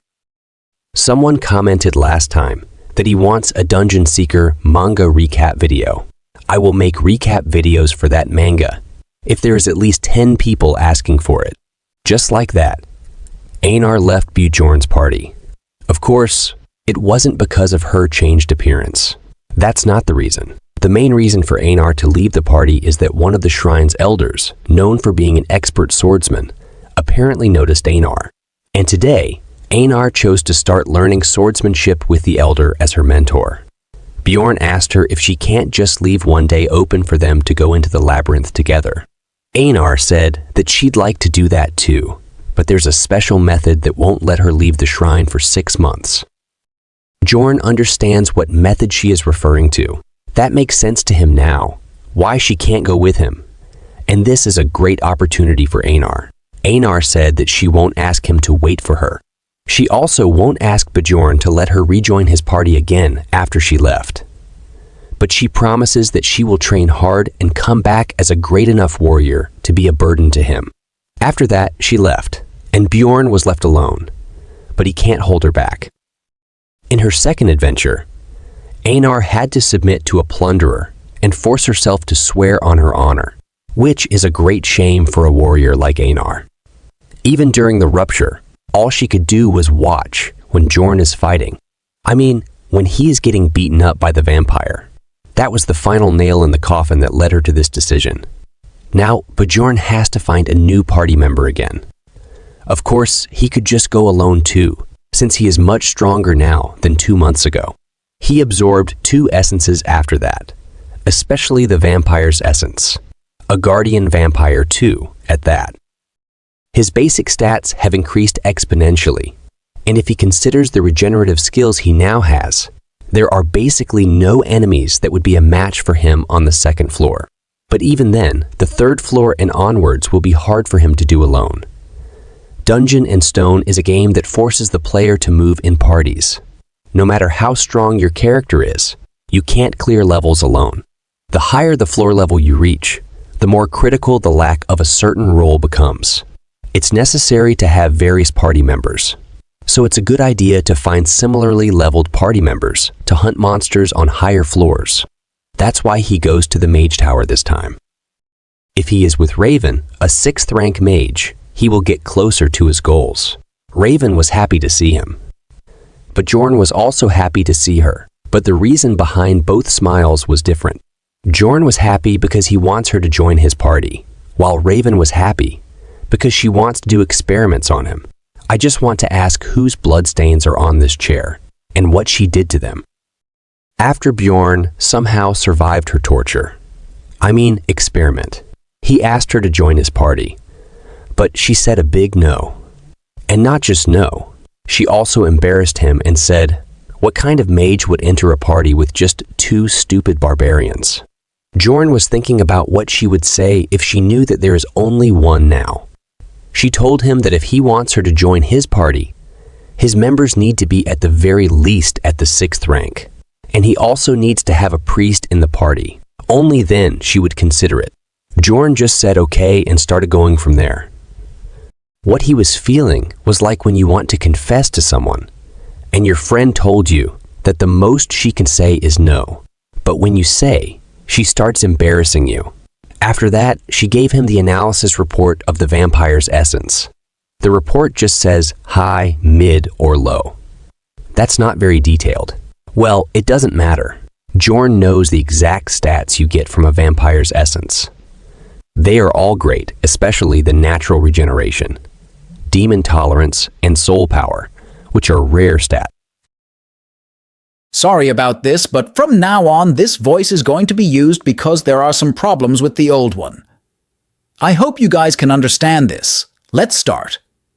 A Guardian's essence comes with a default passive skill, which you won't get from a normal vampire essence, as well as all the possible active skills. Now, I just want to see Bjorn sucking others' blood. Now that Bjorn has the undead or immortal seal he got from the barbarian Saman, as well as the Guardian's essence, he is basically set on regeneration skills. He played this game for a decade now, but this is the fastest he has ever been able to grow. Now Bjorn's work is done for today, so he starts going from there. Then Raven stopped him and asked him about the stuff he shoved in that vampire's mouth. She said that she sensed divine power. She means the goddess's tears, but Bjorn can't tell her that.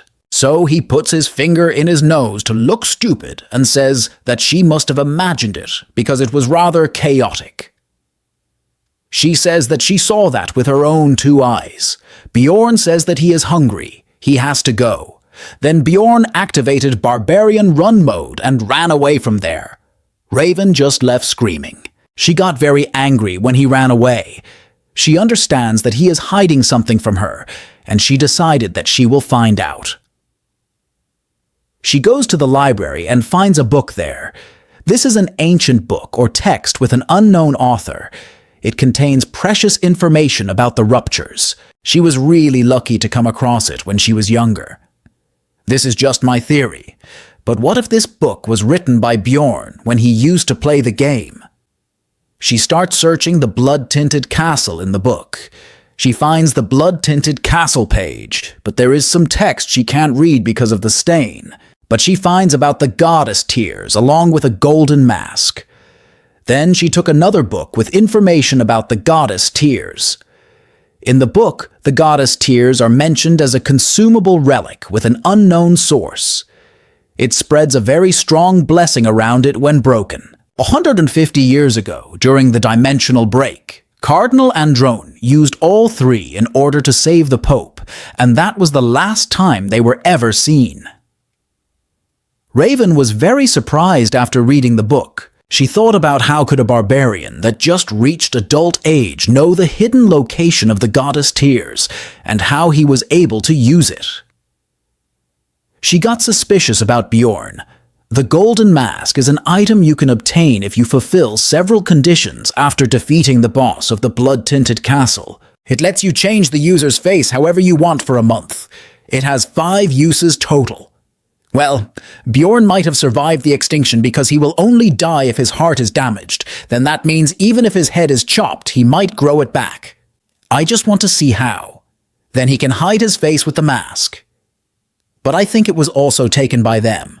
When he was just playing the game, he wasn't really interested in customizing his character, so he just sold it for 500,000 stones. This is the value he considered when distributing the loot with Einar.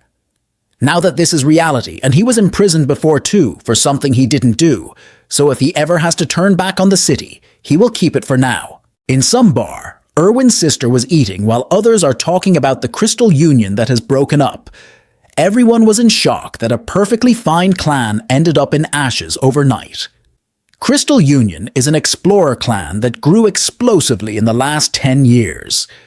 They created a wide-range communication system through the use of many message stones and provided the first-floor explorers with all kinds of conveniences. Then other explorers started criticizing them. They said that they are just pretending to be explorers. They are just scumbags. Actually, they were good in the beginning. A lot of ordinary citizens who had a hard time paying their taxes were saved by them. But as they grew bigger, they changed. They discriminated against outsiders and committed crimes against beginners habitually. What happened to Erwin was the proof. She doesn't want to admit it, but if it weren't for Bjorn, unspeakable things would have happened. She was thinking that she should do something about them, but now she won't even need to anymore. Then a guy asked another about the reason they are broken up. Then another one said that he might not have heard the news. It was the Barbarian of Freedom. Erwin's sister thought that it was also done by a barbarian, coincidentally enough. Then they talk about the whole incident, and people are saying that the new law to find plunderers isn't going to be enforced either because the incident became too big. And what's more surprising for them is that the barbarian is just a 9th rank explorer who barely went through his coming-of-age ceremony. After hearing that, Erwin's sister stops. She thinks that it would be too big of a coincidence. Now she is thinking if Bjorn is really dead, and if the Barbarian of Freedom really is Bjorn, that would explain why he didn't come back for a week. She sure is smart. Then she goes home where Erwin is. Erwin now has one more fire spirit. She is looking stronger than before, but not happy at all. She is looking completely broken from inside. Her sister was confused if she should tell about Bjorn or not. Her sister and Bjorn sure are cruel. Bjorn didn't even think about her since he came out. Instead, he is busy looking for new party members. He now comes to the guild to find new party members. The reception guy asks him if there is something specific he is looking for. Bjorn told him that he is looking for a team of at least 4 people working on the 3rd floor or higher. Then the receptionist guy asks Bjorn for personal details and identity plaque. Then Bjorn gives him what he asked. Then he starts checking the details. He was very surprised after seeing it and said, 5 stars. Bjorn asks him about what does that mean. The receptionist guy says, did I say something? Then he gives him the list of the teams that fit his needs. He changed the topic. Well, it must be some kind of keyword the guild uses. 5 stars maybe means that he is a really good customer or a really bad one, according to the look he gives after seeing the stars. Either way, Bjorn doesn't care as long as they're treating him fairly. Then Bjorn looks at the list, and he was very surprised after seeing a name in it. That's right. The name he saw in the list was Hikarod Murud the Dwarf. He was happy to see Bjorn, but he said that he was a bit iffy about it since Bjorn was put down as 7th rank. Then the two of them chit-chat a bit. Hikarod said that they would talk about the details later, because one more person should be joining them. Bjorn asked him if he already had someone on the team. The dwarf said that it's not that, but that person is a mage, so he is basically already chosen. Bjorn was very shocked after hearing that. He thought, how can a rare individual like that be in their party? He was thinking about who it could be. Then that person arrives. The mage is a young man called Leor Werv Dwalk. He said that he comes here because he wanted to join their party. The dwarf shakes hands with him and asks if he is the mage. The mage asks him how likely it is to coincidentally come across a mage at a specific time and place like this. The dwarf was confused about what he is saying. Then Bjorn told him that he is saying that it's him. The dwarf introduces himself as Hikarod Murad, a 6th rank explorer. Then the mage also introduced himself as an 8th rank mage of Rafdonia's royal family. Now I want to talk about the Dungeon Seeker manga recap. That manga has some 18+ scenes, so I will upload it on another channel because I don't want to affect this channel. The link is in the comment section. I hope you guys will enjoy that one too. Dwarf was very shocked after hearing the name of Rafdonia's royal family. Then, Bjorn told him that it means he doesn't work for the guild or magic tower. The dwarf barely knows anything. The mage told Bjorn that he is quite knowledgeable and asked Bjorn for his name. Bjorn was pissed by his cocky attitude of speaking, but Bjorn controlled himself and introduced himself to the mage, telling him to sit down. After they sat down, Bjorn said that he would be direct. He asked the mage why he wants to be an explorer. It's rare for an 8th rank mage to go on explorations. He's not skilled enough to be working in the middle and upper floors, and exploring the lower floors doesn't make enough money. It's much more stable and profitable to work in the city. The mage smiles and said that it's simple. He wants to become a renowned explorer and increase the fame of Baron Marton's family. The dwarf was very shocked after hearing Bjorn's name. He asked the mage if he is a noble. The mage smiled and proudly said that his mother's sister's husband is the 3rd brother of Baron Marton's wife. Bjorn was angry after hearing that. They are basically strangers. Baron might not even know about him, let alone him being a noble. He said that they don't have to be nervous and that he doesn't intend on treating anyone lesser than him. He really is out of his mind. He sounds more and more like a fraud the more he speaks. The mage has a pretty face and blonde hair, approximately 160 centimeters in height. These are the basic features of a hot chick without a brain. But he is not. He only knows how to use daily and administration type magic and a few curse type spells, as well as cold type magic. He is an inexperienced 8th rank mage who is full of lies and arrogance. This is the image Bjorn has of the mage after the meeting. Bjorn was a bit doubtful, but better people will sign up to be in their party if they have a mage, so they decided to take in Dwalki the mage. After that, they received a lot better people, as Bjorn had expected, and Hikarad and Bjorn met 3 to 4 times a week to look over documents. Well, Bjorn was the one doing most of the work. Bjorn selected the candidates to be their party members. The dwarf says he's going to reject them too, so he is relieved that Bjorn finally chose someone, and like that, they completed their team. Bjorn even upgraded his equipment, and now he is showing them off in front of the librarian. Yes, I was also confused about why he is showing off in front of her. She asks about what it is. Bjorn says that he will tell her if she wants to know that bad. He told her that it's armor and a shield made from lithium. The name is like the mixture of lithium and aluminum, but the defense is good. He also shows his new expandable backpack. He said that it's not much though, and he just got it. You can tell by Bjorn's face how much he is enjoying showing off. But the librarian puts a full stop on Bjorn's excitement. She told him to take off his armor because there are complaints. She didn't give Bjorn the reaction he wanted. Well, that's what you get when you forget about the only person that can give you the desirable reaction. After that, he got out from the library, and when he was walking on the streets, he saw someone sleeping. It's a barbarian that is sleeping in the alley. But the weird thing about him is not that he is sleeping on the side of the road, but that he doesn't have any weapon. Because every barbarian walks around with a weapon like it's their lifeline, no matter how hungry, poor, or cold they are. Bjorn wakes him up, and he got scared after seeing Bjorn. Bjorn told him not to be scared and asked about his weapons. He said that he doesn't have any money, so he sold it. He's speaking to Bjorn in a formal tone, and he sold his weapon. Bjorn is sure that this barbarian is an evil spirit like Bjorn. Then Bjorn introduces himself. Then that barbarian also introduces himself as Leon's son, Tari Khan. Then Bjorn takes him to a restaurant for food. He was very happy after eating. He said that he will never forget what Bjorn did for him. He said that he went through his coming-of-age ceremony a month earlier than Bjorn. He said that he got lost and couldn't enter the labyrinth, but maybe he ran off because he was too afraid to fight monsters. Escaping from an excited crowd of barbarians is a piece of cake. But the problem comes after that.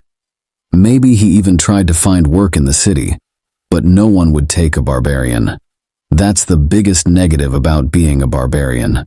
This makes Bjorn think if the evil spirit really the one that opened the boss room, called the Gate of Abyss, because someone that skilled should know about how barbarians are treated in this world, but he didn't go into the labyrinth. Then Bjorn asks him about what he did after the first month. He said that he didn't go into the labyrinth then either. Bjorn got angry and asks him if he is crazy to not go even a second time. He said that he can't fight monsters without a weapon. After hearing that, Bjorn thinks that this is why he should have gone the first time. Bjorn was confused if he really played the game or not. Then he continued his story. He told that soon after that, he also kicked out because he ran out of money. So he had to fight the cold, hunger, and sickness, and then he tried to go to where the barbarians were staying, but for some reason, they excluded him. Now Bjorn thinks about how he survived for that long when he's been acting like that. If he had run away that day because he was scared, he would have met the same fate as this guy. Then this guy asks Bjorn about how he feels about his story, and if it makes Bjorn want to help him. He said that it's hard to believe, but he knows the labyrinth very well and can be helpful for Bjorn. Bjorn told him that he is not going into the labyrinth with him. Tarikan was surprised and disappointed. Bjorn told him that he will help him in another way. Bjorn gives him 150,000 stones and told him to buy a weapon with it and go into the labyrinth. He was very happy receiving money. He thanks Bjorn and said that he will pay him back one day. Bjorn told him to go now because he was tired. Tarikan stands up and says that he will come back next time. Bjorn told him not to come. Whether he loses his money, wastes it, gets rich from the labyrinth, or even if he gets the money to pay him back. Once he leaves, he shouldn't ever come find Bjorn again. Bjorn asks him if he understands. He says okay and goes from there. Bjorn also comes back to his room, but is still thinking about what he did today. Maybe it was because he helped by someone in the past. A logical person would have told him that he was being stupid, and an emotional person would have been mad that that's all he did to help. Neither of them would be wrong. It might sound like hypocrisy to some, but that was the best he could do. Now he can just hope that Tarikan survives. Soon the day of labyrinth opening arrives, and Bjorn enters the labyrinth with his new party. The mage is enjoying the scenery because it's the first time he entered the labyrinth. Let me introduce the new party of Bjorn. Let's start with the mage. He is Leor Wervdwalki, an 8th rank human mage age 25. The second one is Braun Rotmiller, a 7th rank human explorer age 34, with 8 years of exploration experience, probably the most normal member of the party.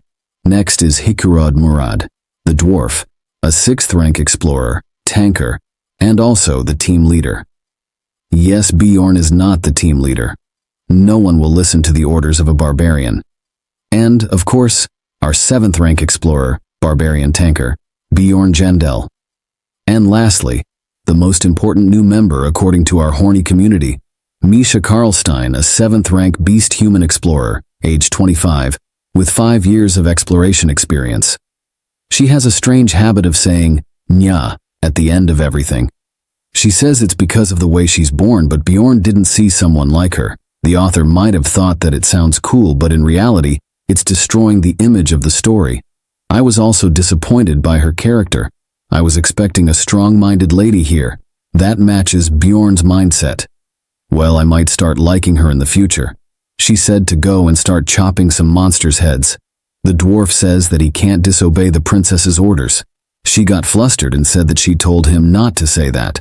The dwarf was saying that to her because she said that she was the 13th princess of some tribe. Braun Rotmiller told them to start moving. Thus began their first exploration as a team. With Rotmiller's guidance, they arrived at the 2nd floor portal within 10 hours. But someone else already opened the portal, meaning they won't get any experience from opening it. This is a pretty good record, but Rotmiller was disappointed. He uses a guide skill that lets you know the direction of the portal. Bjorn didn't expect much from him since he's not a guide, but this is pretty good. After that, they entered the portal. It's a shame that Bjorn didn't get the XP for opening the portal. If he had been with Einar or Erwin, he could have earned that XP using the bug to open the portal. But he can't do that now until he has trustworthy teammates. This time, they entered the beast lair on the 2nd floor. It's the 2nd floor area accessible by the portal on the eastern region of the 1st floor. Like its name suggests, many beast-type monsters appear here. Dwarf asked Dwalki if he is okay. Of course he is not. Everyone becomes like this after passing through the portal for the first time. Plus, the smell in this place is disgusting. Bjorn asked Rotmiller if he is okay because he possesses a smell-type essence. Rotmiller says that he is fine. Then he told everyone to stay closely behind if they don't want to step on waste puddles. He looks dependable, maybe because of his 8 years of experience. The beast's lair is a valley, so they have to find their way through this nature-made maze. There are no traps, but a pathfinder's job is very important in this place, more so than in the goblin forest. The monsters here are so easy compared to the party's specs that it won't be dangerous. There are all kinds of beast-type monsters. First, they encounter a wolf group led by a werewolf, then a saber tiger, and a mole. Of course, they all become Bjorn's experience. Bjorn got 1 experience point for the great razor-mane wolf, and 1 from wall mole, and 2 for both werewolf and saber tiger. 6 experience points in total. Thanks to Dwalki's alarm magic, they can have 4 guard shifts, so Bjorn can sleep for 6 hours. Dwalki asks the dwarf why they need to keep on guard when he has alert magic. The dwarf laughs and says that it's not because they don't trust his magic, but alert magic only detects incoming monsters. In confusion, Dwalki asks why that is a problem. The dwarf told him that in the labyrinth, explorers are more dangerous than monsters of the labyrinth. Dwalki was very shocked after hearing the bitter truth. He asks if this is really true. The dwarf said that it is so he can get some sleep. The dwarf told him that he doesn't need to keep night watch. He said all right and goes to sleep. Of course, Bjorn is not someone who can trust someone easily and fall asleep. He was hearing their conversation. After hearing everything, he thought that this might be their last exploration with that mage. On the second day, a little after midday, they reached near the portal of the 3rd floor. Rottmiller told them that it's the spot where they'll be hunting 7th and 8th rank monsters. The 3rd floor is a giant map called the Pilgrim's Passage. You enter a different map on the 2nd floor depending on where you entered from, but everyone ends up in the same map on the 3rd floor. Of course, the starting point on the 3rd floor depends on where you enter from the 2nd floor. Misha asked Bjorn if he had entered the 3rd floor before. Bjorn told her that he had. Technically, he didn't lie to her. She said that it took her a year to get to the 3rd floor. Then Bjorn asked her about how long did it take her to get to the 4th floor. She said that it takes her about 2 years. The dwarf said that it was similar for him. She got angry and said that she doesn't like that he is less experienced than her, but he is already a 6th rank explorer, and she is still 7th rank. The dwarf said that she is born in a rich family. Rottmiller told them to quiet down. Both of them say sorry and stopped. Bjorn noticed that sounds more annoyed than earlier. Well, he's working hard on his own while the others are playing around, so it's reasonable for him to get mad. Soon they entered the 3rd floor. The area they come to is called Steelstone Valley. As soon as they come to the 3rd floor, something happens. Last time someone said that the last voice didn't match the story theme, so I tried this one. I want everyone to comment about which one should I use from now on. Bjorn asked Rottmiller to back off. The Rottmiller was also very shocked because they were being attacked by monsters. Bjorn blocked them with his shield, but if it wasn't for the shield, he would have been trampled by them. More importantly, he was confused about why there were monsters at the portal. The dwarf was struggling to stop the other one because his shield was not as good as Bjorn's. His shield was breaking apart, but thanks to his essence active skill, emergency recovery, the shield was recovering itself. The dwarf told Bjorn that they're 7th rank monsters called Iantro, and told Bjorn to just try to block them from pushing them further back. Bjorn told him that he already knew that, but Bjorn was a little envious of the dwarf's emergency recovery skill. Of course, Bjorn is saying to himself that he is not envious or anything. If you guys remember, the dwarf also has Iantro's essence, and it comes with the active skill weight balance, which gives them knockback resistance. The dwarf dude's essence was really helpful because of that knockback resistance back in the blood-tinted castle. It was also the one that is helping him right now. Then Dwalki used the 8th rank curse magic called Corruption on Iantro. Well, looks like Dwalki is also of some use. Then the dwarf thanks Dwalki and attacks the boar or Iantro. The Iantro cruised to the ground with a single attack. Then our cat girl steps on Bjorn to jump high. Bjorn was left confused. Then she used her essence and attacked Iantro's neck. This Iantro was also defeated with a single strike, and Bjorn gained 3 experience points. We still don't know the effect of the essence she has. But this is not what's important now because Iantros should not appear here. Bjorn was thinking of the reason for this strange event. He asked Rottmiller if there are any people nearby. Rottmiller was a little shocked by Bjorn's question. Then he used a skill called Body Warmth Search. It's an active skill you get from a lizardman essence.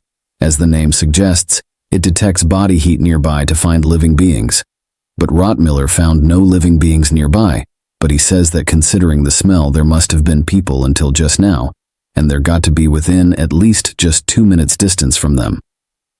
Then Bjorn says that it's most likely that they left after watching them hunt. The dwarf asks if that means that someone was out for them. Rottmiller says that he doesn't think that it was specifically for them, because luring monsters to the portal is a common method used by plunderers. They use the timing when the explorers are the most vulnerable. Then the cat girl gets angry and says that they should catch them and beat them. They will get money if they kill plunderers. Then Rottmiller tries to explain to her that it's true that they will get their loot, but it's hard to find them, and they don't have any proof. They might be the ones to take all the blame if things go wrong. She says that the dead don't talk. While they are talking about money and killing, Dwalki was going into depression. The dwarf says that they should just write a warning for the plunderers at the portal and leave. Misha says that she doesn't know that such a method was used by the plunderers. Rottmiller says that he also only heard of it, and it's his first time experiencing it himself. Then she says that it's not very common to come across plunderers after all. Bjorn got confused and asked Misha about how many times she has met plunderers. She said that she comes across about 8 times over the last 5 years. Bjorn was very shocked after hearing that, because it's too little. He thought that people came across them all the time. He told them that he came across plunderers 5 times within the last 3 months, if also counting today too. Misha and the dwarf laugh and ask him how much bad karma he has. The dwarf says that it's impressive because he heard that that's how bad it was about 150 years ago, but the number of plunderers has gone down recently. He says that maybe he was the reason that they met those plunderers today too. Bjorn was very shocked and depressed after hearing their comments.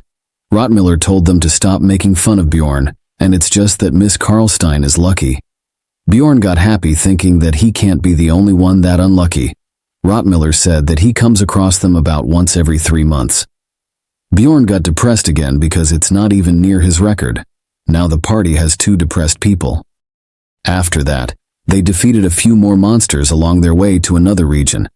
After some time, they reached the border of the region. So Rottmiller tells them that it's time to camp here for the night. The reason they're camping in such an awkward area is because there are fewer monsters here. Then the dwarf asks Dwalki if he is alright because he's usually pretty talkative, but now he looks like he chewed on shit. He told them that the fantasy he has about exploration has been destroyed. He says that he knows how it might sound, and they might be thinking that he is just naive and young. After learning that explorers kill other explorers, an explorer that says that killing such explorers will make money is definitely far from a fantasy. And if he continues with this, he would also one day end up killing a person. He says that on the way, he was preparing himself. Then Bjorn asks him if he is prepared. He says that he is, but he is not sure if he can do it when the time really comes. Dwalki's determination was without self-confidence.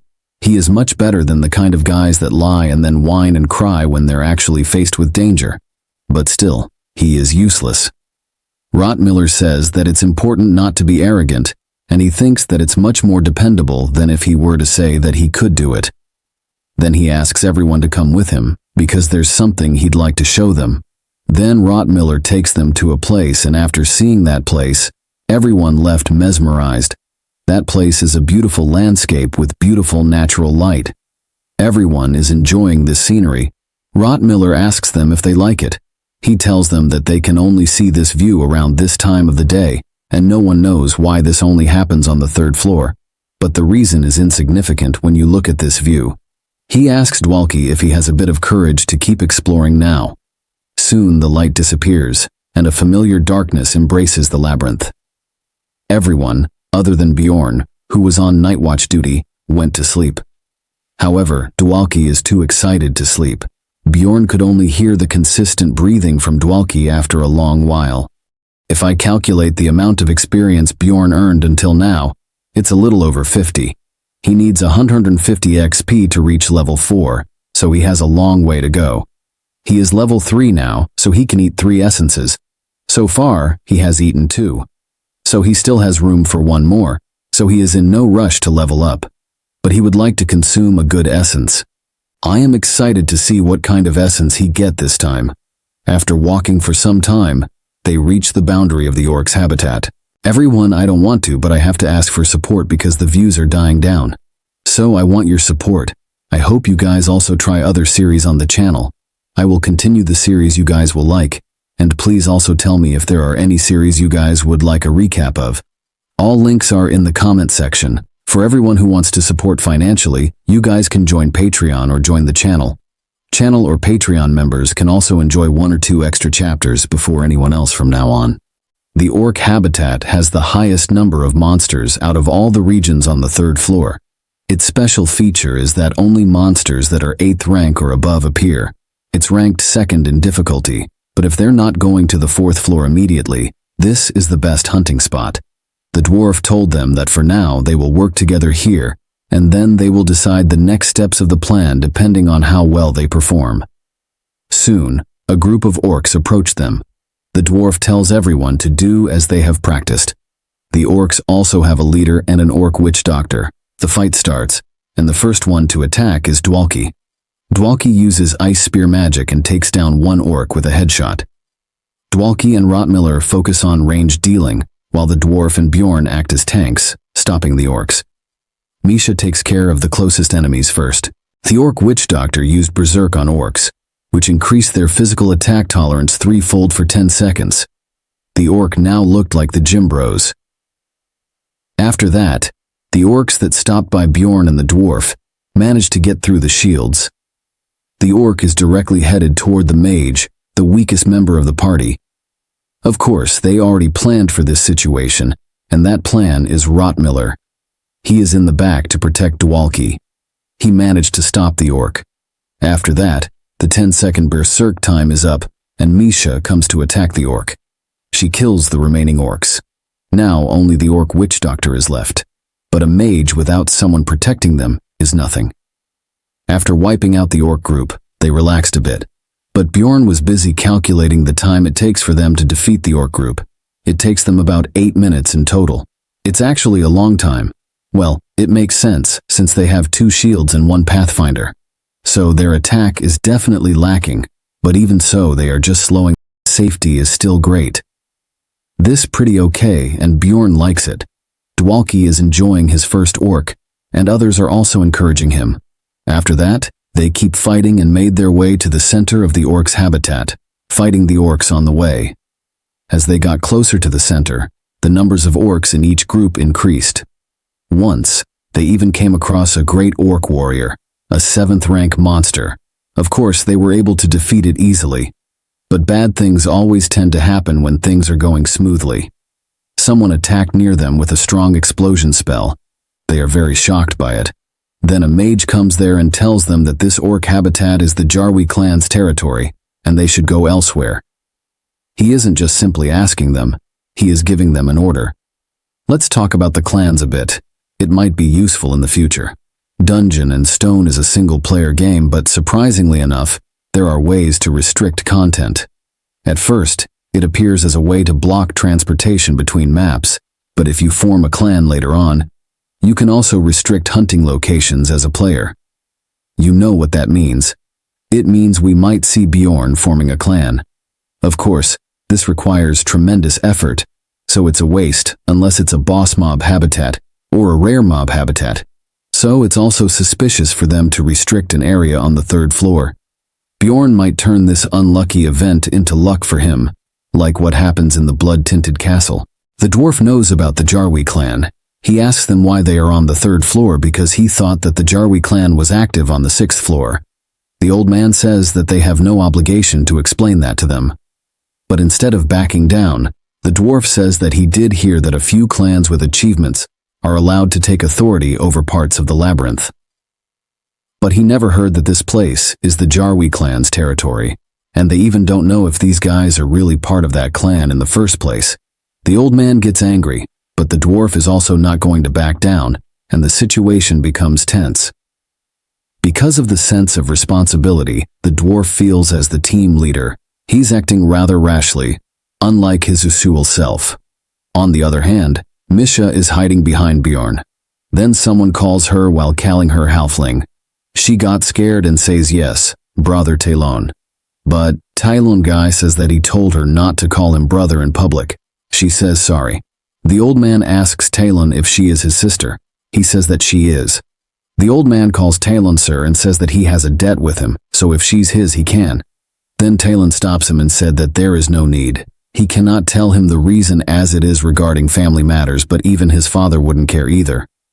The old man says that at least they can tell them the reason. Then he tells everyone that they're looking for the Great Orc Warrior's essence because of urgent clan matters, and if things go well, they will be able to hunt there starting next time. So, he asked them to go somewhere else this time. For Bjorn, it's hard to digest that a 6th floor clan is doing all this just to get the Great Orc Warrior's essence, because it's not even a rare essence. Then he remembers something.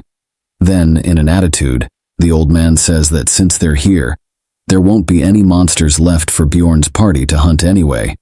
So it's best for them to get going. This is an indirect warning that they will interfere with Bjorn's party hunt if they don't leave. Well, strength is the law inside the labyrinth, so Bjorn is thinking that they shouldn't push this any further. But the dwarf is feeling like shit. But if they don't want to die, they should know when to give up. Bjorn was about to say all right and leave, but the person that shouldn't speak speaks up and says that he will try to resolve it. Yes, it's our naive and stupid mage, Dwalki. He said, "Hi, senior mage." Then he introduces himself, but the old man calls him garbage and tells him not to call him senior mage while calling Dwalki an insect. And all he learned is just a few basic magic spells, but boasting himself as a mage. Then the old man tells Dwalki to never call himself a mage. This completely destroyed Dwalki from inside. I now feel bad for him. I really do, and I think the dwarf too. He says that it's harsh. He is ready to challenge a 6th floor clan for Dwalki. The old man says that he only said the truth. Well, it looks like the dwarf doesn't like the truth. The dwarf got really angry. It looks like he is really going to fight. He used the lightning skill and become Thor. He really is looking like Thor. Well, the dwarfs is related to Thor's story, so it's not strange. The dwarf lost the sense of reality and attacked the 6th floor clan. They all are standing unfazed, and the old man is also waiting for him to attack, so he can say that the other party started it first. Bjorn knows this and he was fully aware of their capabilities. That's why he crushed the dwarf's head into the ground. Everyone is shocked by this action of Bjorn, but Rottmiller is relieved by it. He is an experienced explorer, unlike others. With an angry look, Bjorn told the dwarf to come to his senses. You can tell by the veins on Bjorn's hand that he is using his full power, and if they don't have a helmet here, his head will be crushed like a watermelon. The reason Bjorn acted like this is because they almost died here because of the dwarf. The old man and the group look like a group of wolves looking at their prey. The old man Madge told the dwarf that he got a really good teammate. He should be eternally grateful to Bjorn. After that, they got out from there, and the dwarf said sorry to everyone, mentioning that he lost his reason and acted out. Rottmiller told him that his action almost got them killed. Bjorn agreed with Rottmiller and said that he is doing a good job, and now he should keep blaming him, so that the dwarf learns. He's saying all that inside his brain, but Rottmiller said that since nothing happened, he will leave it there. Bjorn was already confused that he is forgiving him just like that, but then he said that he personally believes that it's a good thing that he stepped up for a teammate. Bjorn is annoyed by his statements, thinking that if he were the team leader, he would be cussing him out. Happy New Year in advance, everyone. I wish you all and myself a great future in life starting from the new year. Enjoy. Then Misha said sorry to everyone and mentioned that things might have turned out better if it weren't for her. Dwalki said that it's not true, and that it's only thanks to her that it ended with only them getting kicked out. She is touched by the mage's words. Bjorn was confused about what the heck is going on. The atmosphere suddenly changed, and this is the kind of atmosphere Bjorn and I always found super cringy ever since he was a kid. He even got goosebumps. Maybe that's why he was single in his past life, and maybe the same goes for me. Then Misha starts telling her story and why she hates to talk about her family. She was the only one in her family who wasn't able to form a contract with a spirit beast. Beast people or therianthropes are able to enter contracts with ancient beasts called spirit beasts. The contracts take on many different forms. Some summon the spirit beasts to aid them in fights, some get possessed by them to increase their physical capabilities, while others receive blessings to use special abilities. Of course, only a few therianthropes are chosen by spirit beasts, but the problem here is that Misha is part of the direct bloodline of the Karlstein family. In other words, the fact that she can't handle a spirit beast paints shame on her family's name. She was on good terms with her siblings when she was younger, but when she became an adult and still wasn't chosen by a spirit beast, everyone began ignoring her and started calling her halfling, saying that she is mixed blood. In other words, an illegitimate child. Her mother passed away early on in life, so no one really knew the truth. She couldn't deal with their discrimination, so she left her home and learned to fight. That's how she became an explorer. Wow, what a filmy story. Dwarf acted even more dramatically and started crying, saying that it's hard for her to talk about this, and he is grateful she told this to them. Misha also started crying, saying that she is thankful that the dwarf thinks of them as real teammates, and genuinely got mad for their sake. Bjorn is feeling super cringy at this time, and hoping that all this ends soon. But then the dwarf started telling about himself. His dream was to become a blacksmith. However, he was terrible at it. I mean, he lacked the talent. For 10 years he couldn't even graduate from training. That's also the reason that he became an explorer after the age of 30. He also needed to start earning money. That explains his age with just 6 years of experience as an explorer. Then Dwalki jumped into the race of being the most pitiful. He says that he is the most untalented one. He was able to get into magic thanks to his family's societal status, but he wasn't talented enough to get into the magic tower. And if he had been a proper mage, that mage would have respected him at least a little. He was crying while saying all this. The dwarf says that it was that mage that was the bad guy, and he is a great mage. Bjorn was feeling super awkward. Then the only member that Bjorn thinks is a bit normal speaks up and said that he has been in many teams, but he has never experienced this kind of thing before. Then he said he also needs to apologize too. Rottmiller said that when Murad and Miss Karlstein talked about age and experiences, he was very upset. It was because he was envious of them. He thought that both of them had no right to complain since both of them were lucky enough to be born as non-human species. Then the dwarf asks if there are any advantages to being a human explorer. Misha says that humans can use aura and can become spirit mages, ordinary mages, or saints. Well, it's only a small number of people who are talented. Then the dwarf laughs and said that it means their team is made of halflings. Well, that's great. They can just look after one another and not feel bad. All of them get excited and say that they will do their best in the future. But now Bjorn is in trouble, because they're all confessing their troubles and comforting each other. Now the remaining one is Bjorn. Now all of them are staring at him with expectation. Now Bjorn is afraid that he will be left out if he doesn't say anything. He was confused about what to say. He is not used to these kinds of groups. He was very nervous. From all this pressure and nervousness, he shouts with his full power that he doesn't have a mom. He shouts so hard that his voice echoes. Even his veins are about to burst. Everyone was shocked and didn't give much of a reaction. This makes Bjorn think that it's not enough. Then he shouts again and said that his mother passed away after giving him birth. When he was young, his father also went to the labyrinth and never came back. Now he can't even meet them after becoming an adult. He was telling all this like he's telling about his good deeds and greatness. He used too much energy in telling this that he is now huffing like crazy. What he tells them is 100% true for this body. He heard it from Einar. First, no one gives any reaction because everyone is in shock because of his loud shout. Then everyone becomes emotional. Rottmiller said that it must be hard at a young age. Misha said sorry that she complained about her family without even knowing that. Dwalki also starts crying out loud, saying that it would be hard for him to pretend that everything is fine. Then comes the dwarf. He holds Bjorn's hand and says that he can't be his parent, but if he wants he can. Then Bjorn quickly pulls his hand and told him that it's okay.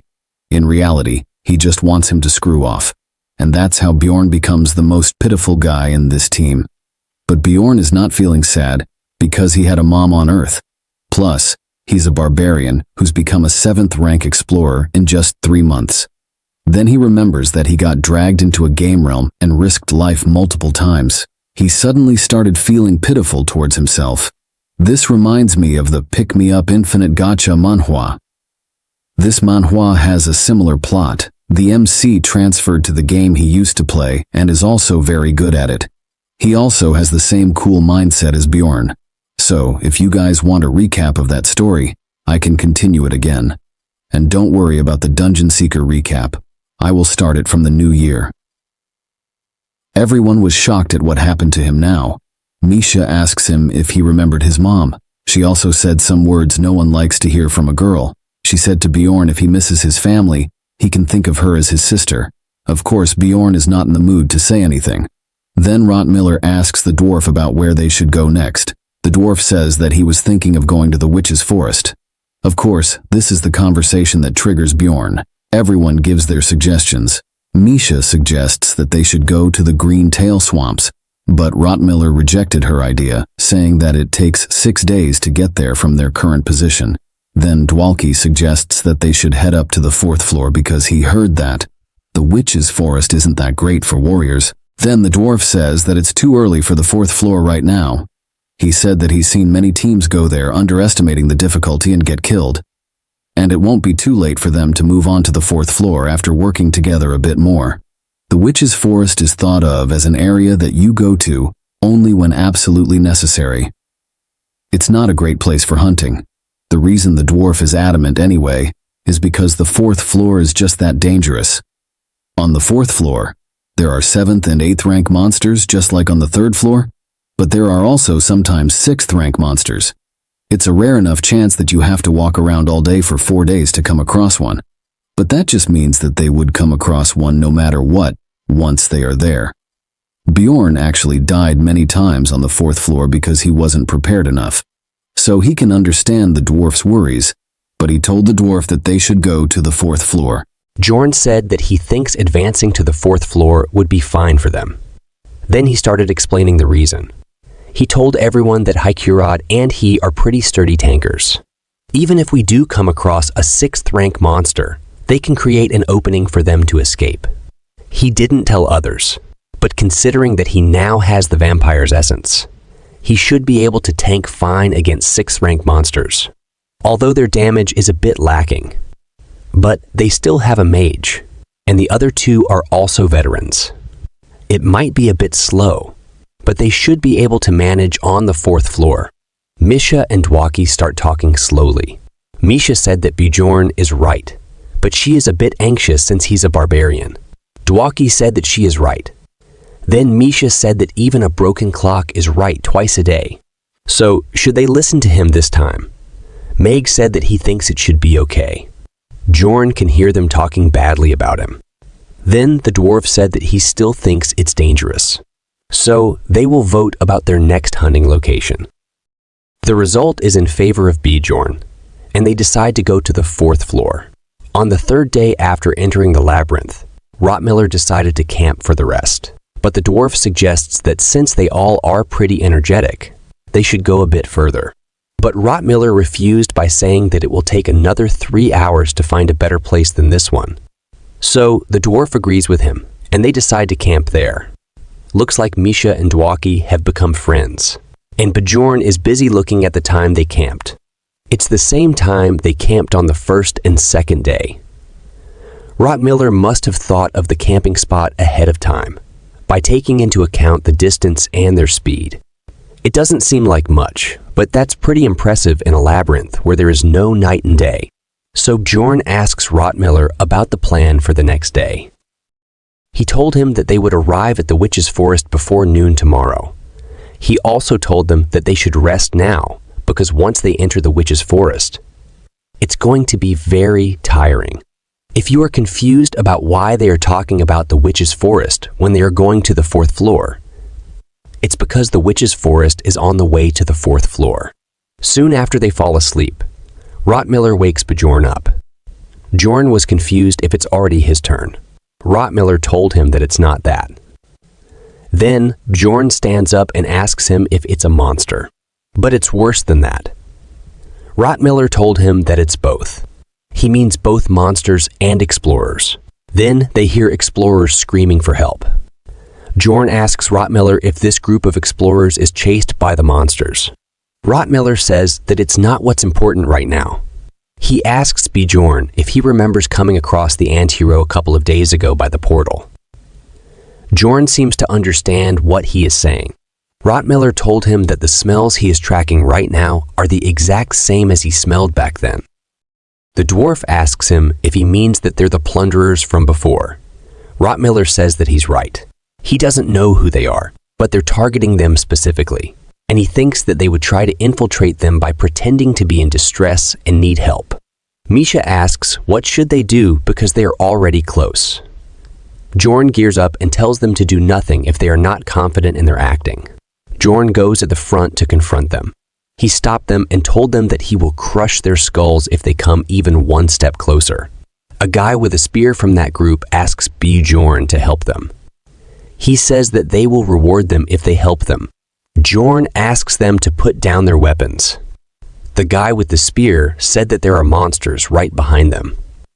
Then Bjorn looks around to see monsters. The orcs that followed them are just watching. They are just inspecting the surroundings because there are more people now. Well, it just makes things easier for Bjorn at least. With an angry look, Bjorn told them that it's their choice. Either they put their weapons down or get out from there. They get scared and decided to put down their weapons. They ask for their help. Bjorn told Rottmiller to gather all their weapons to one side. Orcs see this and left. Those orcs sure are smart. Then a girl from that group comes forward and thanks them. She introduces herself as Elisa. She looks beautiful, but the dwarf is looking somewhere else. Then the dwarf introduces himself. He is completely fell for her looks. Then the other members of that group introduce themselves. One is called Tayson, while the other one is called Hans Argut. Well, Bjorn doesn't have a good history with someone who is named Hans. That man says that it's a common name. Then he asks Bjorn if he knows another Hans. Bjorn says yes. Well, it's another matter that he's already. Then the Elisa chick starts crying, saying that she doesn't know what will happen to them if they don't meet them, and God Letless must have protected them. Rottmiller was confused after hearing that. So he asks her if she perhaps a priestess. She says yes, and told him that she serves the goddess of light who watches over exploration and relationships. But Bjorn was sure that they are plunderers, and she is just pretending to be a priestess. Then the guy called Hans comes to her and asks her if she can heal his injury. Bjorn was shocked, seeing that she is actually healing his injury using a divine spell. Everyone on Bjorn's team was shocked and confused. Seeing this, they can't believe she is really a priestess. Now even Rottmiller was confused. He can't believe that he made a mistake with his sense of smell. It's understandable how he feels. Considering the world of Dungeon and Stone, a priestess is a very holy being, and humans are mostly very devout believers. She asks them about if this is good enough proof. Then she asks if they can get their weapons back now, but Bjorn refused. Hearing this, he was very confused and asked why. Then Bjorn says that he understands that she is a priestess. But so what? This whole god and believer thing is only applied to humans. Barbarians are a different species that worships their ancestors. So he is not going to act all good and humble, just because she is a priestess. He asks her to give them rewards for saving their life first. Then she says that she did hear that such a custom exists. Then she asks him about how much would be good enough. Bjorn says that 2 million stones would be enough. They should think of it as their life's worth. She says that there is no way that they would have so much money on them. So they will give it to him once they are out of here. Bjorn says that he doesn't believe what anyone says if they're not one of his kind. And if she doesn't have money, then she should pay with her body. Sorry, that was in my mind. What Bjorn asks her is to pay it off in valuable objects, like the armors her colleagues are wearing. Both of them were shocked at first, but they quickly start removing them, saying that they aren't worth their lives. Then Bjorn takes all the equipment they have. Then they ask Bjorn if they can take a rest now. Bjorn says sure, and told her to come. She says that if anyone is hurt, then she can heal them. But it looks like Bjorn was not in the mood to let them take rest. He raises his mace and crushed her head, following the rule of killing the healer first. He used his full power to get the job done. Everyone was very shocked by this. They almost shit in their pants. But Bjorn was all bloody and was looking like a psycho. Bjorn says that it was a mistake because he was afraid that they might be plunderers. So he couldn't help but do this. The remaining two are very scared, but they are not looking scared from Bjorn. But instead, they are cursing him, that because of him, they're going to die. Bjorn gets confused by their expression and was thinking about where they are looking at. But then suddenly, one of them starts sprouting blood from his mouth. Then a black, hazy mist surrounds him. The dwarf was confused and asks Dwaki if he did something. Dwaki said that he didn't do anything. Then a voice comes from behind. When Bjorn looked behind, he saw something that might haunt him for a lifetime. This is almost like a horror movie, where beauty is the real beast. She asks Bjorn, how did he know that they are enemies? Bjorn was also in shock, so what can he say? Then she says that it's already too late. So it doesn't matter. She was rearranging her joints back, that Bjorn cracked. Now Bjorn was just thinking about why his life never works out. All the others are frozen, like with the golem incident. And to snap them out of this, Bjorn shouts at them and asks them to snap out of it. Then he says that he will take care of it. Then he again smashed her head like a watermelon. The dwarf was more shocked, seeing Bjorn smashing her head. He asks Bjorn, why is he doing this? And is just damaging a corpse. It looks like the dwarf got crazy by her look. Bjorn says that he has no choice because he got scared. And the best defense is offense. Now Bjorn was just scared that she will come back alive. And if that happens, then that means she is a Kurui's priest. It's a kind of hidden class that can only be chosen after becoming a priest and reaching the 5th floor. It comes with all kinds of combat and curse spells. And it allows you to use both divine power and dark magic. It comes with some penalties, however. Kurui is an evil god of this world. So the moment that your class is revealed, you are hanged. Well, not literally hanged. They chop heads in this world. And in order to maintain this class, you need to regularly sacrifice living beings. And that's probably why she's a plunderer. The safest way to acquire sacrifices is definitely within the labyrinth. Then she sucked dry the hands guy to heal herself. Then in anger, she says that she lost 2 of her precious subordinates because of him. Bjorn says that she is blaming others in a situation like this, and it seems like her parents didn't raise her properly. Bjorn was chatting with casually, like nothing happened. She was also confused. Then Bjorn says that Hans and Tayson died because of her, and that's why she should have just died when he cracked her head open. Bjorn was looking genuinely angry. She was very confused about what he is talking about. Then Bjorn says that he can't take this anymore, and he will avenge his friends Hans and Tayson. Now everyone was confused about what he is doing. Of course, he was thinking of taking all of their equipment and valuables. So he is already very excited about it. Elisa can't take his nonsense anymore and use Death's Calling and resurrect both Hans and Tayson as undead. This skill is the default skill of the Kurui's priest. It's supposed to just summon undead monsters. But if you use the corpses of your subordinates, they'll be much stronger than undead monsters. Then she ordered her so-called subordinates to attack Bjorn and party. The dwarf and Bjorn stopped them, and Misha attacked them with a poison attribute, and Dwaki used his ice spear magic to attack. They can now work together without communicating. But they are still stupid because the undead are usually resistant to poison and ice.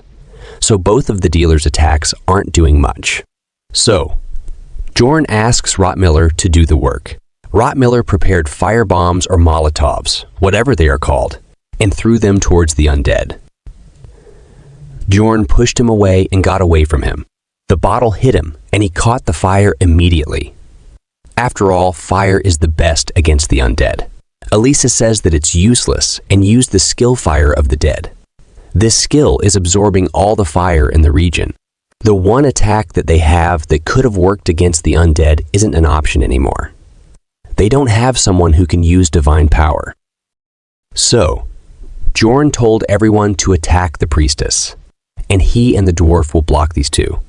Thankfully, Bjorn took away their armor and weapons ahead of time, so he can stall for as much time as they need.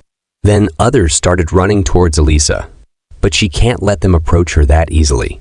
She uses the skill Shadow Guardian and summons a shadow-like being. Then she ordered them to bring their heads.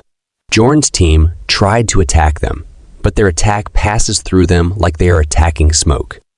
Then our beautiful Elisa cursed Misha to make her vulnerable from the attacks of her two Shadow Guardians.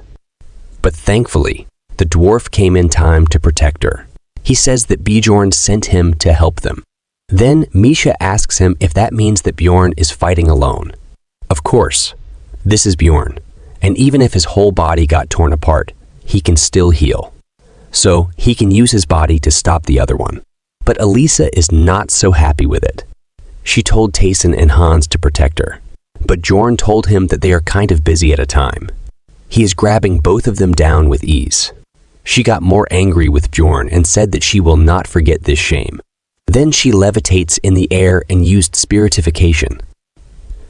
Bjorn was worried that she is running away. But before escaping, she told Bjorn that he will never get back alive from here.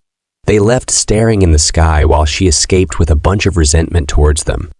But before Bjorn thought of doing anything, a bunch of curses activated on him, with a tracking spell. She really wants Bjorn dead. She cast more than 15 curses on Bjorn. That crazy-ass priestess left Bjorn with all kinds of curses to make sure that he dies. Well, Bjorn still has hope because Dwaki said that he knows how to use curse magic. So he asks Dwaki to get rid of the curses on him.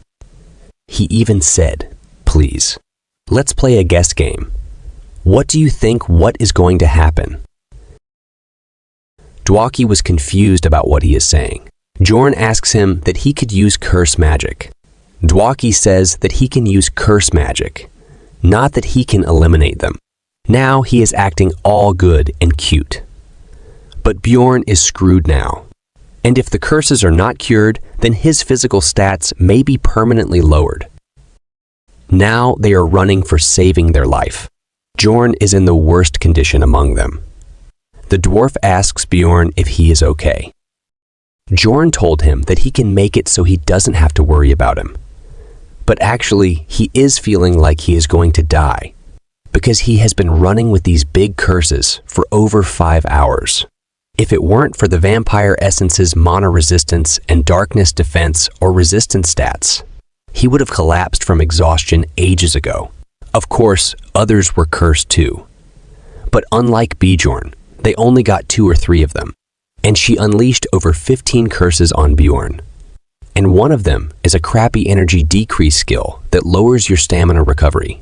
Stamina gets consumed with every move. But since it's not the same as life force, even having a naturally high regenerative power doesn't help. Now he should try to find a good stamina recovery essence to match his regeneration. In the game, the character stopped moving once his stamina dropped below 10%. So Bjorn assumes that since he is still moving, then he may have 30% stamina left. Well, that might not be the case, and he is just running with his willpower unlike the game characters. Rottmiller asks him to hang in there a little more, and they will reach their destination soon. And soon they reach their destination. The place they come to is the Witch's Forest. And to know the reason why they come here, let's rewind our watches and go back 5 hours. After Elisa left them with gifts. After that, they talk about what to do. Bjorn told them that Kurui's priest skills are at least at the level of the 5th floor. And in a head-to-head against a formidable foe like her, they have to be prepared to be annihilated. And if they attack before snatching away their weapons, some of them would have died in a heartbeat. Then Misha, with a happy face, said that reliable barbarians are the best. And she says that Rottmiller was mistaken after she saw her using divine powers. But then Bjorn just went bang and bashed her skull in. She is very excited saying all this.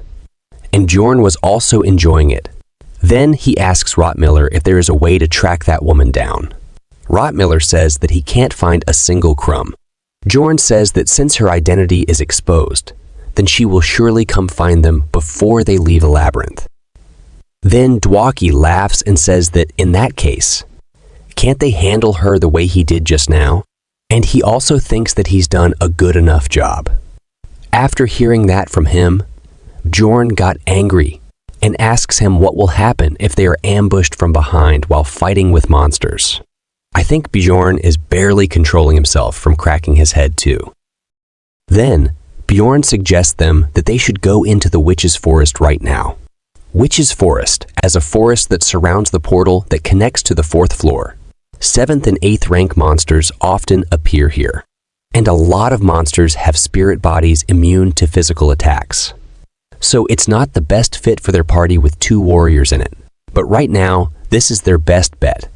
Because as soon as they entered a special area, all status effects except field effects will become disabled.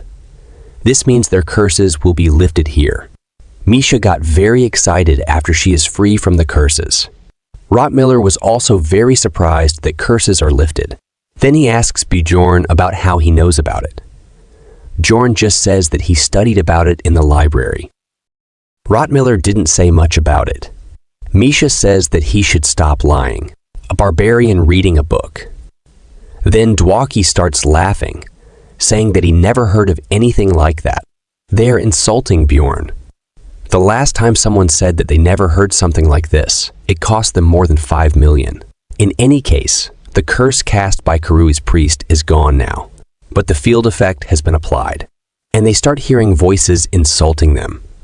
But this doesn't exactly have enough impact to call it a mental attack, at least on Bjorn.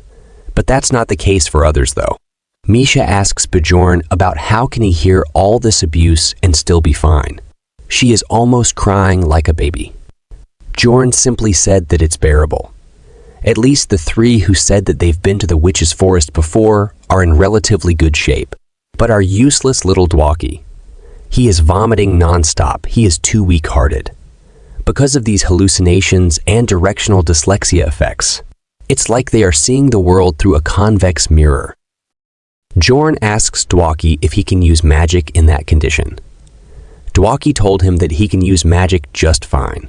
Then the dwarf suggests them that they should take a break first to adjust before going further. And since Bjorn also didn't get sleep last night, so he will watch for them.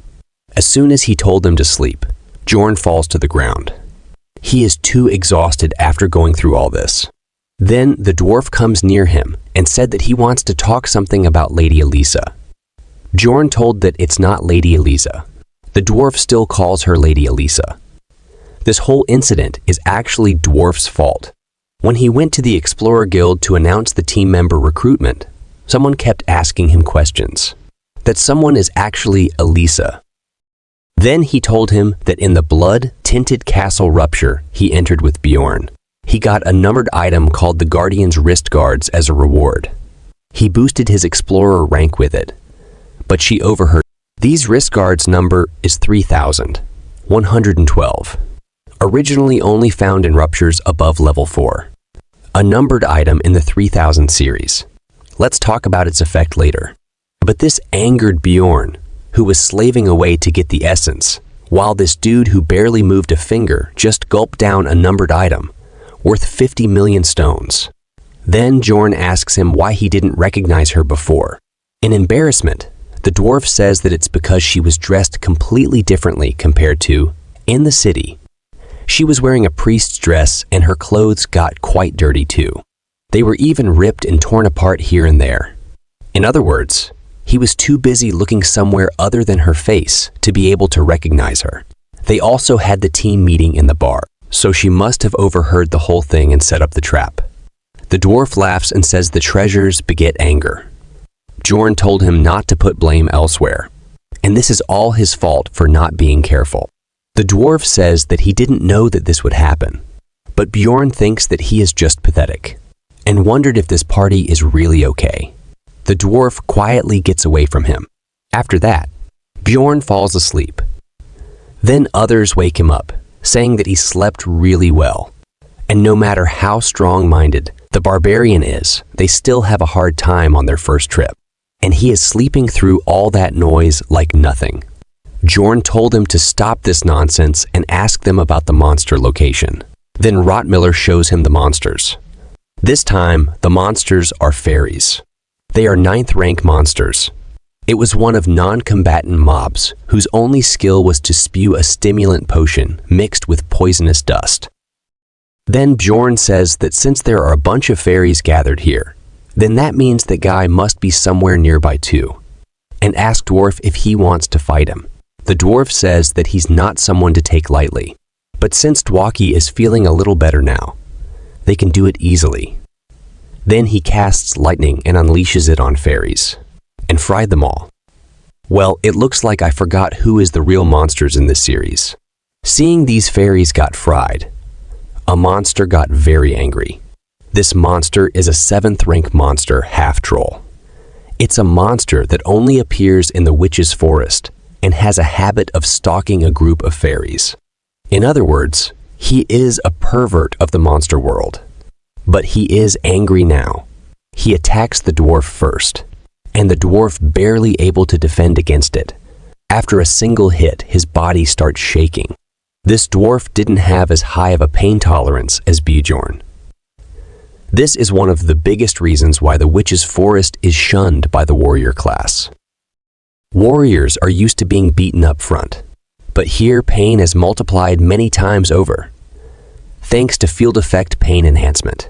Meanwhile, most of the monsters that appear are immune to physical attacks and also use mental skills, so the warriors can't help but have a hard time. The dwarf asks Dwaki if the magic is ready yet or not. Dwaki says that it's almost done. Then Dwaki has cast an 8th rank attack aid magic called Freeze Intensify. This will intensify the next freezing spell drastically. Then, Dwaki casts an 8th rank attack spell called Ice Spear and attacks the half-troll heart and killed him instantly. Looks like Dwaki got his chance to shine here, because others' attacks are not very effective here. But sadly, the half-troll didn't drop any essence, and the dwarf was most disappointed by this because he thinks that he will drop it. Maybe he needs a similar essence. Then Rottmiller told them that they should start moving now, because the witch's forest isn't a good place to rest. So they should quickly move to the 4th floor. But it looks like they are not fast enough, because they're surrounded by a bunch of explorers, and the one guiding these explorers is Bjorn Darling Elisha. Or should I say Dwarf Darling. She tells other explorers that Bjorn and his party are the ones who killed her comrades. She is acting very cute and innocent. It looks like it's not going to end easily for Bjorn's party. Then, the guy wearing a similar costume as Elisa told her to stay back and let them handle it. Elisa alone was troublesome enough, but now she had others. This is a losing battle for Bjorn and party. So, there is only one way. So, Bjorn asked Dwarf to use his numbers item that he has, the main reason for all their trouble.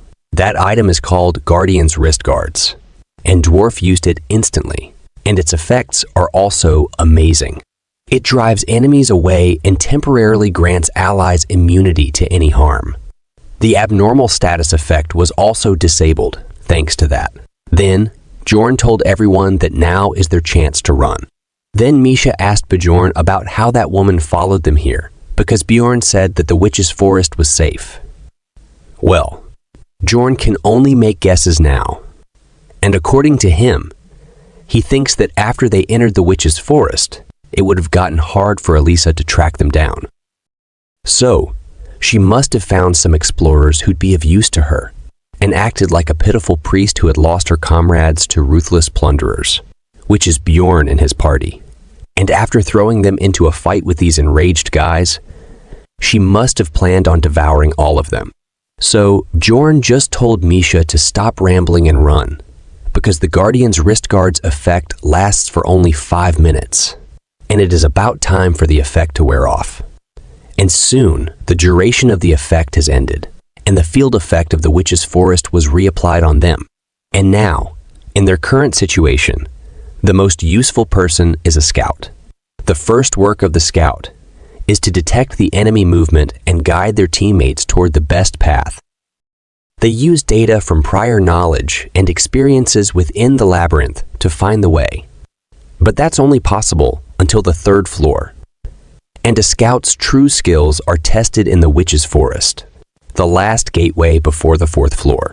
Rottmiller's main power is smell. He used the essence to get the right smell stats. And in this horrifying forest where even the trees move disorientingly, it's surprisingly accurate with finding the way to the fourth floor. When the sense of smell reaches a certain level, it can pick up the scent of mana and use it to find the way. But Rottmiller told them that another party scout isn't an average guy either, and they're closing the distance between them with precision. So, he is going to speed up. That way, it comes down to who gets to the fourth floor portal first. But the problem is that everyone's pretty tired, especially Misha. She was just running somehow. Then, while running, her feet hit the rock and she fell down. Bjorn stopped and asked her if she's all right. She says that she is all right. She says that she is okay and it's just a cramp. So he doesn't worry about her and they should start moving. But Bjorn knows that she is just lying about the cramp, and she clearly fell and broke her ankle. So Bjorn just grabbed her and tossed her on his shoulders. She was very embarrassed about it, but Bjorn told her to stop moving and stay still. She is still embarrassed about it, but she agreed because she knew about her situation. But the problem right now is that they lost track of others. Misha asked Bjorn if they have got split from the team. Bjorn was also worried about it. But Misha started hitting Bjorn and started asking why he is not following them. She is scared right now. Bjorn told her to be quiet and told her that at times like this, it's best to stay put. And Rottmiller must have found out that they are gone, so he will come for them soon. This time, the situation is really dangerous. In the Witch's Forest, you can't find your way without a scout. Misha started asking about how long do they have to wait. Then suddenly, they heard screams of people. The voice was the voice of that midget. I mean the dwarf voice. Misha asked Bjorn about what they should do, and shouldn't they go and help them. Bjorn said that following the sound will only get them to some weird place. And since they've been attacked, they won't have the time to look for them either. So first, they gotta get out of there. A question for everybody. What matters most in a disastrous situation? Water, food, stamina, tools. Those are all important. But if I just had to pick just one, then I will say it's mental strength. And one example of this is Misha. She starts crying, saying that she can't die like this. And she held out so relentlessly. But this is way too meaningless. She has completely lost her mind by the fear of a meaningless death. Bjorn told her to calm herself down. This is why you need mental strength. So when you find yourself in a shitty situation, you have to accept it without denying the reality. But Misha didn't stop. She continued saying things like if she didn't have fallen there. Then anger Bjorn told her that if she don't want to kick the bucket here, then she has to do as he says. He told her to first find the potion inside his bag and drink it and walk by herself. That's what I was thinking. If they have something like a potion in this world, then why she is not using it? She calmed down and did what Bjorn told her. Bjorn told her that they will rest there for some time. Then Misha said to herself that she can't believe that she drank a potion on top of a running barbarian. I don't know if my mind is the only dirty one here, but I think she have drunk more potions on top of a barbarian in the future. Then Bjorn asked her if her foot is okay now, and if she can fight now. Misha said yes, she can fight now. They are in the labyrinth for 4 days, and the remaining days won't be any easier. On top of that, he has to hold out with just one melee dealer and a tank for 11 days inside the Witch's Forest, where the majority of the field monsters are spirits, so he can't attack them. And right now, he needs attribute powers. So he decided to sacrifice and ask Misha if she is married. Misha was confused why he asked that. So she just told him that she is not married. Then Bjorn asked her if she has a belief that says that she shouldn't show her naked body to a stranger or something like this. Misha was embarrassed and said that she don't think so. But why is he asking such weird questions to her? Bjorn said that it's great and started removing his helmet. In confusion, Misha asked him about what was so great about it. Then she got scared and asked Bjorn to stop and stay away from her. She asked him what he was trying to do to her, as she was not ready for this. Then Bjorn opened his hand, revealing a ring. He asked her to take it.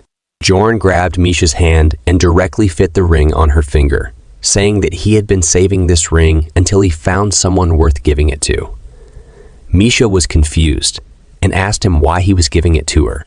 Then Bjorn asked Misha to swear on her guardian god that in exchange for the ring, she would stay by his side.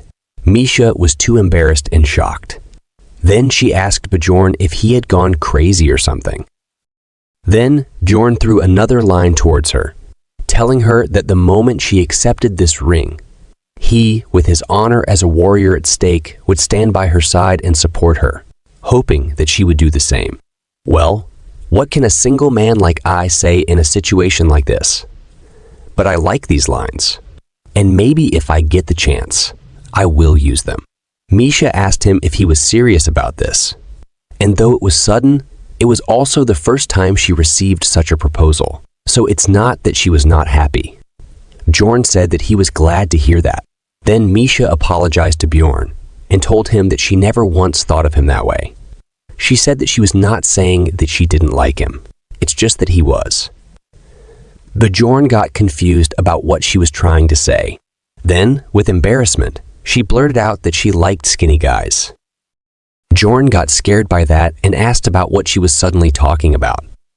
She said that what she meant was that she didn't find him attractive as a man. Poor Bjorn.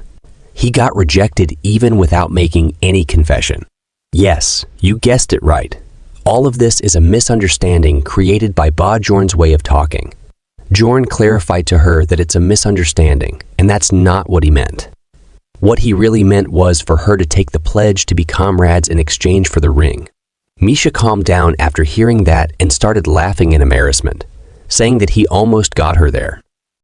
Bjorn told her that she could end the agreement at any time by getting him the same ring, or by making him a profit of 15 million stones, and asked Misha if she understood.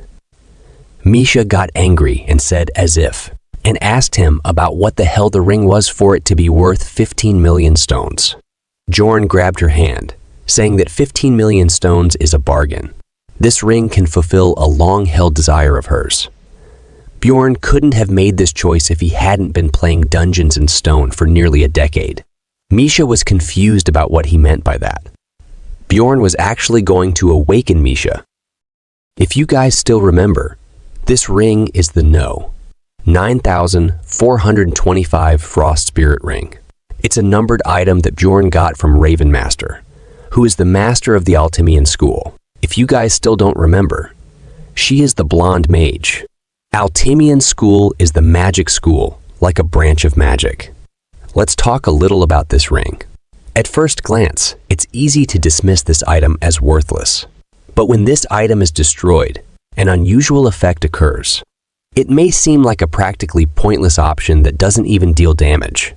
But after several attempts, Bjorn found out that if it's being worn by a therianthrope who has yet to make a contract with a spirit beast, an event occurs, and the character meets a magical beast called Scadia that is sealed within the ring. Misha also met it, and it offered a contract to Misha. Of course, this is Misha's long-desired wish, so she happily lifted her hand, touched Scadia, and agreed to the contract. After that, a strong, cold wind enveloped Misha and entered her body, and the contract ended successfully. Then she slowly landed and said that she couldn't believe that she made a contract so easily. Then she asked Bjorn about what on earth was this ring. Then she got confused and said if something like this existed, then why didn't her father tell her about it? She is feeling very disappointed about it. She might be thinking that her father didn't tell her intentionally about it. But then Bjorn said that it might be because he probably wouldn't have known about it either. She was about to say that her father didn't know about it. Then Bjorn said that it's because a mage researched it for a long time and only recently discovered it. Then she asked about how he knew about it. And how did he get his hands on this ring? Then Bjorn told her that she should get dressed first before asking all that. Then she looked down and got embarrassed. Then she asked since when she was like that. Then Bjorn told her that he got them all laid out for her, so she should put them on first. And he also put the plunderer's gear beside them as well, so she should wear those too. Then she looked at Bjorn and said that he was also wearing something new.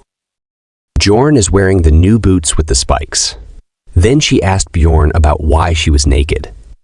Bjorn said that it's because he took her clothes off because he heard that all the equipment you are wearing gets destroyed during this ritual.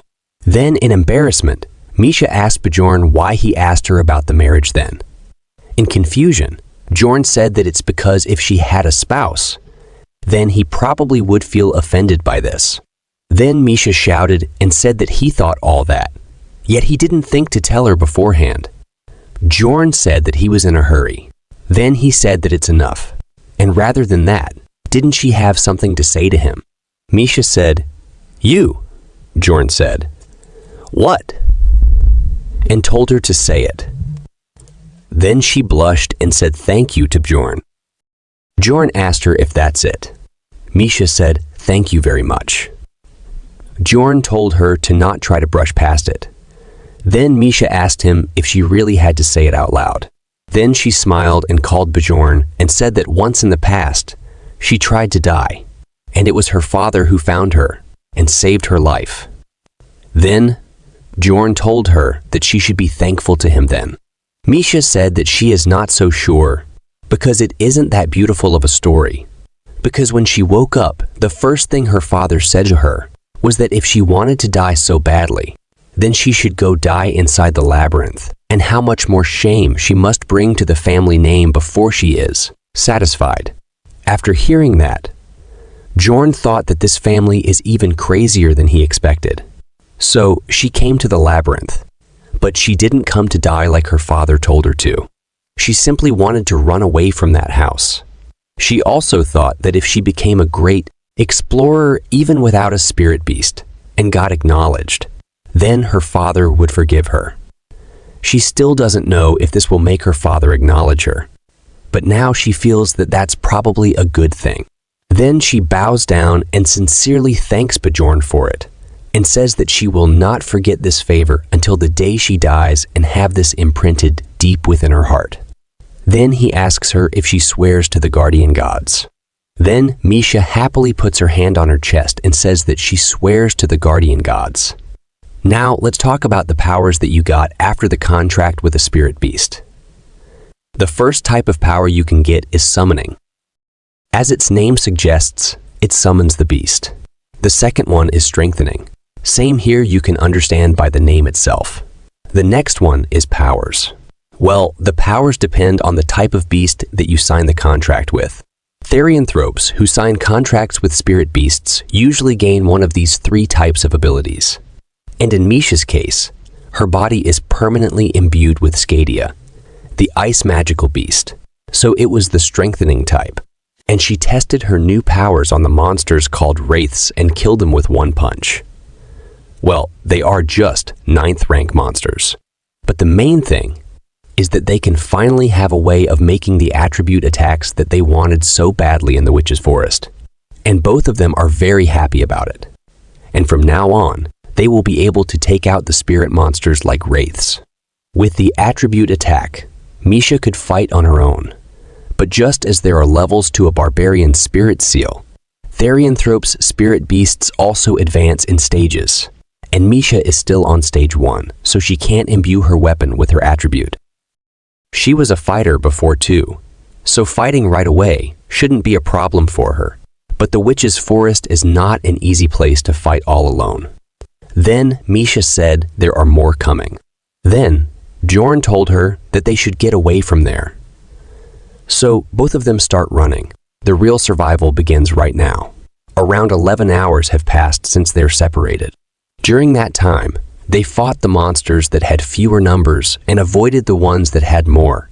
and caught countless monsters. They got quite a lot of experience points from killing all kinds of monsters. It's a good thing for them that they haven't encountered a 7th rank monster yet. And despite Bjorn's fears, there's no sign of Elisha coming for them. But the frost spirit ring that disappeared while awakening Misha. The ring's disappearance activated the corpse golem's passive skill, and the acidic blood has corroded Bjorn's gear here and there. And even the breastplate and the shield made of tier 2 material latinium have lost their luster. It's going to cost Bjorn a lot of money on the repairs. And another thing that's a shame is that Bjorn didn't get a single attributable essence in all that time. And Misha's fatigue can easily be seen. At this rate, their chance of making it back alive to the city is slim. Now, it has been 12 hours since they entered the Witch's Forest. And because of that, the Witch's Forest field effects have been strengthened. The field debuff will cause abnormal stat effects. So, Bjorn told Misha to tie the rope around her waist. So if they end up falling and end up separate, they can pull themselves up with the rope and meet up. He asked Misha if she knew about the abnormal stat effects from staying in the Witch's Forest for too long. Misha said that she knew, and the abnormal stat effect that they are talking about is applied on them. It's called the Witch's Eye, and from now on, they can't afford to stop for a single second. The field debuff Witch's Eye is the real reason why the Witch's Forest is only recognized as a passing area. The effect of it is simple. If you stay in one place for a certain amount of time, a 7th grade monster Carnivoro will appear, and the certain amount of time decreases as the level of the debuff increases. 70 hours have passed since Bjorn and his party entered the Witch's Forest, and because of that, the level of the Witch's Eye was escalated to level 5. Now it's their day 3 in the Witch's Forest, and it's been over 60 hours since they are separated from the dwarf group, and they still unable to find their way out. And since the Witch's Eye activated, they have not stopped walking for a single moment, because the appearance time of Carnivoro at level 5 Witch's Eye is about 10 minutes. So even if they stopped for 10 minutes, they have to face a rank 7 monster at their current condition, and it will take them over 15 minutes to deal with one. So stopping means certain death by the swarming creatures. But at least they connected each other with ropes, so if someone falls behind or gets separated, they can find each other. Misha was completely exhausted. She is asking Bjorn to slow down a bit. Bjorn agrees. What else can he do? Because Misha's condition has worsened drastically since the morning, and it's not due to an illness or severe injury. It's just that she's reached her limit of the exhaustion, and she is just pulled by the rope at this point. It's not that she is that weak. It's just that it's harder for her to deal damage alone and suffer hallucinations in the midst of it all. So, Bjorn decided to carry her on his back. He told Misha to hop on. Misha was shocked and confused. Bjorn say that she might feel a bit better if she closed her eyes for a while. She say that he is also exhausted. Then Bjorn grabbed her and lifted her. Then he tossed her in his shoulder and told her to just hop on. Normally, she would resist, but she seems too exhausted even for that. Instead, she'd just say thank you to Bjorn. Now 87 hours have passed since they entered the Witch's Forest, and the field effects strengthened. The Witch's Eye level also increased to level 6. It's been 17 hours since Bjorn have been carrying Misha through the Witch's Forest, except for the time when they are fighting. So now even Bjorn is nearing his limit. So, if they do not find a certain thing soon, they are doomed. Then suddenly, Bjorn hears a voice calling him babe and telling him to leave Misha alone. Bjorn was very shocked after hearing that voice, maybe most shocked after entering this world. Then that voice say that it will fulfill his lifelong wish. This, a voice of a girl in modern dress. Then she say that Misha have been completely fallen for her if he just flirted a bit. Yes, you guys might guessed it right. She is Bjornix. She is not looking like a hallucination.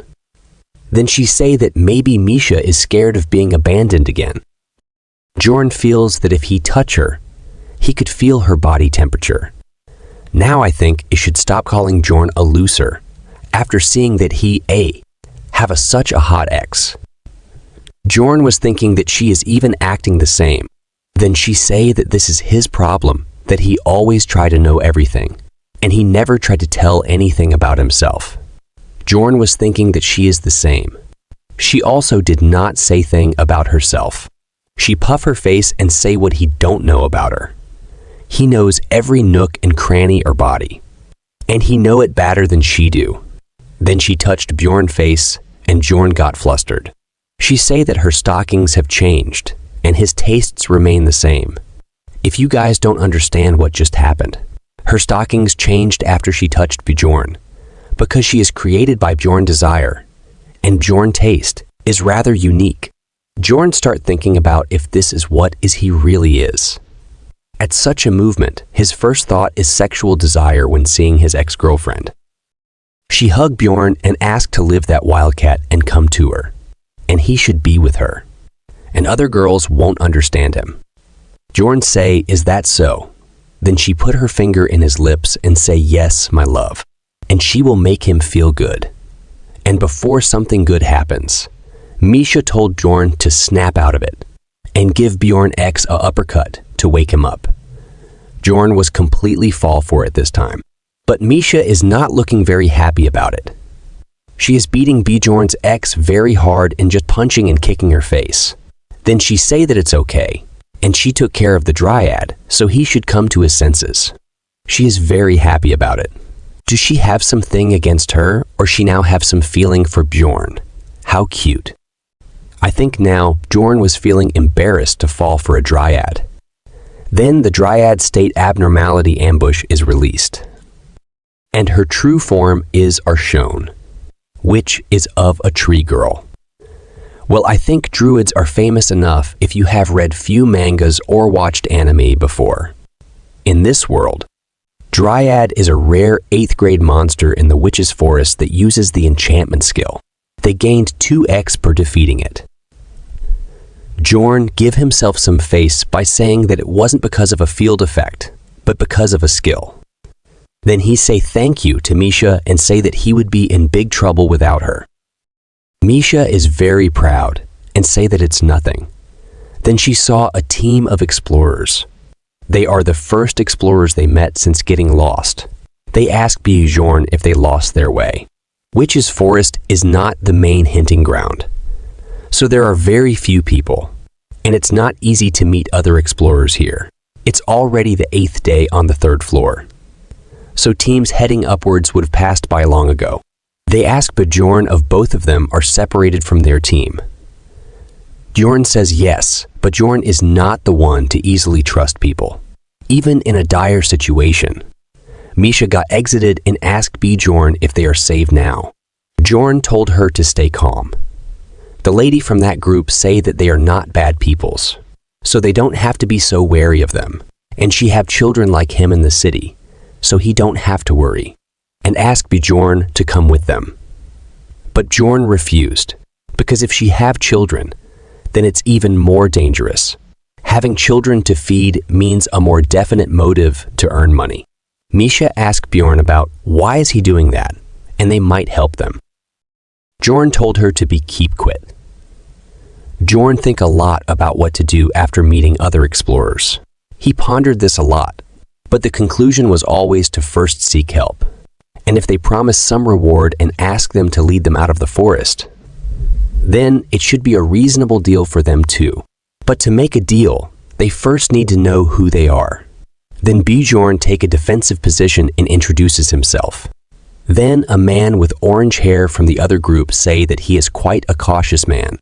Then he introduces himself too. He is called Han Stove, and he is the scout of their team. Bjorn was very shocked after hearing his name. Bjorn has quite a record with the guys named Hans. That man laughs and say that it's a common name. I think it's a common name for plunderers. Bjorn also do not look happy and was thinking about why there are so many hands in this world. He deducted 1 point for having a bad name. Their team have 2 warriors, 2 archers, and 1 scout. And because of this, Bjorn feels that it's dangerous. Then Bjorn asked Misha if she trusts his judgment. She say of course she do. It might be a needle's worry of Bjorn. But they seem suspicious. So Bjorn told them that they have to go. They get confused and ask if they don't need their help. Bjorn needs help right now, but his instincts are screaming danger right now.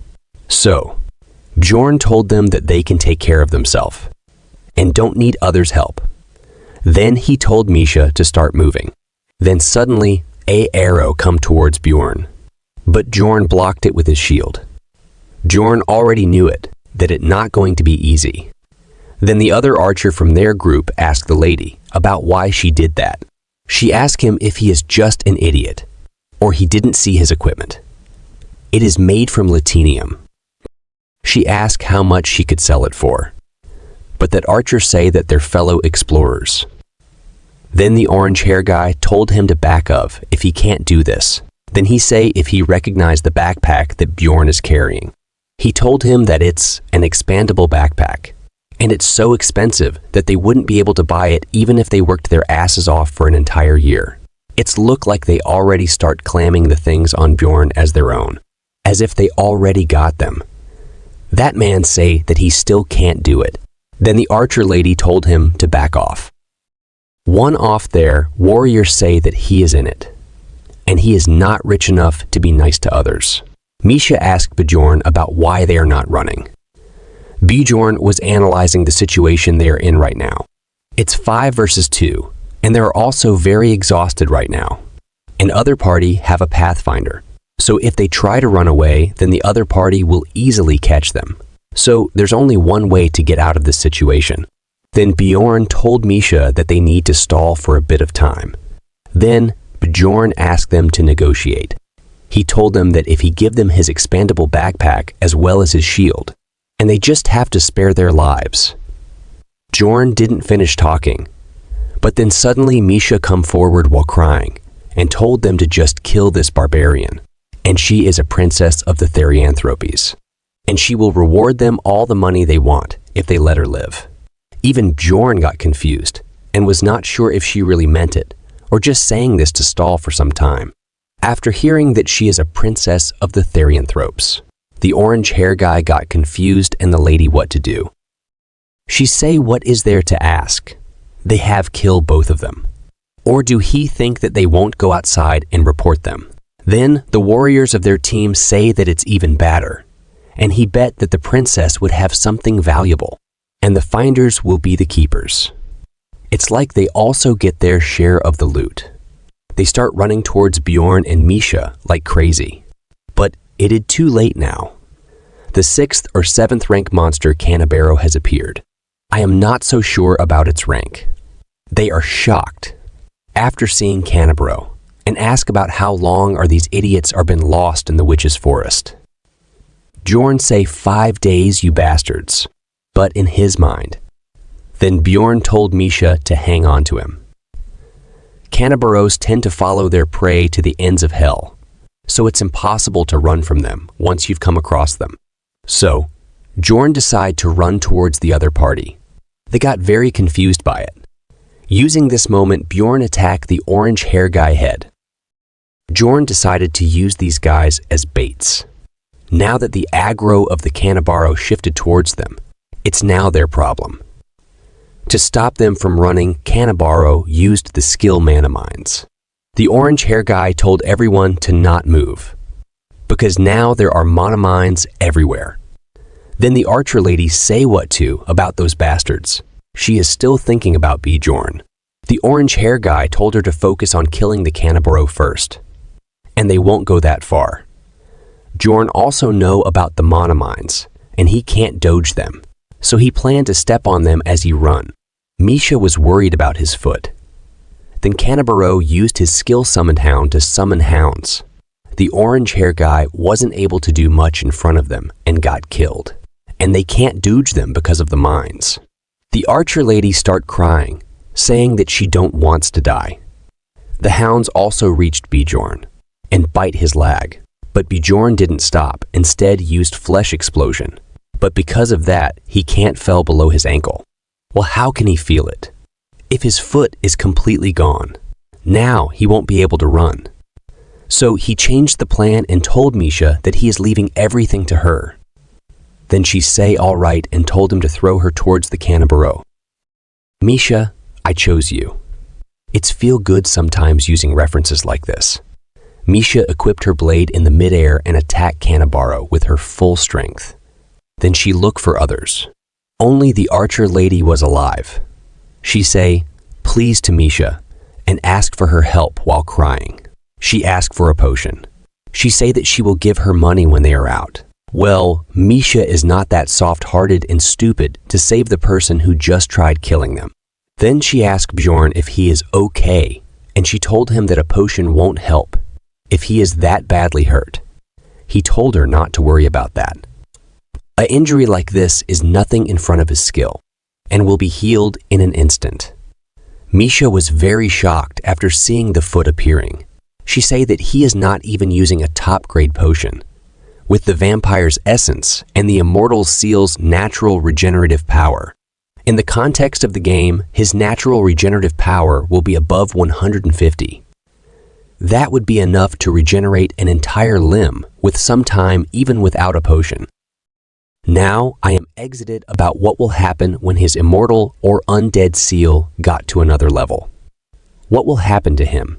Misha asked Bjorn about what is he, and say that he didn't even look like he is in the pain when he poured the potion. He say that it's the mental fortitude of a barbarian. He wasn't lying this time about this. Einar also didn't say anything when she took potions. Of course, it's because of the pain-tolerant stat for Bjorn, but it's the same thing. After that, he wear new boots because the old one get destroyed. Then they tied the ropes. Then they start moving before more cannibaros get to them. Then Misha asked him about how he knows that those explorers were dangerous. He say that one of their names was Hans, and he don't like that name. Misha was shocked after hearing his reason. Bjorn say that it's fine since they managed to escape. Misha say that she could never imagine that that lady would do a 180 turn like that. Bjorn say that she could have been someone nice. If they didn't look that weak, or if they didn't possess expensive equipment, or if they didn't meet in the labyrinth, then she might have remained in their memories as someone who was kind. But she was the first one to pull the trigger. Misha say that she don't get it. Then Bjorn ask her the reason she go into the labyrinth. She say that because she needs money. Bjorn say that they are the same. Money is an efficient way to protect yourself, especially in this world where you are killed for failing to pay your taxes. And she have kids that she have to protect. They are learning quite a lot on this exploration. Now it's been 109 hours since they are lost in the witch's forest. Then they saw what they are looking for. In excitement, Misha asked Bjorn if this is it. Bjorn say yes and finally take a breath of relief. Misha almost cried because she was so happy to finally have some rest. This is the only place where they can rest within the witch's forest, the witch's hut. Now, Bjorn was just hoping that nothing bad happens this time, like every time. After that, he put his hand on the tree and entered the witch's hut. The witch's hut is a randomly generated safe zone within the witch's forest, and it stays at that location for 8 hours. The field effects get temporarily undone here, as it is a safe zone where monsters don't exit here. It's hard to find, but it's the only resting area within the witch's forest. Even if this is called Witch's Hut, the resting facility is not less than a private farmhouse. It took them a long time to find the first witch's hut, but thanks to Misha's sharp eyes, they were able to find the next hut fairly quickly. It means they spend 8 hours in the first one, and after it disappeared, they found the second one very quickly. And now, there are 53 hours left until the labyrinth closes. If you guys don't remember, and was think why it taking so long this time labyrinth to close when before it closed within a week. The time it takes the labyrinth to close increase with every floor, but everyone exit the labyrinth at the same time, no matter the floor. Now, they entered the second witch's hut. But it's looked like there are already someone in there. Misha say that she's seen this place 3rd times now, but she just can't get tired of it. So it's looked like it's not their second, but the 3rd witch's hut. Well, that's not the most important thing now. Misha asked Bjorn if he also agreed with her. Then Bjorn told her to keep quiet and he thinks that there are people here. Then she asked him, how did he know that? Then he told her that the maximum number of people that can enter the witch's hut is 5, and the portal to enter in it closes once the number reaches 5. It's good that there is only 3 more. If it's 4, then either Misha or Bjorn have been left outside. Misha got little disappointed. There is someone else here. Bjorn say that they should look for them carefully, and soon enough, they found them. But look what they have found. Did you recognize his armor? Yep, this is the guy who was shouting the most when he was with Elisa. But now he looks like homeless. Then Misha say that there are guys inside building too. And they are. They guys from before. Then Bjorn say that they should knock them before asking them. It's look more. Then knocking them out to me. He hit his face pretty hard. Even Misha can't stop herself from saying that she thought that he was just going to knock him out. After knocking all out and tying them with rope, Misha say that she is surprised that he is still alive. Misha took the words from my mouth. I was about to say the same thing. Then Misha say that she think that he may die soon. They don't even need to tie him up. Then Bjorn opened the potion bottle and poured on them. They start screaming and crying from the pain that they feel from the potion healing. They're knocked out again for some time because the pain is too much. After they wake up this time, they are in good condition and recognized Bjorn. Then he starts shouting that it's all misunderstanding, and they are just used by that bitch. He mean the Elisa. Then he start telling him what happened. He say that when they caught up to their teammates, there were only 3 of them, and to stop them from running away again, they injured the guy they assumed to be the Pathfinder. It wasn't a deep injury. It was just a scratch on the shoulder. Then again, some kind of light pushed them all back. It's looked like Dwarf used the artifact again. Does that mean the cooldown wasn't that long? When they woke up again, their Pathfinder had been killed by an ace spear through the head. Looks like Dwaki is quite useful now. Seems like the dwarf group managed to run away then. So that scream they heard earlier was Rot Miller's when he got hurt. And because their Pathfinder died, they couldn't case their team anymore, and they had to wander around. But the problem began on the Sen day after their Pathfinder died for them. Elisha take down there, tank called Hans first with her beauty. Yep, the same name. It's look like author have something parasol with a guy named Hans. They realized only after they saw him get his life force sucked out of him, that she was the priest of Karu. Then he say that this all happened because she deceived them, and he swear to the goddess that they weren't trying to plunder or anything. Bjorn told him to shut up. Then he say that yes, didn't apologize yet. Then he start apologizing and saying that this all happened because they fell for her tricks. And he will also compensate him for all the damages, and ask Bjorn to show mercy on them. Misha told Bjorn that she will do as he say. Bjorn start thinking about what to do. He already killed several people after coming to this world, but that was all when his life depended on it, and the people he killed were absolute asshats beyond saving. But these guys are different. Bjorn did have a hard time because of them, but no one died in the end. This different from the past situations. So it's hard to decide if it's right to kill these people. Now it's a battle between his modern self and the barbarian self. The barbarian mind told him that why does right and wrong matter? It's easier to kill them, and why cause possible problems for the future? But his modern self told him that he should not kill someone just because they make a mistake. Then the barbarians say that it only applies to the world they used to live in. Then Bjorn asked Misha about what she thinks.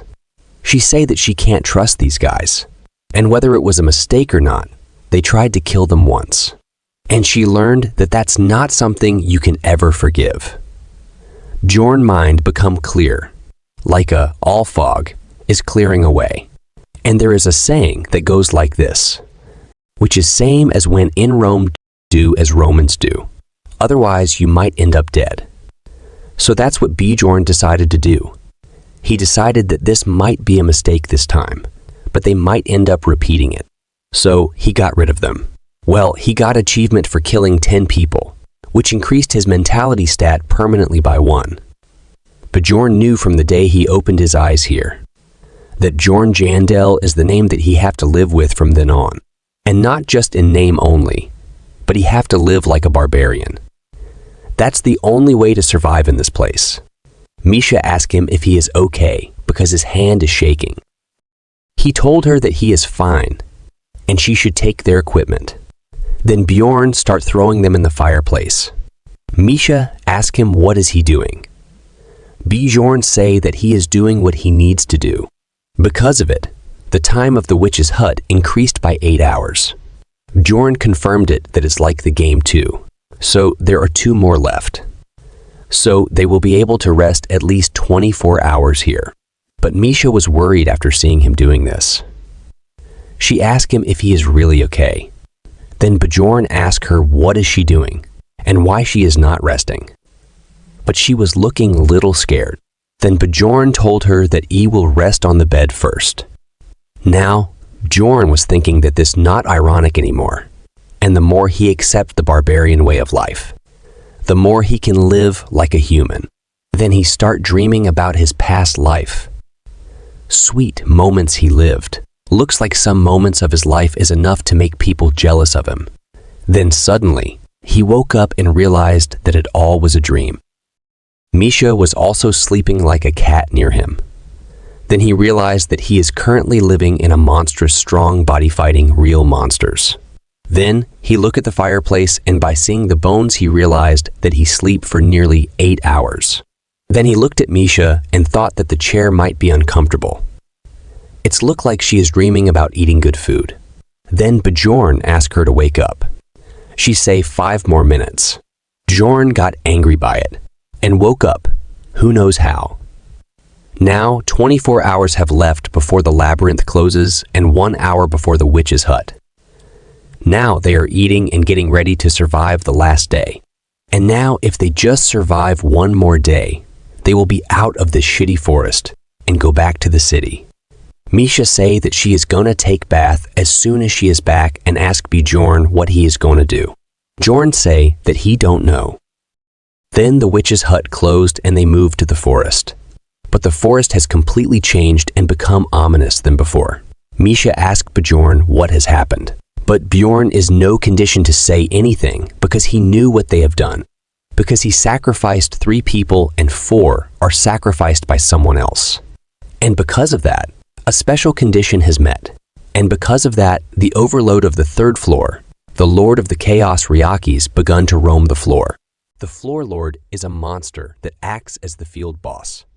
In the game, they were called Floor Masters, and each floor had its own Floor Master. Misha was too scared to believe it. She told Bjorn to stop joking because she heard that the 3rd floor doesn't have a Floor Lord. Bjorn told her that it's not that there isn't one. It's just that the way to summon it was kept secret from the public. Because if some crazy bastard decided to summon it, then it wouldn't end with just a few deaths. Because the 3rd floor's Floor Master is the Lord of Chaos, Ryakis. All the monsters on the floor start hiding in the chaos because this monster not only affects the entire 3rd floor, but it also goes around massacring whatever it sees until it dies. The portal is also temporarily disabled, blocking transportation between floors. So running isn't an option either now. So if you are on the 3rd floor when he is summoned, then you should be prepared to die. Misha's mind was in complete chaos. She asked Bjorn why it appeared now. Bjorn told her that it's probably because of them. He told her that when they burnt those corpses in the witch's hut, that might have satisfied the summoning condition, because it's one of the summoning conditions. Bjorn thought that since it's been more than 10 years since this monster was summoned here, so burning 3 bodies wouldn't be a problem. But someone had already burnt 4 corpses before them. Misha started shouting at Bjorn, asking him what he had done, and because of him, all of them are going to die. Bjorn told Misha not to tell anyone about this, because if people find out that they are the ones who summoned the boss, then their end won't be anywhere nice. Misha started crying, saying that she's going to die because of a damn barbarian. What a switch. Up from the last time she told Bjorn that she would treat him as her savior. But since the status abnormalities have been undone, they can at least leave this damn forest now. Misha almost considered herself done for. She can't stop crying because of this damn barbarian. He told her that they will head to the orc habitat, because that's where they meet the Jajarwi clan. And according to the dwarf, they are a big clan that is active on the floors above the 6th, and they possess hundreds of members. It's obvious that they are going to die if they come across Ryakis, so if they want to increase their chance of survival, they need to stick with the Jajarwi clan. Of course, not everyone in their clan will be on the 3rd floor, but at least 10 teams are down here in order to maintain control. They reach the orc habitat, but there are already tons of people there.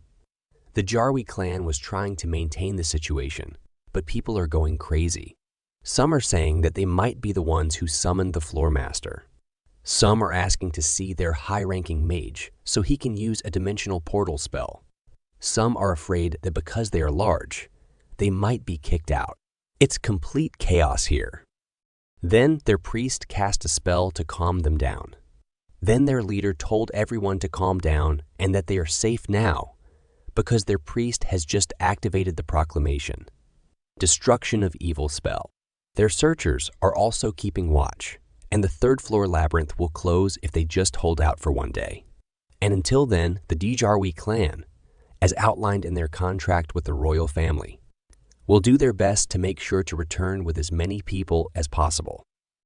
Then he said that if anyone does not follow the rules or creates conflicts, then they will have no choice but to kick that person out. So they should keep that in mind. He talked more than necessary, but it was a good speech. The guys who were panicking before calmed down too, and they will be able to rest a bit better thanks to the proclamation. Destruction of evil. It's one of a priest's essential skills. It allows for humans to enter and exit freely, but monsters can never enter the area. So they won't be kicked out for now, but they can't let their guard down, but soon they will have to face that problem.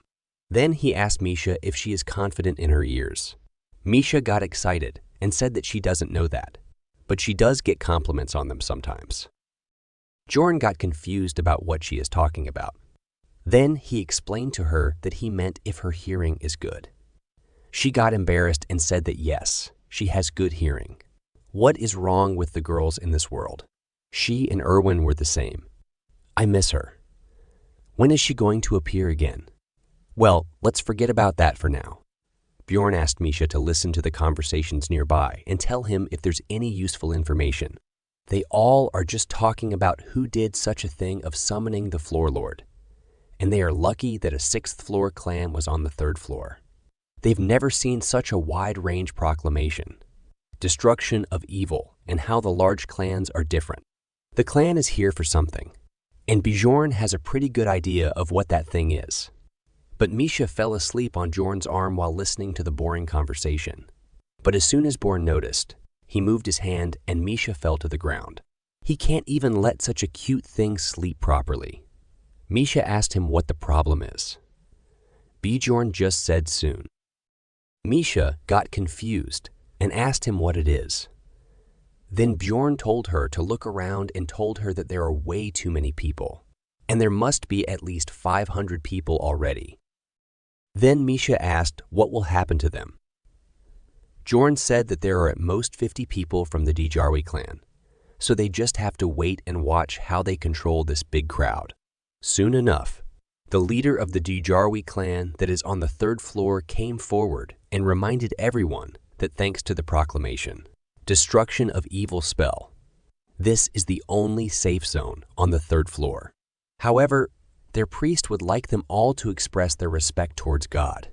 And to do that, they just have to give 1 million stones per person, and they must pay it here, right now. He said that the priest says that they can substitute it with magic crystals or other items. He sure is clever, because no explorer goes around with 1 million stones in their pockets. so they are going to take away their equipment to try and maintain order. He said that 1,000,000 stones are respect towards God, and also the fee for protection, and they might lose some equipment and some potions, but they will have them as their protector, so they don't have to worry. But of course, everyone will be worried, because even if the proclamation, destruction of evil is an op skill, it's nothing compared to the floor master. But even if they won't be able to kill the third floor master, Bjorn and others have to follow the rules. He told Misha to take out the things they need least. Thankfully, Bjorn and Misha won't need to give up any of their equipment thanks to their looting. Bjorn gave the equipment to Misha to exchange them for the protection fee, so he won't arise any suspicion. Well, it won't cause a problem in this chaos, so they are safe for now. But there are some people who started leaving because they don't want to pay the protection fee. After some time, Misha came back, but Bjorn is a little angry and jealous by the fact that Jarwi clan earned hundreds of millions just like that. It's like they're duplicating money. Now they have fewer people here, and they also earned money, 2 birds with 1 stone. But in the end, they also have to pray that the floor lord won't come here. But since the 3rd floor is pretty large, and they were just assuming that it would be likely to not come across the floor lord, but if it comes, then that would be the end for all of them. But Misha wasn't thinking much. She is just enjoying her food. Probably the people that left and the ones who stayed are trying to be optimistic, hoping that they won't come across the floor lord. But Bjorn prefers to prepare for the worst case scenario. Normally, the worst case scenario doesn't happen. But you can't guarantee that. Especially that's how it's always been with Bjorn. Now, there's only 5 hours left before the labyrinth closes. But it looks like their luck isn't really that great today. Bjorn can feel the reign of despair, the Lord of Chaos. Ryaki's passive aura skill. This skill deals small damage over a very large area of effect, and also reduces the opponent's mana resistance greatly. Wherever the raindrops fall, all field effects disappear. In other words, it's an overpowered skill. And since they are affected by this skill, then that means that Ryaki's is here. Everyone fell into a state of chaos. They are in despair. Some are angry towards the Jarwi clan for taking their equipment by saying that they will protect them and are asking them to keep their promise. This guy is too big. The trees are looking like grass in front of him. Jarwi clan leader prepared himself for huge losses and ordered everyone to take out all the things they have prepared. They started using their consumables. First, they used an advanced concentration support scroll and an energy regeneration support scroll. Then, they used a numbered item called Sunlord's Flag and imbued the weapon with Ursium's Light. I don't know the effects, but maybe it's very effective against dark or chaos attributes. They used all kinds of doping, type magic scrolls, consumables, numbered items, as well as equipment buffers. Within a minute, they used hundreds of millions of stones worth of items, so it's not wrong for them to take 1 million protection fees. Their leader told them that there are enough items, so they don't have to use them sparingly.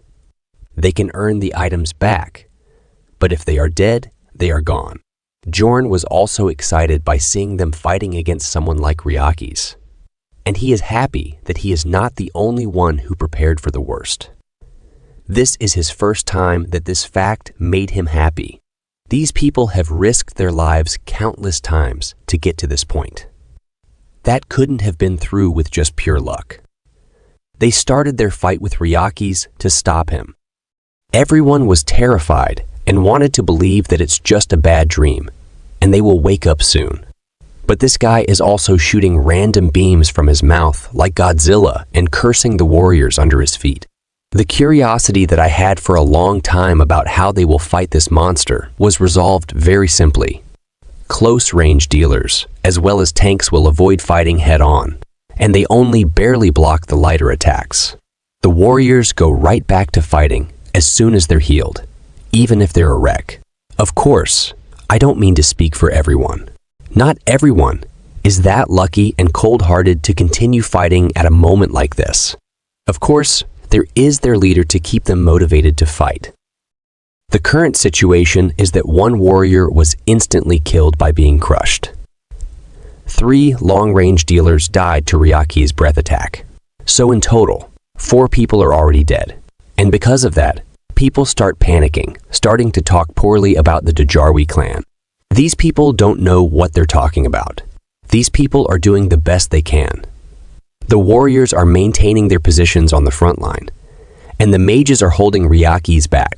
Of course, Ryaki's wouldn't be floor master if he were stopped just like that. He starts bringing forth his inherent power. Seeing this, Dajarwi clan leader told everyone to stop attacking it, and they can't afford to make him feel threatened. They should destroy the energy orb first. Jorn was worried about this, but thankfully, they seem to know about the dark sphere. Jorn is certain now that they've shown that they know about the second phase of Ryaki's by controlling their attacks to prevent it from happening. But others don't know a thing. They are just confused about why they are not attacking. Jarwi clan knows how to defeat Ryaki's, and at this rate, they might be able to survive until the labyrinth closes. Just 1.5 hours are left until the labyrinth shuts down. 11 people have died, which is about 20 of their total forces. It's not such a big problem that it guarantees horrible results. But the real problem is these explorers. They're starting to panic each time Ryaki's goes into a rage, and the explorers who paid the protection fees die off. Well, it's their own fault for just spacing out and watching as the battle is happening on television, and not right in front of their eyes. Misha says that it's not looking too good, and shouldn't they be doing something too? Jorn asks her to wait, and he is still thinking. People start saying that they can't wait anymore, and they should also join the battle, because too many people have already died, and they need to protect themselves. Some say that Dajarwi clan took all their equipment. So how can they fight? After hearing that, everyone's focus goes to the equipment. Bjorn told Misha that they need to get out of there right away. Misha got shocked by this. Everyone rushed to take their equipment, but guards stopped them. Everyone says that they can't even keep their promise, and they're still thinking of taking the protection fees. Guards told them that if they don't stop, it will put everyone in danger, but explorers didn't listen to them and attacked them. Jorn started running from there as fast as he could. Jorn knew that this was bound to happen since there's no way a regular explorer would know how to defeat Ryaki's. They start rushing towards their equipment like zombies. Misha got scared from seeing this crazy situation. Jorn was clearing the path with his shield. Even if there are no other monsters now, the spirits of chaos summoned by Ryaki's are weak mobs, but there are too many in numbers. So, Jorn told Misha to run, and they don't have time to fight them, because they need to get as far away from here as possible. They just need to run a little more, and they will be away from the center of the forest, just the point right in front of them. But as always, Bjorn's luck is not good at times like this, and the Lord of Chaos, Ryaki's, succeeded in absorbing his inherent power, and the field effect, Crevice of Evil, will be activated in an area within a 5-kilometer radius. It's Ryaki's ultimate move, Crevice of Evil. By seeing the darkness surrounding them, Jorn got very scared. Misha was confused and asked him what is happening to them. Bjorn was sure now that this is Crevice of Evil. Crevice of Evil is an ultimate that Ryaki's activates when he has absorbed all 10 of his spheres. The time limit is 45 minutes in game time, and if you can't escape the affected area within that time, then you will die no matter how strong you are. It's a kind of sure kill skill. And if there is one special feature, it's that regardless of location, you'll be pulled to the center of the floor no matter where you are. That's why Bjorn was trying to get away from the effective range of 5 kilometers. Now, everyone was transferred back to the center. There are about 200 explorers left. Amongst those are 20 from the Dajarwi clan. There are 50 of them at first. Only 11 died within the first 3 hours, but a lot more died within the last couple of minutes after the other explorers went out of control. So it's obvious what happened while they were gone. The other explorers start asking them what happened. But this time they told everyone to shut their mouths. He is angry and says, "Do you know how many people died because of them? They will attack right away if they come any closer to them." But they didn't listen and asked how it's their fault, and if they hadn't taken their equipment in the first place, then it wouldn't have happened. Some are crying like crazy, saying that they will pay more just to let them enter. The Jijarwi clan guy says that they should be thankful that they are not killing them right now, and it will be very easy to kill them. After hearing that, everyone became a little quieter. Then a man lifted his hand and said that he knows a little bit about it. He doesn't know the details, but he read in an ancient text that if they don't get out of here within the given time period, then they will all die. Then someone asked him, what is the time limit? He said that all he heard is that if they can go in any direction for 5 kilometers, they will be free. And of course, there will be monsters, a lot stronger than the chaos spirits before, but if they work together, they will be able to get out. Jorn was surprised that he's right. Maybe he is an evil spirit too. I mean, the player like Bjorn. The problem is that Ryaki's clones and the spirits of chaos will come after them like crazy. As soon as they try to get out of here, everyone starts saying that they will die anyway if they stay here, so they should give it a try. Misha asks Bjorn what they are gonna do, because people are leaving. More than half the people left.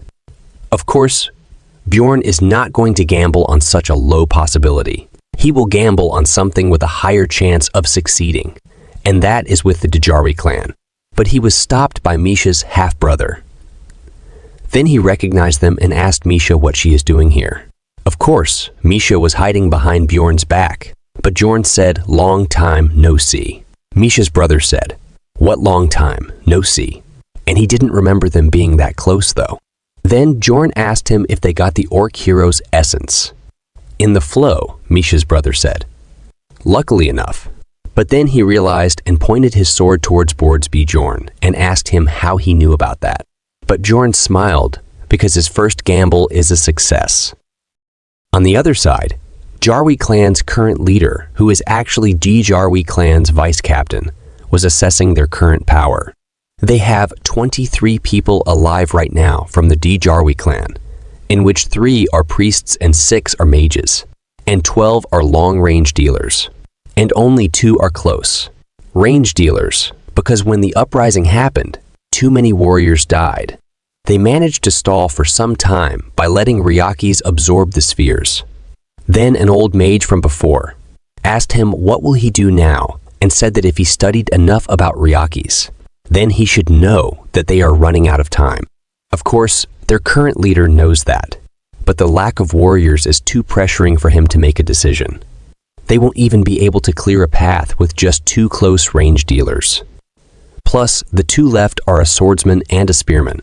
In other words, they no longer have any explorers who can be on the defense.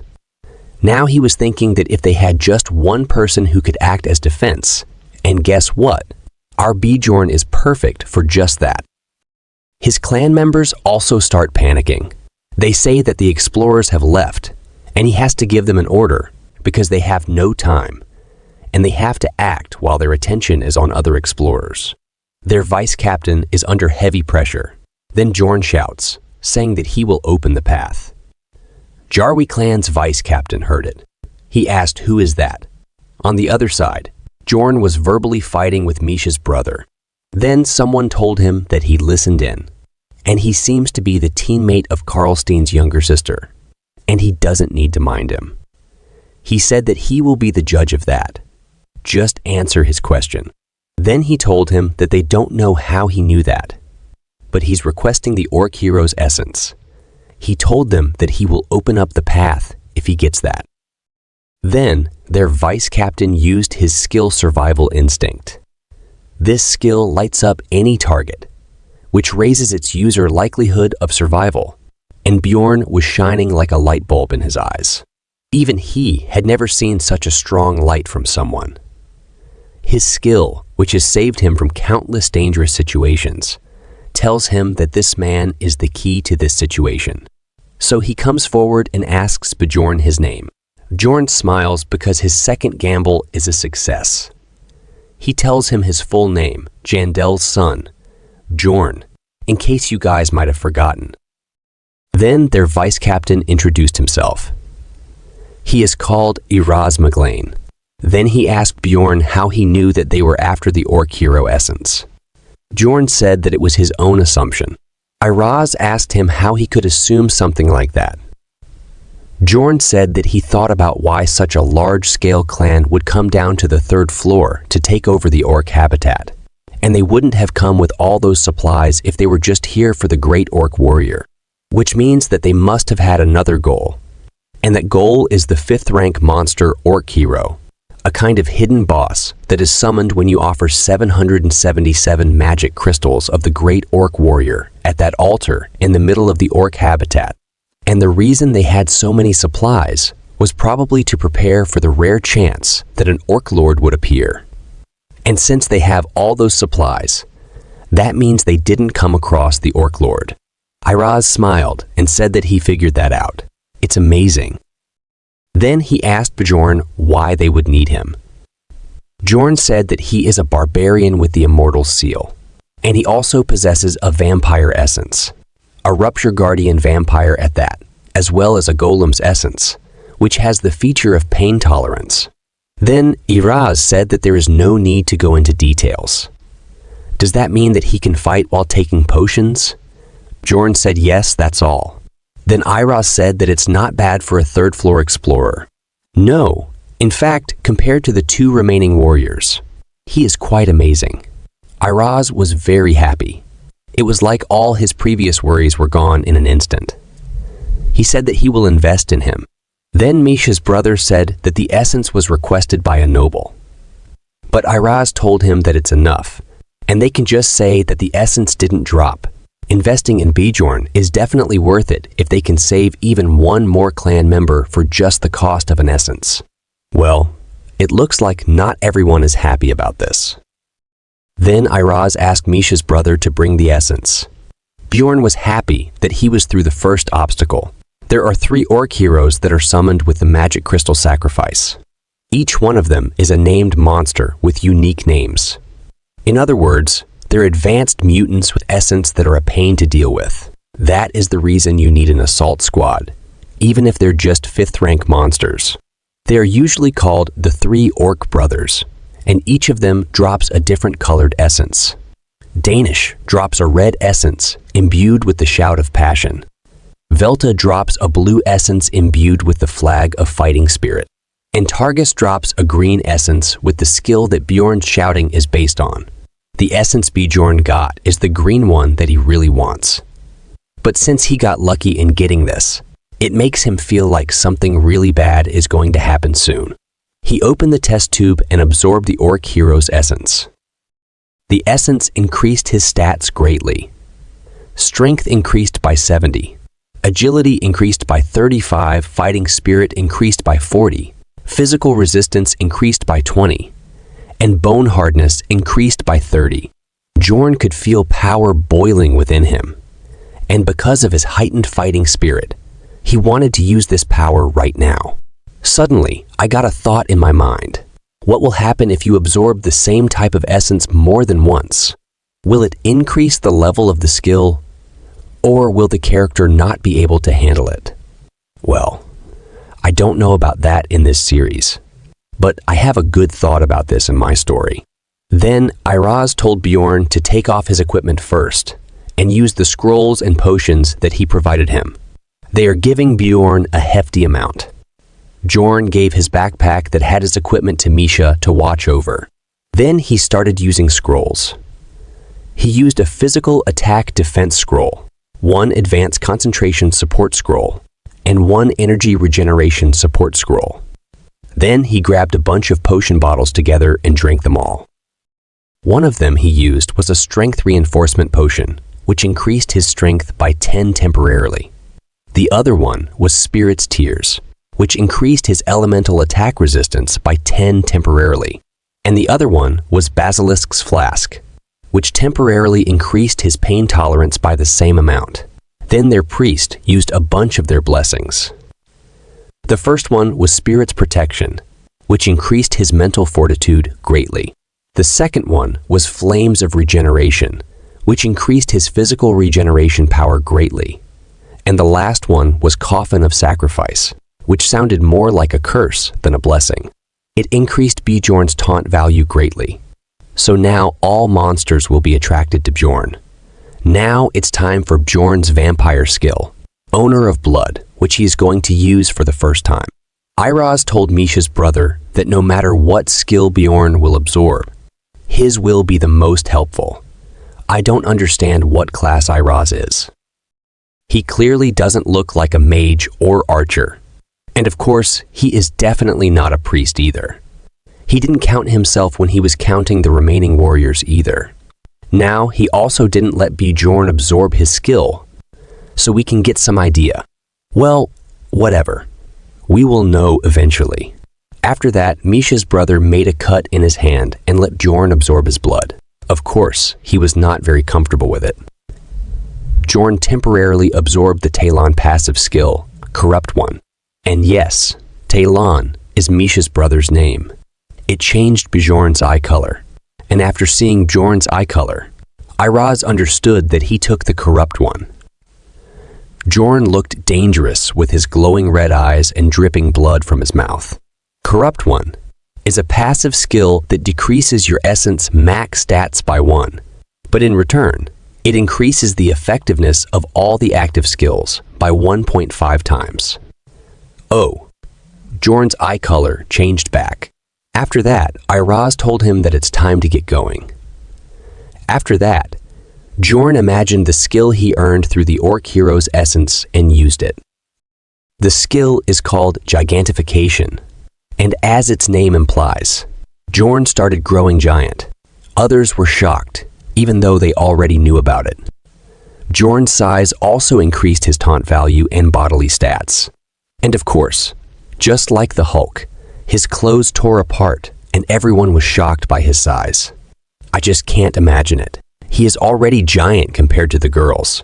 And if he used this skill by mistake in bed, I just can't imagine what will happen. But it looks like Misha really likes it. All the guys entered depression mode. So Iroz took off his cape and asked others to bring more capes because they needed to cover him. After that, Bjorn tied the ropes around to hide important things. Now he is ready to charge. Iroz said that only 30 minutes are left. Can he do it?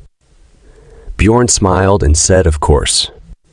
Bjorn took a long breath and shouted and started running outwards. Now he feels that nothing is impossible for him. Then Iroz ordered everyone to keep up with him. Bjorn looks like he is wearing shorts. Now behind Bjorn are 23 clan members, Misha and 40, 3/3. Floor explorers. They joined Bjorn in return for giving up all of their equipment. Now under Iroz's judgment, they are not only paying with their equipment, but with their lives as well. Bjorn used the sacrificial seal on them. This increased Bjorn's bodily stats in proportion to the number of sacrifices within a 100-meter range. Of course, sacrifice is just for name. It doesn't affect the people marked with the seal. Now, Bjorn has so much power within him, along with the instinct to destroy.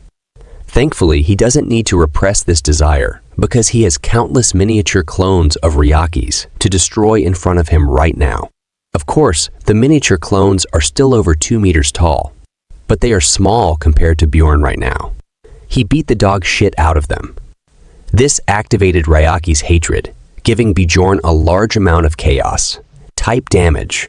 This is the reason the presence of a tank is important in the Crevice of Evil pattern.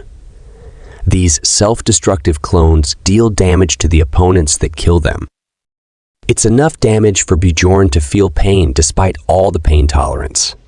Of course, all he needs to protect is his heart thanks to the vampire essence. His passive skill, Source of Darkness, will not let him die as long as his heart is intact. So, if you're a squishy character that deals a lot of damage, whether you are a renowned swordsman or a famous archer, you are useless here. Iroz told Bjorn that it was dangerous, and he didn't have to deal with so many at once. Well, that's not easy to do for Bjorn right now. Because with gigantification active, the likelihood of a growing other monsters increases with the taunt value based on what size you are. And since barbarians are already big, you can imagine how much more those two things have increased. He is basically in perpetual provocation mode. That's why the explorers behind him are safe. Talon also tried to do the damage, but he was also affected by the damage reflecting. Damage deflecting dealt the same damage the attacker did, back to the attacker.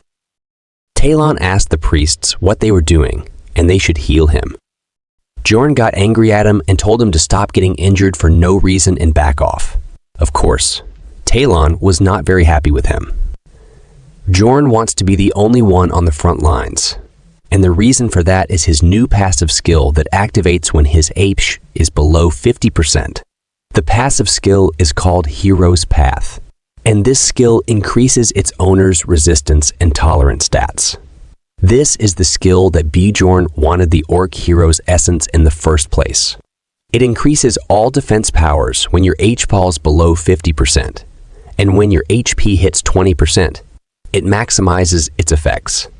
So to utilize this as best as possible, he needs to be in front and take all the damage. So he told everyone not to come in front, and he will take it from here alone. Talon went back where he met the old mage. The mage said that it was indeed a wise choice of the vice captain. Who knows what might appear behind them?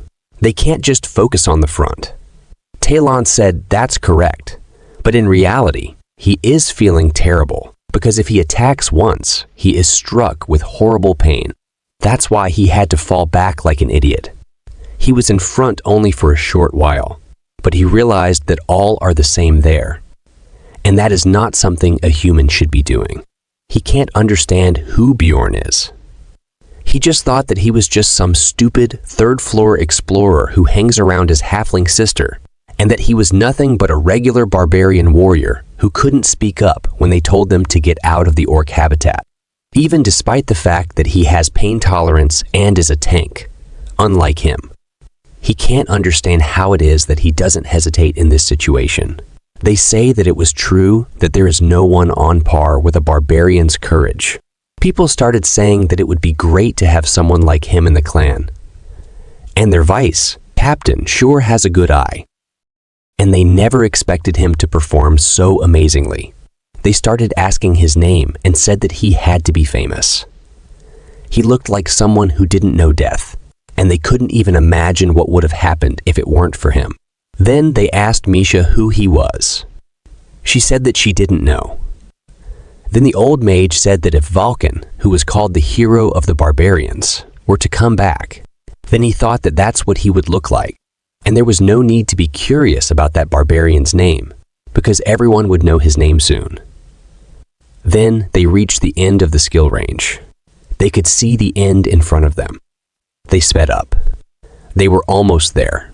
And when Bjorn just stepped outside the zone, his soul power ended, and the skill gigantification ended. But thankfully, he escaped the range of the crevice of evil. People started crying. They were very happy. They were happy that they survived. But the people that didn't make it out in time were not that lucky, and the entire orc habitat was vaporized in just a blink of an eye. That was close for Bjorn this time. Iraz came to Bjorn and said that it was close, but they still needed to keep their guard up. He was right because after escaping the crevice of evil, the first phase is insta. Kill ultimate. One of the survivors would be chosen as the prey. It's a 1 in 15 chance for Bjorn or Misha to be chosen, so it won't be them. Or that's what he was thinking. But Misha said that she couldn't move her body. She couldn't move because she was chosen as the prey and had fallen into a state of paralysis. Bjorn couldn't believe his luck. Out of all people, she had to be the one chosen. Misha was confused about what happened to her. She asked Bjorn what was wrong with her and what this was. Then she saw other people and the look in their eyes. Even her brother looked away from her because all of them knew about the prey.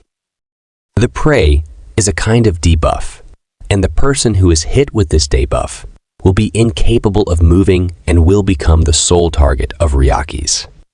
In other words, Ryakis will chase the prey down until the prey is dead. Iraz came and said how shocking it was to think that it would be his companion who became the prey. He said that they would protect her and asked Bjorn if he had any desire to join their clan. But Bjorn refused and said that he didn't intend on working for anyone right now. Iraz said that it was a shame, and he wouldn't have had a choice if it was him who had been chosen to be the prey. Then he said that it was the end of their deal now, and he hoped to see him again in the city. Bjorn said if he made it back alive, that is. Iraz said that he was sure that he would, because he had a feeling that he would make it back alive. Then he asked the mages and the priests to cast a buff on him, and said that he hoped that this would help him even if by a little bit in his journey. The buffs they cast were Wind's Blessing, which greatly increased Bjorn's movement speed. The other blessing was Sail, which would help him regenerate his soul power quicker. Bjorn felt that they were nice enough, because they were probably almost out of resources too. Bjorn was looking like he had just transcended the realm. Bjorn tied Misha on his back. She wasn't looking good. Then he said his thanks to Iraz. Iraz said, of course, to make sure that he survived because they would come after them if he ended up dead. Well, it was true. Bjorn smiled and said that it was time, and they should get going. Now only 15 minutes were left until the labyrinth closed. But it looked like these 15 minutes were going to be the hardest 15 minutes of his life. The Lord of Chaos, Ryakis, had awakened again.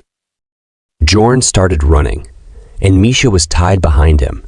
She could feel the heat from Bjorn's skin as he ran, and she couldn't see behind. But she could hear the roaring that was getting closer. She was afraid that at this rate, both of them would die. She said Bjorn's full name. Bjorn got confused and asked her what it was. She asked him to stop. She knew that the monsters were after her, not Bjorn, and she was sure that it was the reason everyone looked at her like that. And on top of that, even her family chose to ignore her, because her existence alone was a threat. She was feeling guilty for dragging Bjorn into this. Bjorn asked her what she meant. She said that he had done enough, and at this rate, he would end up dead too. She said that they were not even that close, and if it weren't for him, she would have died much earlier anyway. And then she said that her lifelong wish had already been fulfilled. She was talking about the spirit beast that Bjorn helped her to form a contract with. Bjorn said how funny. And she didn't want to die at all, so why was she saying that? Misha said that she meant it. Bjorn said that she was just afraid of being abandoned. Misha got shocked. Then she shouted and said why he didn't get it. She just didn't want to be a burden anymore. Bjorn asked her if that feeling was more important than her life.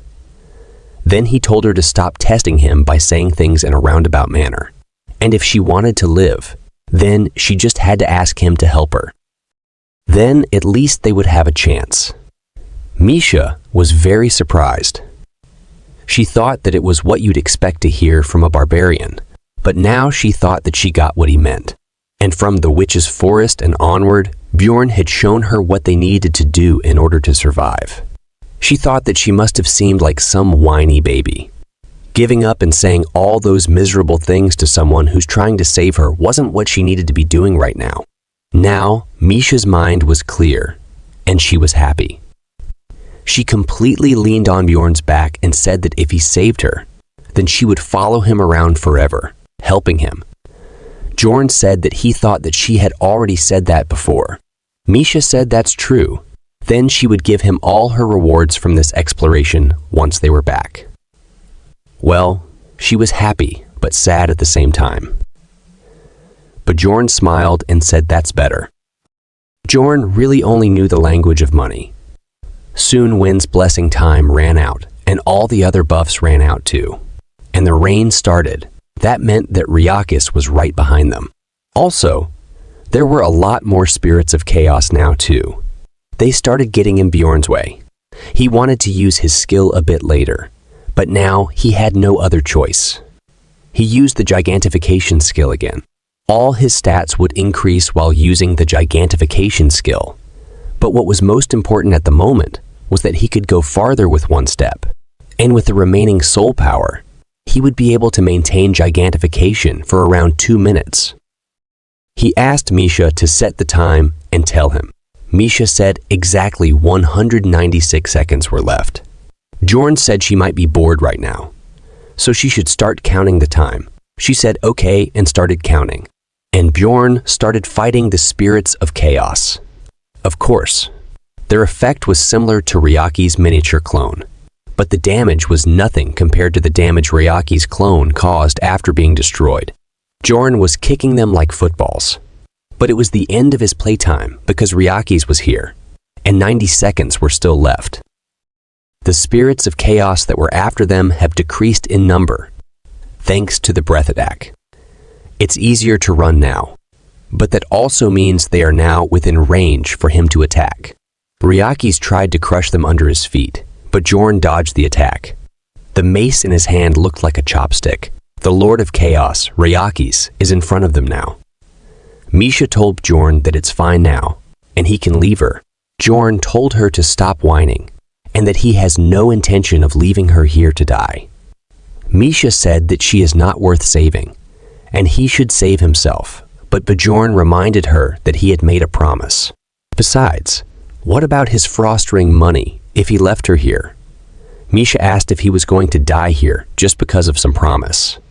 Bjorn asked who said they were going to die. He was going to make it out of here alive. As he said this, Ryaki's attacked and Bjorn's hand was gone. Misha screamed after seeing his hand gone, but Bjorn just asked her for the time. She told Bjorn to leave her. Otherwise, he would also die. In anger, Bjorn said, "Misha Karlstein, tell me the time." Misha, crying, said that 60 seconds were left. Ryaki's readied his next breath attack. Bjorn needed to endure 1 minute with one arm missing. Escape wasn't an option anymore since Ryaki's was already there. I guess it was going to be a bit difficult. Bjorn started running towards Ryaki's. Misha got confused and asked him what he was doing and why he was going toward Ryaki's. Bjorn told her to count the time instead of whining. Misha started counting, and there were still 53 seconds left. Ryaki's attacked Bjorn with his breath where he was earlier, so Bjorn ran towards Ryaki's legs, making it harder for him to attack his own legs. However, it would be the end of them if Ryaki's moved even a little bit. Ryaki's was attacking Bjorn, and Bjorn was dodging his attacks while Misha was counting. Bjorn learned Ryaki's attack patterns when he was watching the Jarwi clan fight him, so now he could somehow dodge Ryaki's attacks. But his condition was deteriorating with every movement he made. Still, 25 seconds were left. Bjorn kept dodging the attacks, but this time he was a little slow and got hit by Ryaki's tail, falling to the ground. After that, Ryaki's raised his claws and attacked Bjorn. Now Bjorn couldn't dodge this one, but thankfully, Bjorn's soul power ran out at the right time, ending his giantification skill. Ryaki's aimed directly at his heart, so he would have been a goner if he got hit. Bjorn was relieved that he survived luckily. He then started running towards Ryaki's again. Now only 10 seconds were left.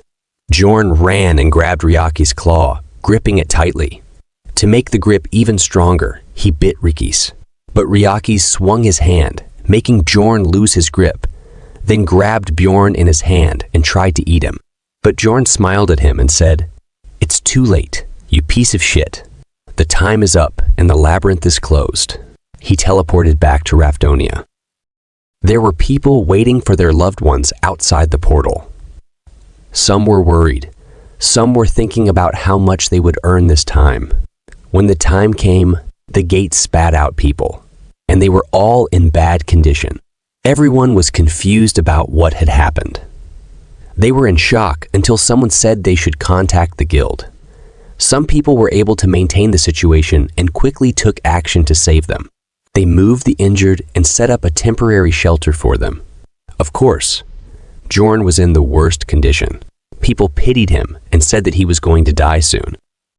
Then Misha woke up completely fine, and as soon as she realized she was alive, she looked for Bjorn, Everyone was looking at Bjorn, thinking about what must have happened for him to come back in this condition. They said that even if he's a barbarian, this condition was too much. Misha pushed through the crowd to see Bjorn. Bjorn was in very bad condition. Some people said they should contact the temple. Misha was very scared, telling Bjorn to live and not die. Then she checked Bjorn's heartbeat, and his heart was still beating. Misha was crying, but relieved. She said that he was just sleeping and had scared her. Only Bjorn could be considered sleeping in this condition. Soon, the news of the Floor Lord spread. People said that more than 30 people had died from the Djarwi clan because of that monster. One man said he heard that hundreds of people had died and that the guild would announce it tomorrow. He also heard from one of the survivors that it was thanks to one person that many were able to make it out alive.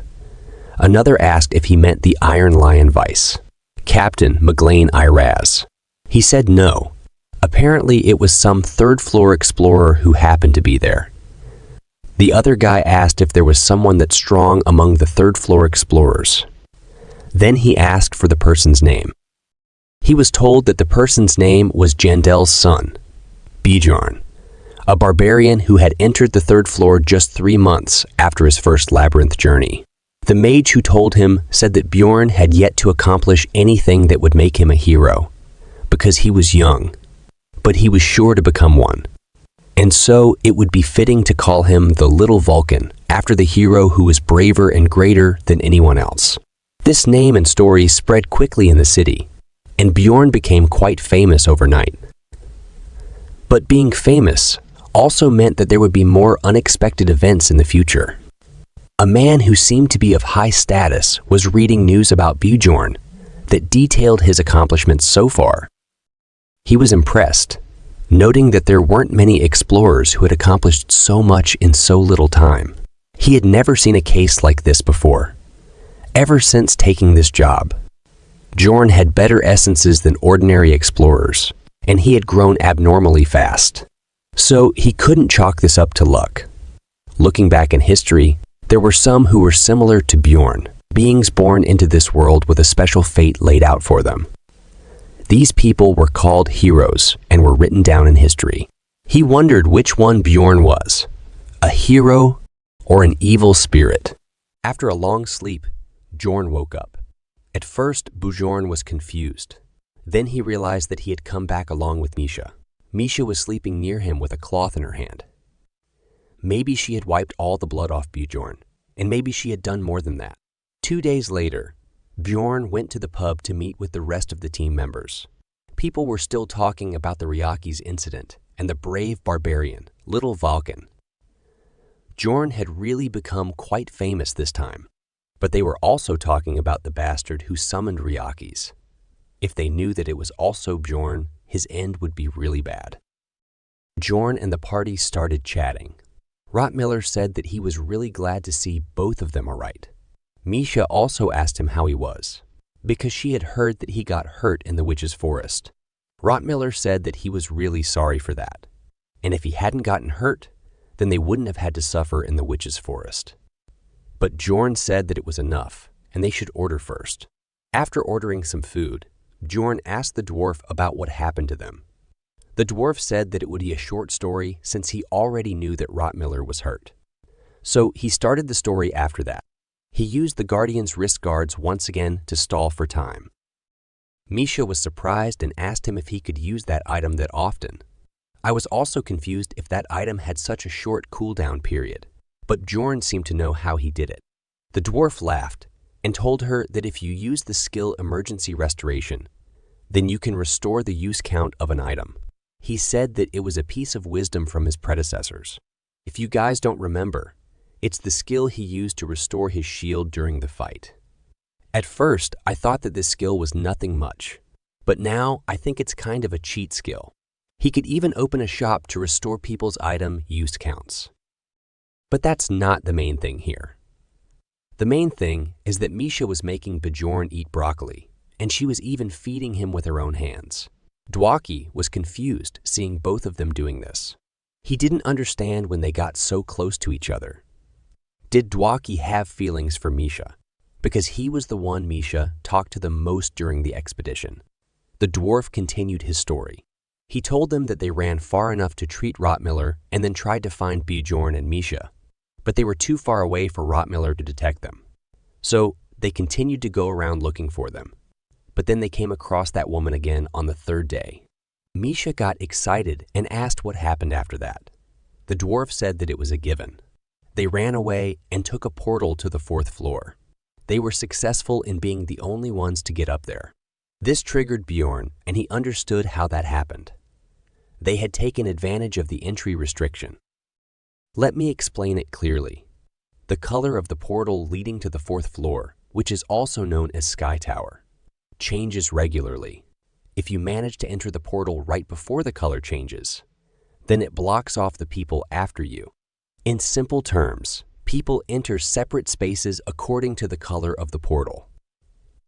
So if you enter a color and then the color changes, the people after you can't enter the same space as you.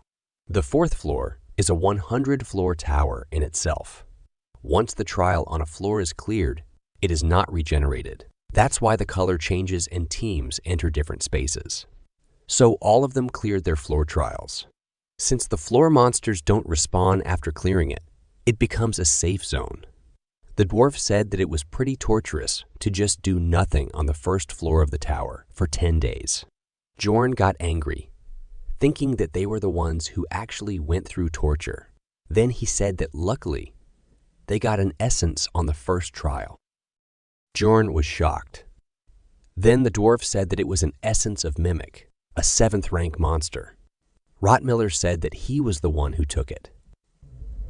Bjorn was more shocked now. He couldn't understand what the fuck was going on in this game. The 7th rank monster, Mimic, is a rare monster, making its essence so much more valuable. It's not a combat type essence, but it gives you an active skill called Treasure Room, which allows you to open your own personal pocket plane. The main point is that when you open the treasure room for the first time, all kinds of items are randomly distributed throughout. Bjorn asked what they got. The dwarf said that it contained 2 million stones worth of mana stones, 3 highest grade potions, a numbered item in the 8000 series, and another in the 9000 series.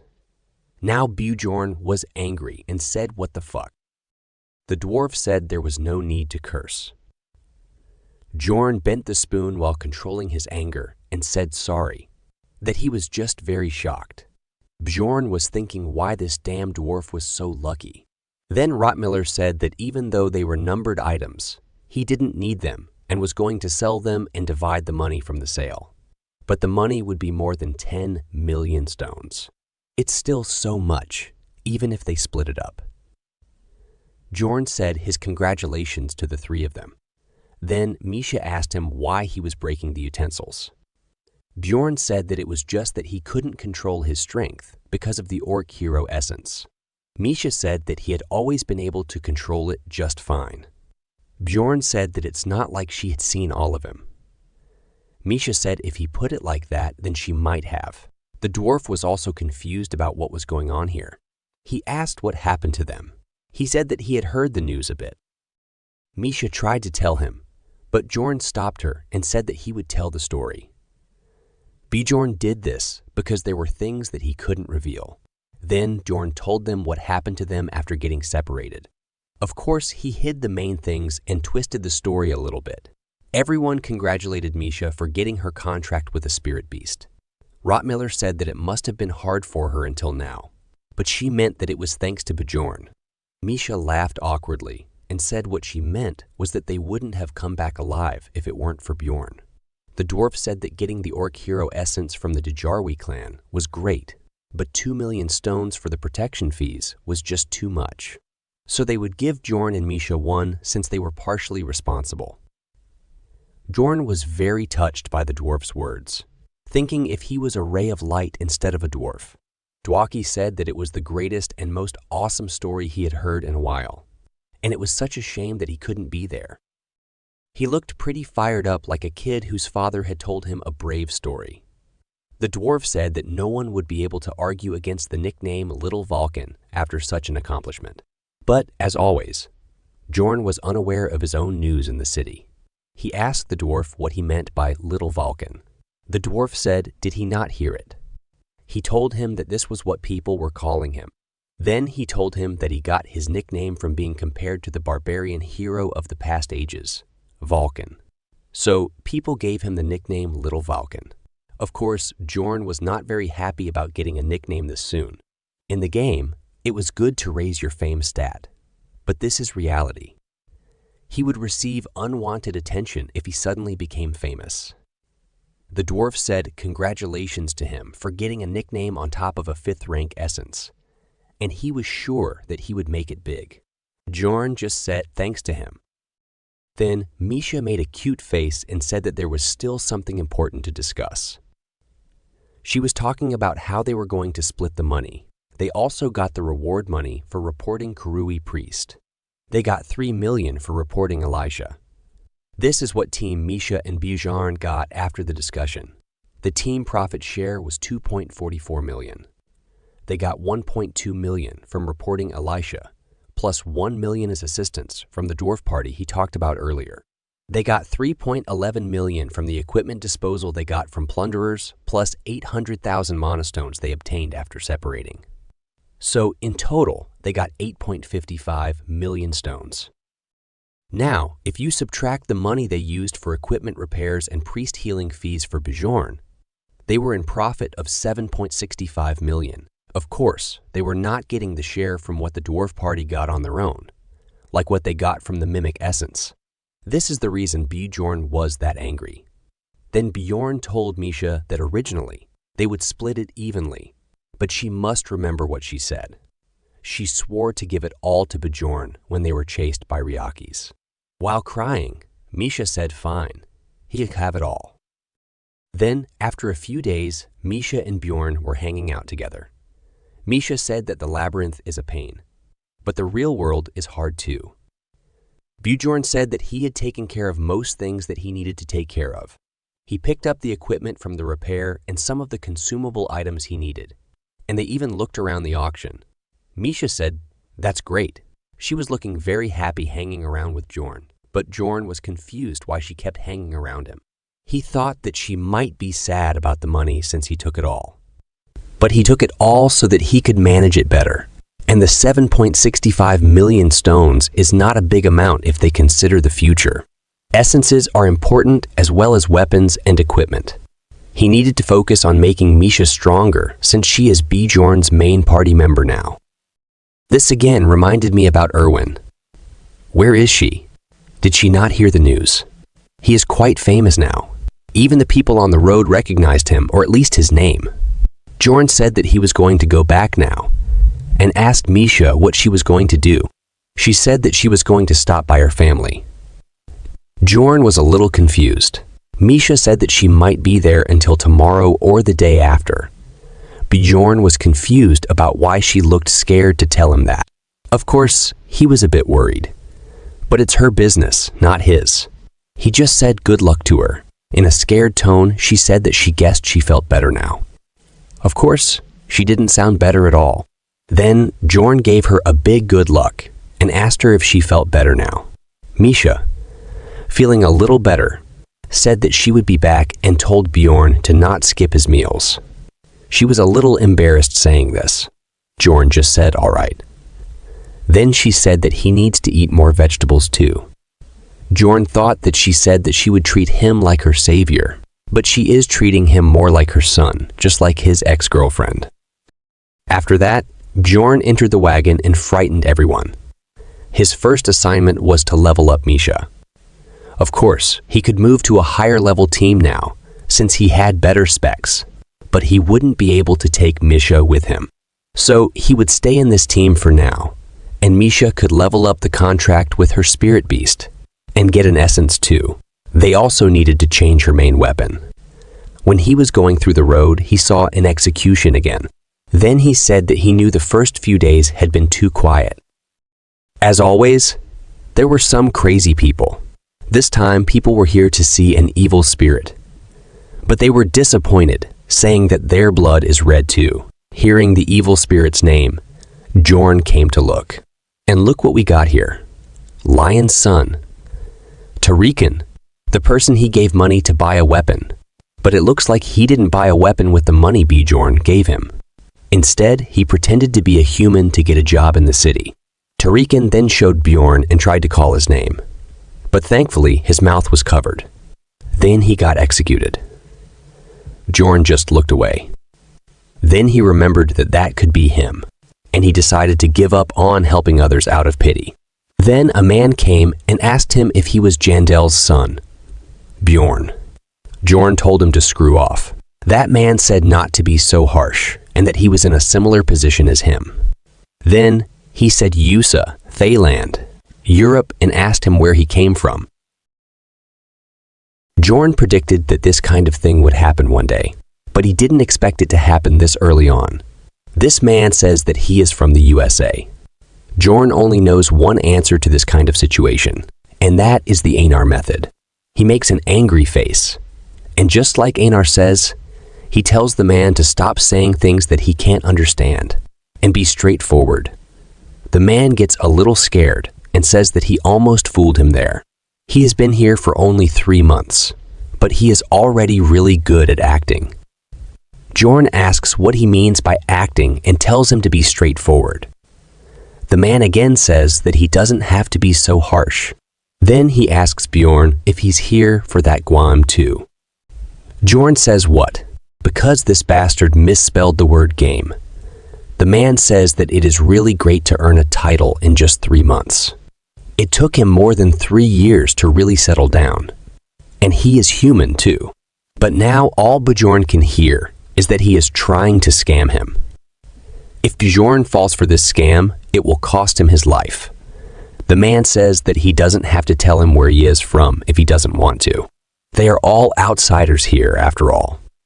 Then he again says that they have a Guam association kind of thing that they formed. Did he want to join? Then, Bjorn says that he wants to ask him something. Then he asks the man if he is an evil spirit. The man gets a little confused at first. Then he says that he gets it. He kept being indirect, so it must be hard to believe. Then he says that yes, he is an evil spirit. Then Bjorn shouts and says that the vice chief always said that he needs to kill every evil spirit he sees. The man is in shock. He asks what he means by kill. After that, Bjorn starts punching him. That's right. A barbarian never holds back when faced with injustice. After that, both of them are taken by the security. A guard there recognizes Bjorn the Little Vulcan. He is also the guard's captain. He thanks Bjorn and says that his brother came back from the labyrinth thanks to him. Bjorn asks him if his brother is in the Jarwi clan. The guard says that his brother was just one of the people who had paid the protection fees. Bjorn is a little surprised because only about 10 of those guys probably lived. Then Bjorn says that he is hungry.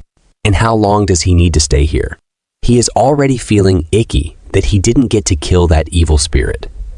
Bjorn beat him almost to death before the guards caught him. The guard's captain tells him that they are still investigating this, so he has to wait just a bit more. And if what he said is true, then they will let him leave.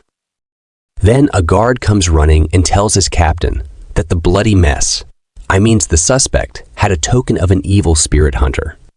The captain is shocked, and Bjorn is confused about what this evil spirit hunter thing is. Then they move to the room where the man is being treated. A man there has a red armband. I forgot what this thing is called, but it reminds me of the attack on Titan Anime. That man tells them that he is not an evil spirit. Bjorn says that he said he is an evil spirit with his own mouth. But now he's not. Do they think he will be fooled by that? The man tells Bjorn that they go through this with everyone who's accomplished a lot within a short amount of time. It's all just part of the system. Bjorn tells him to stop and says that he won't understand it if he explains it like that. Then the guard's captain tells Bjorn that they thought that he is an evil spirit. Bjorn says, "What? Me?" Then Bjorn starts acting angry and says that he will crush their skulls. The man is barely saving his life, He says that it's all just customary. Bjorn tells him to explain easier. Or is he trying to mock him? The blonde man from before doesn't make a single sound in fear that he will get beaten up again if he does. They say that it's hard to explain. Bjorn makes an angry sound again. Then they say that this won't happen again. After giving them a nightmare and making sure that they won't dare to do this again easily, he got out from there. But he is still a little shocked because he didn't expect them to know so much about them. He understands that the bastards here aren't all idiots. Thankfully, this time Bjorn was able to catch on because of the pronunciation of game, like how Japanese people say Makuta Naruto. Now, it makes sense to him how Tarikan was executed, in a strange city with no one to depend on. If a person suddenly approaches you relating to your experiences, so it is easy to get fooled, not only in the another, but in the real world too. Well, I guess that it went smoothly for Bjorn at least. Then Bjorn enters his room, and as soon as he enters, he steps on an envelope. He notices it and picks it up. There is a red pill inside it. Then Bjorn opens the letter in it too. The letter content is like this. This letter is randomly sent to those they presume to be a player. If you can read this, then do not reveal to anyone that you're a player. And please don't translate this letter even if you are caught by an evil spirit hunter. Anyway, what they want to say is that they have a community where every player's anonymity is 100% guaranteed. And once you take the pill they have put in the envelope, you can enter the community. You should throw away the pill if you do not wish to join. And they wish for your survival. In the end, they also write some good words for the Rafdonia's king, maybe to prove that they are real. At Rafdonia's royal family's direct affiliate, the secret security agency, the man from before reports to his senior about Bjorn. Their leader says that his order was to simply follow him. Then the man from before says that his subordinate thought that it would be easy to catch him since he's only been in this world for 3 months. Then his leader asks him the results. He activates a crystal ball and says that he thinks that he should see that for himself. The video is from the start when that man approaches Bjorn and gets beaten up. Their leader says that in this situation, an evil spirit would normally choose to run away, but he attacked him without any hesitation. So, he confirms that Bjorn Jandal is not an evil spirit. Then that man thought if Bjorn is really fated to be a hero. And if this is true, then this is good, because this city is always in need of more heroes. Next morning, Bjorn went to the magic tower. He thought that the letter he received yesterday was real, which also meant he should act like he was trying to figure out what it was, so he could appear ignorant in front of others. He showed the letter to Raven, who told him he must have made himself known to others. Bjorn was confused by what she meant. Then she told him that everyone gets one when they become a bit famous, so he didn't need to worry too much about it. She added that if he had come to her right away, she could have checked the writing, but now it was probably gone. Bjorn checked the letter again and saw it was now just a plain piece of paper. Raven asked Bjorn if he was curious about what the evil spirits would have written in it. Bjorn acted confused and asked, "Evil spirits?" Raven said she forgot to tell him that the letter was from an evil spirit. Bjorn acted surprised and said he didn't know it was a letter and praised Raven. He was acting too stupid. Who would fall for that? Well, Raven did. She was very proud of herself and said she thought most people wouldn't know that. Then she asked Bjorn if there was a pill in the letter and if he knew what it was. Bjorn said he had no clue. She told him that it was made by a mage who was very skilled in psychological and dimensional magic, as well as alchemy. If he took it, he could enter a specific spirit realm. This time, Bjorn was really confused and asked what a spirit realm was. Raven told him to think of it as a different dimension, where he would leave his body behind, but his consciousness would be elsewhere. Then she explained on a green board like a teacher. If he took the pill, he would be called to the spirit realm every 15 days. They would likely exchange information there. Many had tried to infiltrate the spirit realm to get information, but were found dead the next day. Bjorn would have been screwed if he had taken it. Raven told him not to take it, even if he was curious. Bjorn asked Raven if that meant it was poison. Raven asked Bjorn how he saw the mages and told him that the medicine didn't have poison in it. Bjorn asked why people died then. Raven told him there were many theories, but the most believable one was that the spirits could tell who was and wasn't an evil spirit. So they cut off the invader's soul from their body. This meant some player Bjorn didn't even know about would have his life in their hands. Then Raven said she remembered one more important thing. People look like their souls in that realm, so they couldn't tell what they actually looked like in the city.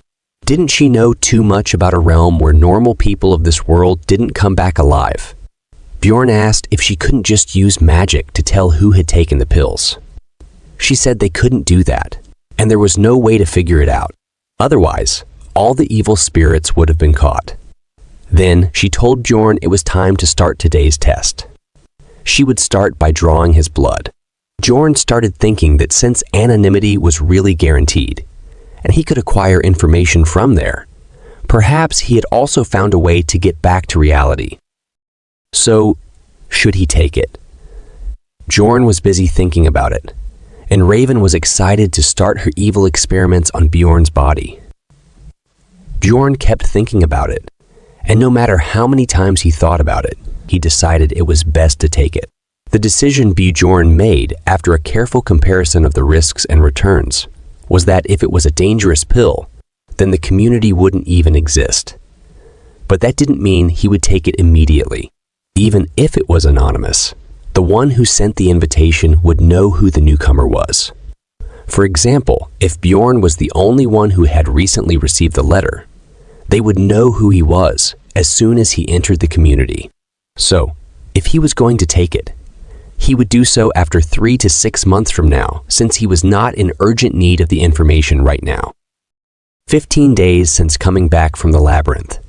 In the research lab on the higher floors of the magic tower, a man was speaking to someone on a magic crystal, calling her Soul Queen and asking her about the newcomer this time. Soul Queen told him that they didn't come. Then, the mage said that he must not have been a player then. Soul Queen asked him what he would do about the letters he postponed sending. He said that they shouldn't delay sending them any longer just because of him, and that she should send them out in order. This mage had high expectations because he heard that he had.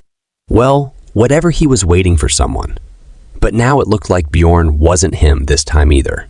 I don't know if this mage is male or female, but if the person this mage is waiting for is Bjorn's real self, then maybe this mage is Bjorn's real self, his ex-girlfriend. Again, I'm just saying what I was thinking. After that, in an Explorer Guild branch, Bjorn got promoted to 6th rank Explorer. Every day, Bjorn took care of the things he needed to, like homework, which made time flow faster. During all of that, he spent monster stones like water. He wasn't sad about it since he used them on things he needed. He got a new heavy mace that cost him 400,000 stones and enchantment of acidity resistance on his shield and armor for 510,000 stones. He also got something absolutely necessary for the protection of his privacy when he was a giant. Family jewel protection pants for a whopping 900,000 stones. They had enchantments for automatic recovery, shape-shifting, and resistance to acidity. Misha said it must be hard for him to find one that fits him. Bjorn asked her about her new twin blades. They were 70% the size of a standard longsword and named Leisha's twin blades, costing 550,000 stones. She also got the blood of a beast for leveling up her spirit beast, which cost 200,000 stones. Thanks to that, she could now imbue her weapon attacks with her ice element. He was very proud of it and asked Bjorn what he thought of it. Bjorn put a finger in his ear and told her that her movements were still a bit awkward and that she should practice more. Bjorn also reached level 2 of his immortal seal. Sorry for the name confusion. I sometimes use the words undead seal and immortal seal interchangeably, but both are the same thing, so don't get confused. Getting it to level 2 only cost Bjorn 100,000 stones, Compared to others, it was still cheap but not easy. It only took 10 minutes for the second level, but the pain was as if the 12 hours of pain he felt during the first level were condensed into those 10 minutes. Pain tolerance did not work on it. A shaman asked Bjorn to pick one stick, and he would look at his fate. Bjorn picked one randomly. The shaman took it from him and started reading it. Bjorn was a bit nervous. The shaman asked Bjorn about his birthday. Bjorn was shocked that barbarians knew their birthdays. The old man laughed and said he was just kidding. How would a warrior know such a thing? Bjorn got angry and asked him about his fate. The old man told him that whether it be good or bad, all the things that others experience maybe once in their lives, he was fated to experience countless times. This was the fate of those they commonly called heroes. Bjorn didn't care what he said, because he thought that nothing would change anyway, and he just needed to do what he needed to do, so he could endure whatever problem he might face. Then Misha came and told Bjorn to have breakfast. After that, Bjorn went to receive his third seal. The shaman said he had never seen someone receive their third seal so fast. Then he told Bjorn he had 3 routes ahead of him: the spirit of flames, the spirit of hard steel, and the spirit of wilderness. He explained their features and powers, which were the same as in the game. So Bjorn decided to take the spirit of wilderness. As always, the shaman started his work and Bjorn started screaming. The third level of spirit seal cost him 200,000 stones. His resistance to physical attacks and fire tolerance increased. His power and physical stats also increased. These were the basic stat increases. The main thing he got from the spirit of wilderness was the skill Wild Outburst. The seal also greatly increased his basic threat level. This meant that all he had to do was breathe to aggro the monsters. The skill Wild Outburst also temporarily increased his threat level 3-fold, along with his physical stats. On top of that, if he used Giantification, it would also greatly increase his threat level. Maybe at that level, even his teammates might want to beat him. Bjorn was imagining what he could do with this when the shaman quietly came and spoke in his ear that he looked tired and could leave now. This scared Bjorn. As he was leaving, the shaman stopped him and said there was something about his fate that he didn't tell him yesterday. Bjorn asked what that was. The shaman told him to beware of those with a lot of hatred in their hearts, because he seemed to attract them to him. If he could resolve their hatred, it would be good for him. If he couldn't, it would come back to bite him. Bjorn told him he was leaving. When he got out of there, Einar called him. She was hiding in the bushes. Bjorn asked what she was doing there. Einar told Bjorn to be quiet, as it would be bad if she got discovered there. She called Bjorn to her and said she heard from the elder that he earned the title Little Valken. Bjorn said it was not a big deal. Einar asked Bjorn what happened and wanted to know the overall story. After hearing it, she said she was worried since he was alone, but since he was in the same team as the dwarf, that was good. Then Bjorn said it was okay, but wondered why she looked so thin. Didn't the elder feed her? She said it wasn't that. She was just condensing her muscles. Bjorn was confused. Einar said she didn't really know what it meant either. Then a loud voice called out, asking where she ran off to this time. She said she had to go and thanked Bjorn for the story, asking him to visit her again. Bjorn asked if it would be all right. She said it was okay. She just had to train twice as much and could give up on sleep. Bjorn thought that was even more worrying. As Bjorn started to leave, Einar called him again, saying she almost forgot to say this, but she was glad he looked like he was doing well. Bjorn was a little surprised. Einar told him that back then, he was full of determination to survive, and that wasn't bad either. But he looked more relaxed now. Maybe it was because his new friends were trustworthy. She said she would come back as a more trustworthy warrior, leaving Bjorn in confusion and shock that he had gotten relaxed without noticing it. Then he went to the library. As usual, the librarian cast a spell on him so he could find the books he was looking for.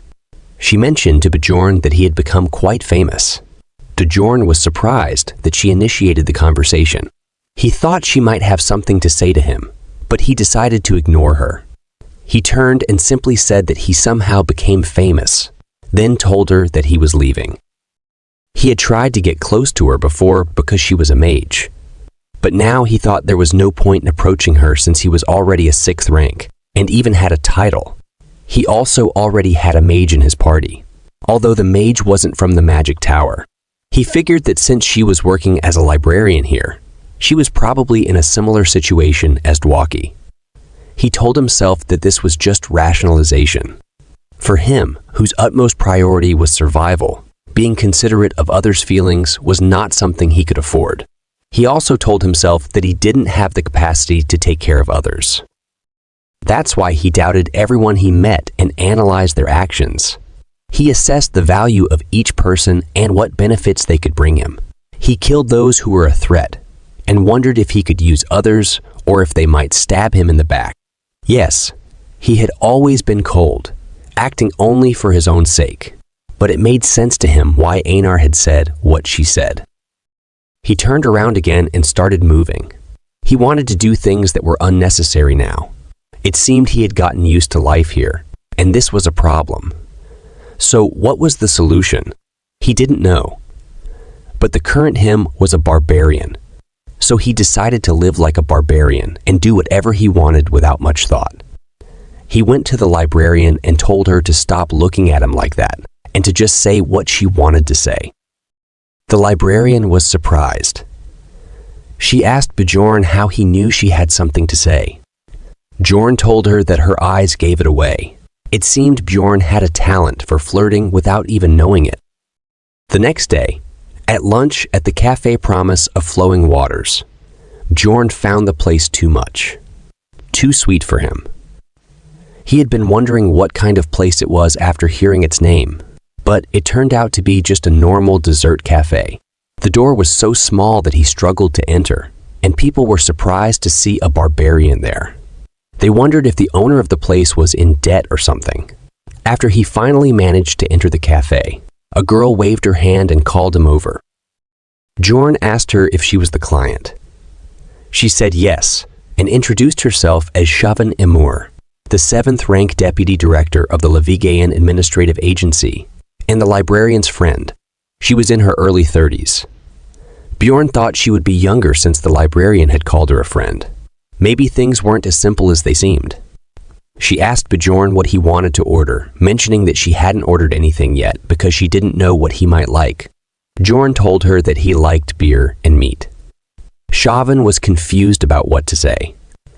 Bjorn reassured her that it was okay if they didn't have any, but mentioned that he didn't like sweet things. This was a little revenge for calling him to a place like this. He asked her what she wanted. She asked him if Lagna hadn't told him. This was the first time he had heard the librarian's name. Shavan said it made sense that he didn't know her name, then told him her full name, Lagna Lataniel Pefrak. Bjorn asked if she was a noble. Shavan said she wasn't, but she didn't elaborate. It seemed there was some story behind her name, but Bjorn didn't care about that. He asked Shavan again what she wanted. She told him it was patrolling the sewers. She explained that criminals and tax evaders sometimes hid out there, and although Bjorn asked what although meant, as she kept leaving her sentences unfinished. She said that the people who used to do the patrolling were killed in the 3rd floor incident, so she needed a substitute, and Lagna had recommended Bjorn.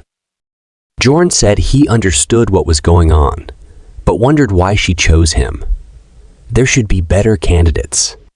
He started to wonder if she was also one of those evil spirit hunters. She explained that it was because he was popular right now, and that she was curious and wanted to meet him in person. Then she mentioned that she was going to get some cookies from the cafe later, and asked if she could tell her coworkers that he was the one who gave them to her. Bjorn just said, sure. She looked like a crazy fangirl, very excited about it. Then she controlled herself and asked Bjorn what he would do. She told Bjorn that the reward was only 200,000 stones, but it shouldn't be too bad. She added that it was a bit awkward to say it herself, but Bjorn asked what "but" meant. She always left her sentences unfinished. She said that she was kind of picky about the people they employed. So if he got to work with them, it would stamp him as a certified individual in the eyes of other guilds and agencies, making him more trustworthy. She said that he might get quests from other people since he was so famous anyway. Bjorn said that wasn't really the case. This was the first quest he had gotten, despite earning a title. No one really expected a barbarian to be good at any job after all. Then Bjorn agreed to do it.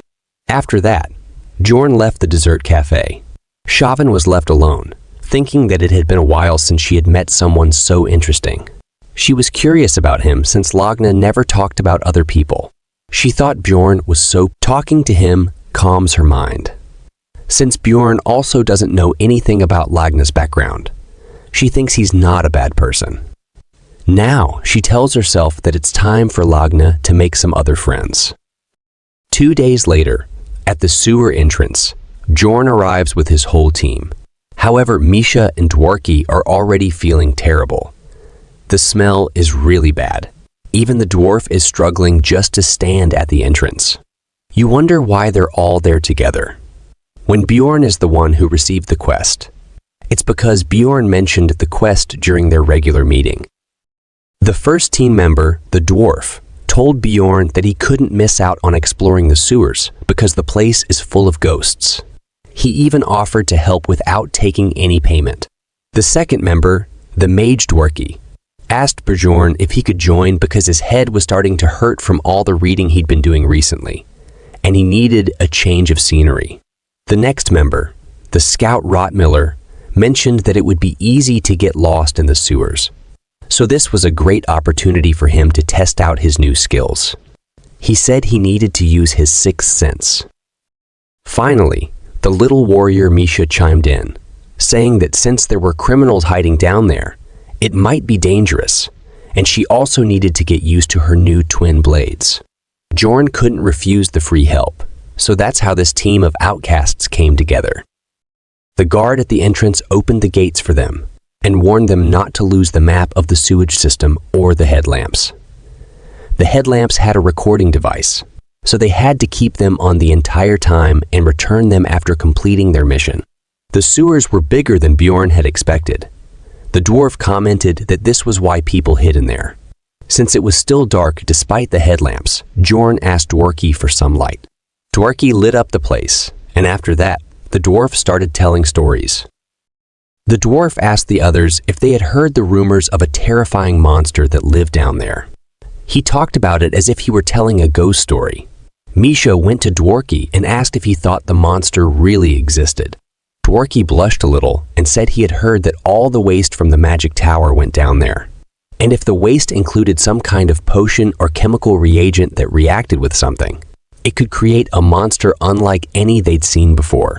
So the monster could indeed exist. But Bjorn didn't believe him and ignored the idea, thinking it was too far-fetched. The people in charge had said there hadn't been a problem down there for 2 years, so there was no way such a thing could exist. But Rottmiller seemed a little confused and stopped. Bjorn asked him why he had stopped. Rottmiller said that while the smell down there was terrible, he had a feeling that there was something else present with them. Upon hearing that, everyone became more alert. Bjorn couldn't ignore Rottmiller's words, because the mimic essence Rottmiller had consumed increased his sixth sense by 50 and his luck by 20. If Rottmiller said he felt something was there, then he was probably right. Then Misha noticed a man hiding in a crack in the wall. Bjorn was confused about how the man had gotten in there. Bjorn pulled him out, but the man drew his weapon and tried to attack Bjorn. Bjorn grabbed his hand and broke it, telling him that it was a nice try and that it was good to try everything when fighting for his life. Bjorn then asked why he was hiding there, but the man was in so much pain that he just screamed. Bjorn asked again if he was going to answer or if the pain was so bad that he'd rather die. The man started crying, begging Bjorn not to hurt him, insisting he hadn't harmed anyone, and explaining that he was just broke and hiding because he couldn't pay his taxes. Then Rottmiller pointed out the branding on the man's forehead, saying that the mark was reserved for those who had committed horrible sins, meaning that tax evasion wasn't his only crime. The dwarf said that this reminded him of the good old days when he worked as a blacksmith, where many men with this kind of tattoo were regular customers. Misha asked Bjorn if the administrative agency had told him what to do in situations like this.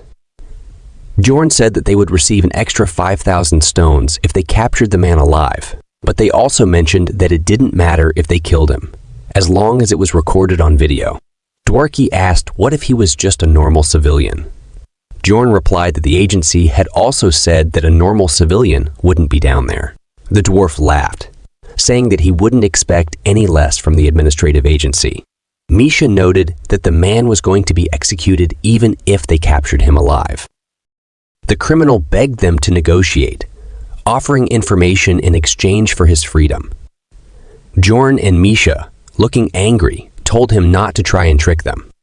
The man, scared, insisted that he wasn't trying to deceive them. He said that if they captured a certain crazy woman, they would get much more money. Bjorn asked who he was talking about. The man said that she had stolen his hiding spot a few days ago, and that he was sure she used some kind of dark magic. He mentioned that she had a bunch of corpses with her, but they weren't like the usual undead found in labyrinths. He cried as he explained, saying that if they handed her over to the temple, they'd get much more money than they would for him. Bjorn's expression changed. He was shocked, thinking the man might be referring to Kurui's priestess, Elisha Vihench. Misha asked what they should do now. Bjorn said that if it really was her, they couldn't let her roam around freely because she had a grudge against them. He wanted to confirm if she was truly down there and asked the others what they thought. The trio agreed in unison, saying they should capture her and bring justice, and get some money, as Misha pointed out. Rottmiller disagreed, saying they didn't need to put themselves in danger, but he would follow along since the majority agreed with Bjorn's plan. Bjorn then declared it decided. Half an hour later, they finished their preparations, tied the man up with ropes, and told him to guide them. This path wasn't on the map. Bjorn asked why, if there were so many better hiding spots. The man had chosen such an easily discoverable one. The man explained that he had been looking for a new spot, because the woman had taken his old one, and he had to hide from them quickly. Just bad luck. When they reached their destination, Bjorn told everyone to lower their voices. Bjorn asked the man if there were any other exits from this place. The man said this was the only way in and out. Bjorn smiled, thinking this time he would be able to show her what true justice was. He told the man to move ahead of them. The man asked Bjorn to let him go if it turned out to be the woman they were looking for. Bjorn told him not to worry about that. Then they saw a bunch of corpses in front of them. The man got scared, but Bjorn told him to keep moving. When the man took one more step forward, a trap spell activated. Bjorn told everyone to step back. Bjorn and the man remained at the front. The trap spell, called the Call of an Evil God, caused hundreds of revenants to charge at them. It didn't just decrease their health, it reduced their maximum health with each attack. If their maximum health reached 0, they would die immediately. This meant that if Bjorn's maximum health reached 0, even his skill, Immortal, wouldn't save him. If Bjorn got hit by it, he might really be done for this time. After the Call of an Evil God was activated, Elisa was notified. She wondered if the people from the temple were coming to capture her. She was trying to find the path leading to the underground city, but hadn't been able to locate it yet. A voice echoed in her ears, asking her to make a sacrifice, promising that it would reveal the path to her. Meanwhile, Bjorn was hit by 120 revenants. Thanks to his dark resistance stats, the effects were reduced by 30s, but his maximum health temporarily decreased by 29. Bjorn, huffing and exhausted, was untying the ropes from a man. Misha asked Bjorn if he was all right. He replied that he was fine but almost died back there. Then he asked the others if they were okay too. Rottmiller said that thanks to Bjorn, they were. Unfortunately, the man in front of Bjorn had died. Bjorn was glad that he had sent the man ahead of them, Otherwise, things could have turned out badly for him. A reality Bjorn could easily imagine. Bjorn suggested they should keep moving, but the dwarf stopped him to search the man's belongings. He found the man's identity plaque, revealing that his name was Hans Marcone. Bjorn's destiny seemed tied to people named Hans. The dwarf was pleased and mentioned they could turn this into the administrative agency as proof. However, Bjorn had a bad feeling about the situation. They then reached Hans Marcone's hiding spot, despite the place being nicely decorated, suggesting he was a good homemaker contrary to his rough appearance. The person they were looking for wasn't there. As they began searching the area, Dwaki detected something unusual. He told the others that he sensed a faint trace of mana from a spot on the ground and suspected something was hidden below. Bjorn, saying "I see," began removing his armor. Dwaki asked what he was doing, and Bjorn replied that he was going to destroy the ground.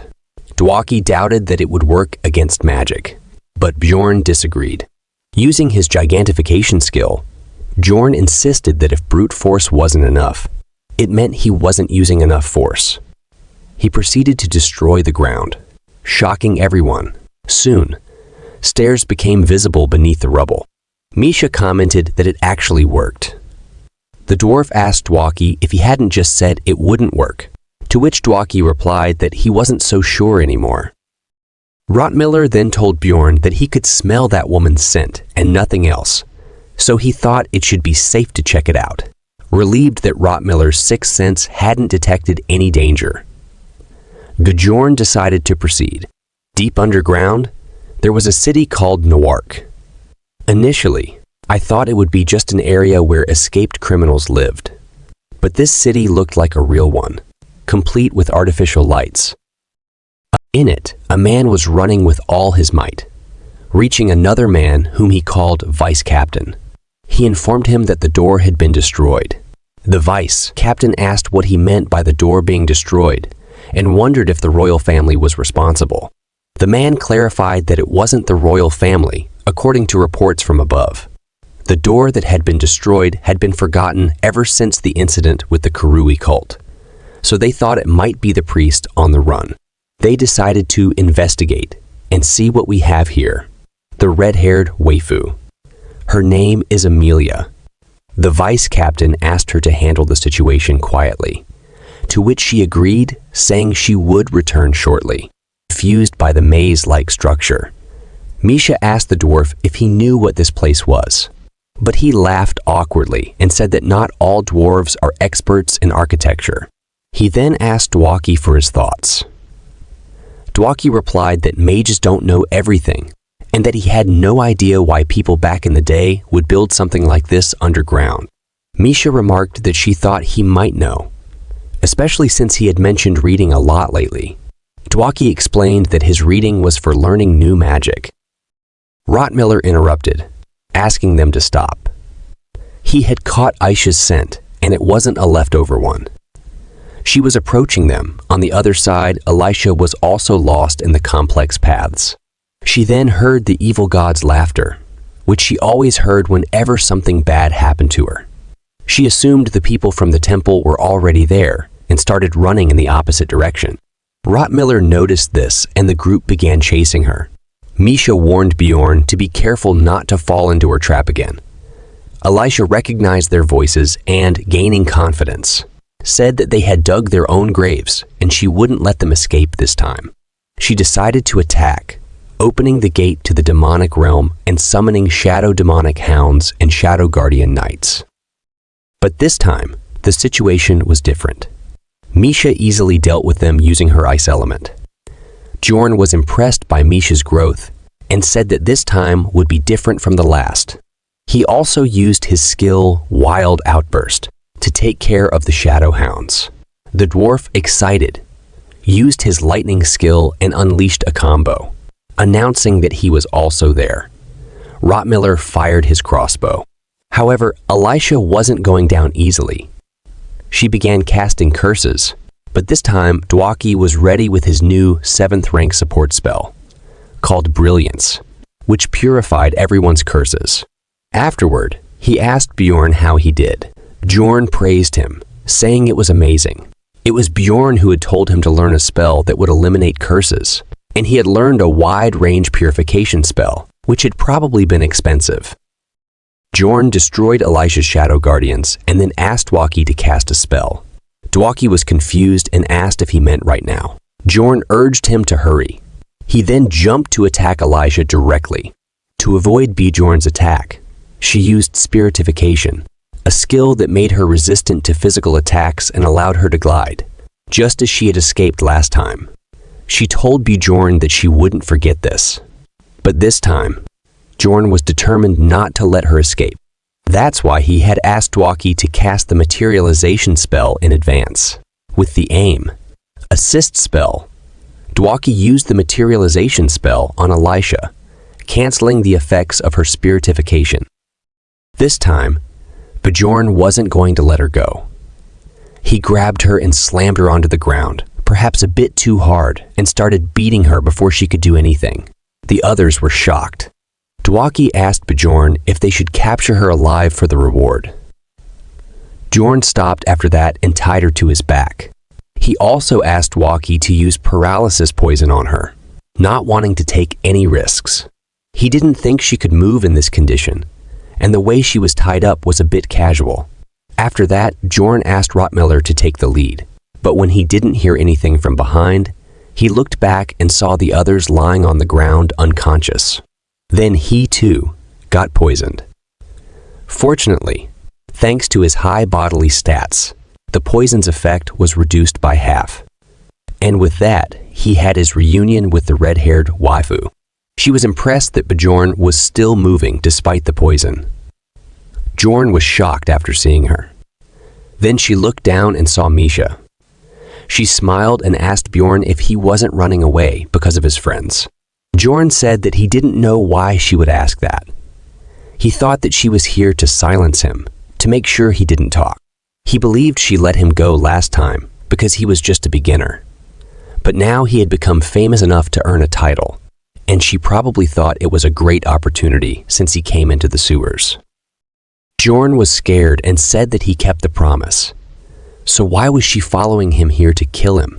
She gave him an angry look and asked what he meant by following him. He was the one who opened the door first and invaded this place. Then she asked him how he found out about this place. Bjorn was also confused by what she meant by or invade. Bjorn told her that he didn't understand what she meant and asked her to explain it more simply. He asked where this place was. She asked how he got there without knowing and how he opened the door.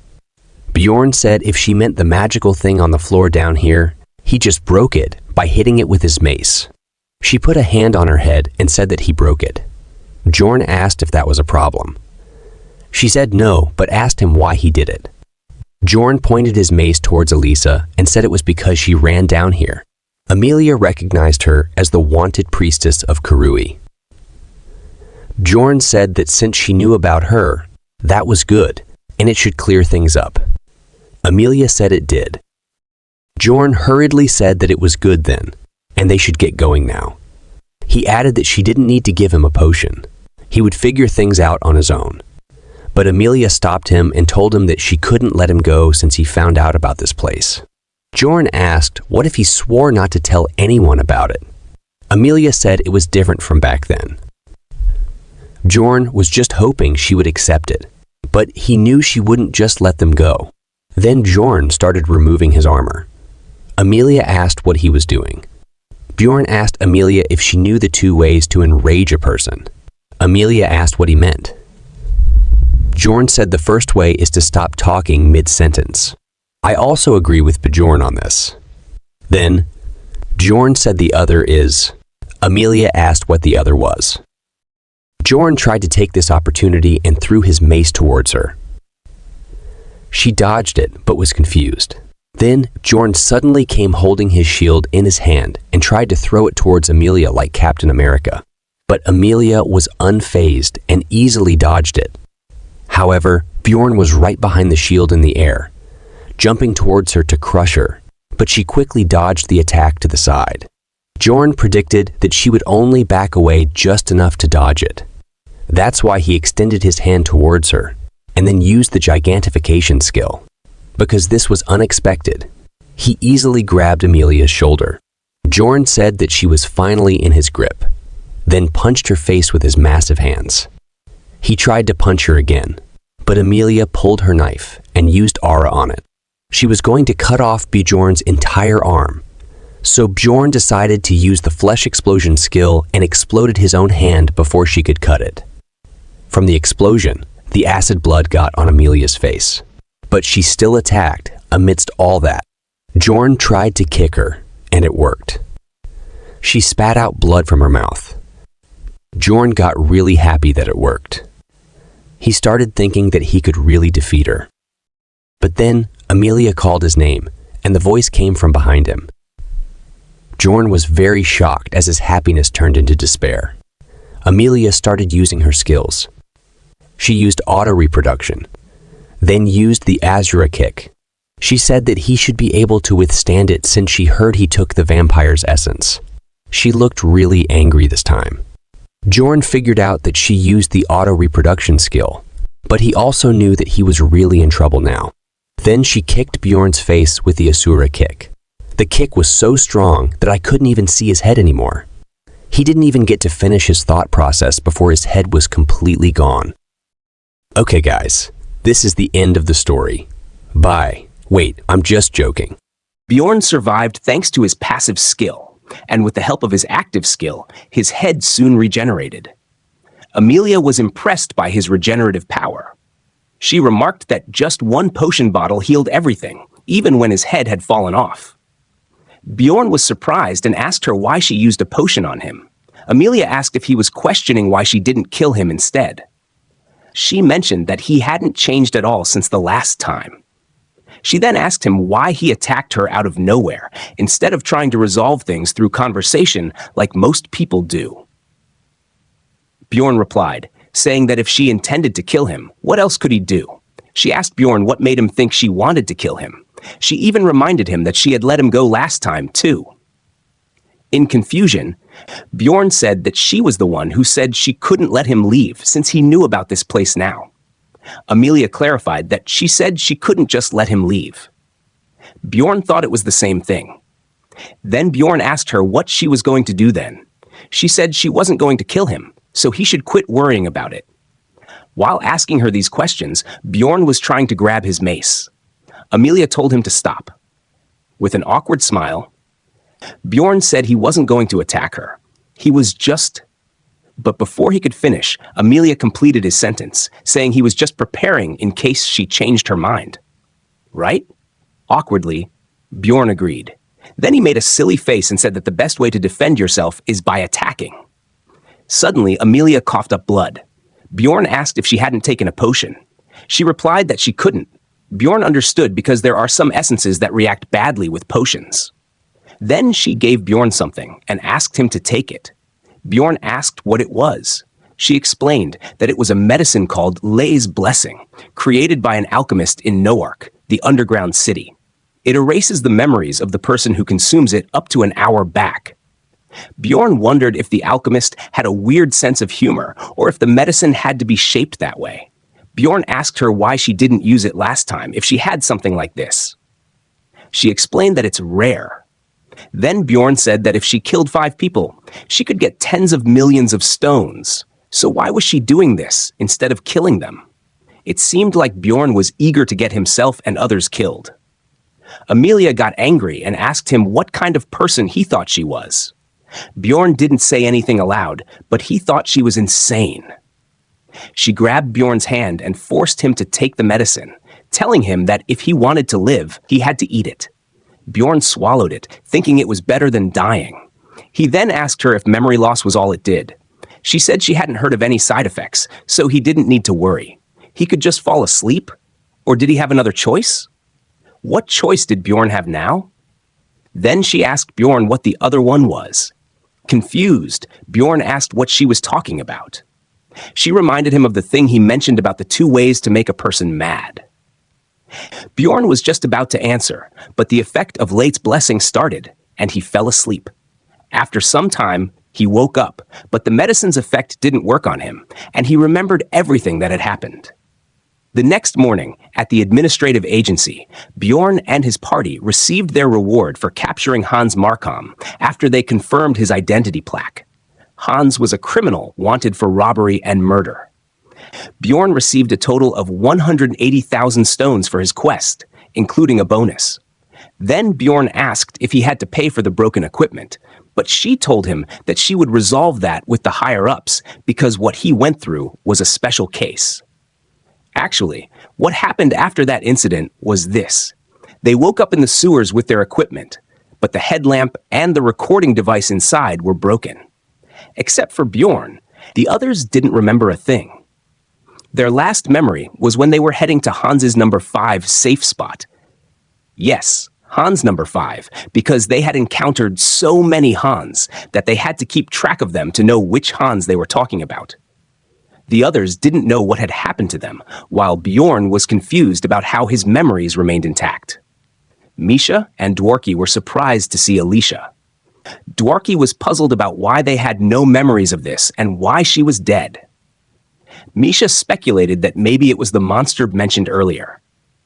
Then Rottmiller came up with a theory. He suggested that it might have been Elisha's doing. The others were confused, so he explained his theory. He told them that they had managed to capture the woman, but when they tried to take her to the city, she woke up and did something to them. The injuries on her were proof that she had been beaten by Bjorn's mace. Dworki added that after carefully examining her, he could also see traces of his own mana on her. Since Rottmiller's theory was believable, everyone accepted it. Dworki speculated that an evil god might have the power to erase memories. As always, the dwarves laughed and said that whatever had happened, the main thing was that they were alive and she was dead. After that, when they made it out of the sewers, they were greeted by the librarian and her friend Shavin. The librarian was in her mage uniform, fully ready to fight. Bjorn asked Shavin why she was there. She said that since they were late, they had come looking for her. Bjorn commented that they were just an office worker from the administrative agency and a librarian, and he even looked serious while saying this. Shavin got angry and asked why he looked like that, adding that Lagna was actually a very skilled mage. Lagna said that she had just been dragged there and that Bjorn should thank Shavin. But Bjorn's focus was on her equipment. He didn't know how skilled she was, but from her gear alone, he could tell she was loaded with money. To tease her, Shavin asked Lagna what she meant by dragged when she was the one who was super worried. Lagna got flustered and denied ever being worried, but Shavin kept teasing her. On the other hand, Misha became a little curious and asked Bjorn who they were. So, Bjorn told her about them. You could tell from Misha's face that she didn't like the librarian. Well, the reason was obvious, at least to us. Bjorn thought she didn't like her because she was obviously rich. Anyway, after that, a paladin with a giant greatsword on his back approached them. He came to confirm and take Alicia's body. He said they would not forget what Bjorn and his party had done for them. After that, their bounty was confirmed. Back at the present time, Shavin's colleagues were talking about Bjorn, especially about little Bjorn. They joked that they heard it got so big after he used his skill that he had to cover it with capes. They were really enjoying the conversation, wondering if anyone could even handle that. Bjorn, however, was angry upon hearing their remarks. He felt like an animal in a zoo. Seeing his frustration, Shavin got angry and told her colleagues that she would report them for sexual harassment. Embarrassed, they quickly apologized and ran away. Bjorn smiled, thinking that it wasn't so bad and he could forgive Shavin now for making him come to a dessert cafe. Then Bjorn stood up, saying that his teammates were waiting for him. Before he left, Shavin mentioned that Lagna was preparing something for him. Bjorn was a little surprised, but said he would stop by when he had the time. After that, he went to meet the others in the bar. When he arrived, everyone was already drunk. They were enjoying themselves, making jokes, and celebrating. Upon seeing Bjorn, the dwarf happily exclaimed, "Here comes our bag of fortune! And not just that! He's the goddess of fortune herself!" Of course, Bjorn wasn't too thrilled to hear this. Noticing Bjorn's irritated expression, Rottmiller, who was still sober, told the dwarf to tone it down. The reason they were so excited was simple. The reward they received for taking down Elisha was 10 million stones, an astronomical amount. Even after dividing it, they each received 2 million stones. Of course, Bjorn was the one who had suffered the most. His hand exploded, and his head had even flown off. But since the others didn't remember what had happened, they felt as if they had won the lottery for free. Bjorn was still feeling annoyed about this. Then Misha said she wanted to talk to him about something and asked Bjorn to bring his ear closer. Just as she quietly told him that her father had asked her to bring him home, a man approached them, recognizing Bjorn. This man was Hans Horge. Yes, another Hans. Actually, this Hans was number 2. He hadn't appeared in the webtoon, but he did appear in the novel. Hans advised Bjorn to go to the guild after Einar left his party. Surprisingly, Bjorn had even listened to his advice. Now, Hans asked Bjorn if he could join them in the fun, but Bjorn refused and told him that he didn't have anything to say to him. Bjorn couldn't take the risk of getting involved with another Hans after encountering so many, so he told him to leave. What could Hans number 2 do but leave them alone? But then, the door opened, and 2 knights entered. People started talking among themselves, curious about why the Moslem Knights were in the tavern like this. Moslem was one of the most powerful organizations, where only knights of noble status could enter. People said that the only things that awaited you after being caught by them were blood and death. The way they were heading, it seemed they were after Bjorn and his party's table. Bjorn was surprised and started wondering if he had done something wrong recently. Then he remembered the shaman's advice and started thinking if it was referring to Hans. One of the words for hatred in Korean is Han, so he wondered if this was happening because Hans number 2 had talked to him. Then the Moslem Knights stopped near their table, where Dwarki was unconscious from all the drinks he had. They told Dwarki that he was under arrest for the defamation of nobles. They grabbed Dwarki and took him with them. Bjorn and the others also went to Moslan's office, but stopped outside until the investigation was completed. Everyone was worried about him, and the dwarf was even wondering if he was still alive. Misha told him to stop saying things like that. After almost 3 hours of waiting outside, Dwarki finally came out. Everyone asked him if he was fine and what had happened. To discuss the details, they went to a tavern first. Then Dwarki told the others that he might have to leave the team. The others were shocked and asked him why. He explained that his older brother was Baron Matoin. The others were even more shocked, realizing that he was actually a noble. Dwarki clarified, saying he was only half noble. He was actually the son of the former Baron Matoin and a maid. Since he was considered a disgrace to the family, he was adopted by the Baroness's third brother, Trva, as soon as he was born. Of course, that was only on paper. He was actually raised by his mother. So he was still able to grow up in wealth while learning magic. The dwarf asked him what all of this had to do with him leaving the party. Dwarki then told them the rest of the story. He explained that a year ago, his father, the former baron, died, and his second brother replaced him. Rottmiller was confused. Why the second brother and not the first? Dwarki said that was the problem. Misha was confused and said she didn't understand why that was a problem. Dwarki explained that after the death of the former baron, the oldest son and all the indirect branches people died. So, he assumed that his brother had sent Moslem to him as a warning that he should continue living in the shadows as he always had. He believed that his brother was annoyed that he had joined a proper party as a real explorer, especially since there was a famous person in the team. Bjorn was annoyed, thinking Dwarki was blaming him. Bjorn asked if Dwarki didn't want to be an explorer anymore because he was afraid of his brother. Dwarki said that Bjorn wasn't entirely wrong, but there wasn't much he could do. In exchange for not punishing him for defaming nobles, Dwarki was banned from entering the labyrinth. Now, Bjorn was worried because there were only 9 days left until the next labyrinth opened. They decided to talk more the next day and said their goodbyes. Bjorn told Misha that he had some work to do at the library. Misha was confused and asked what kind of work he had there at this hour.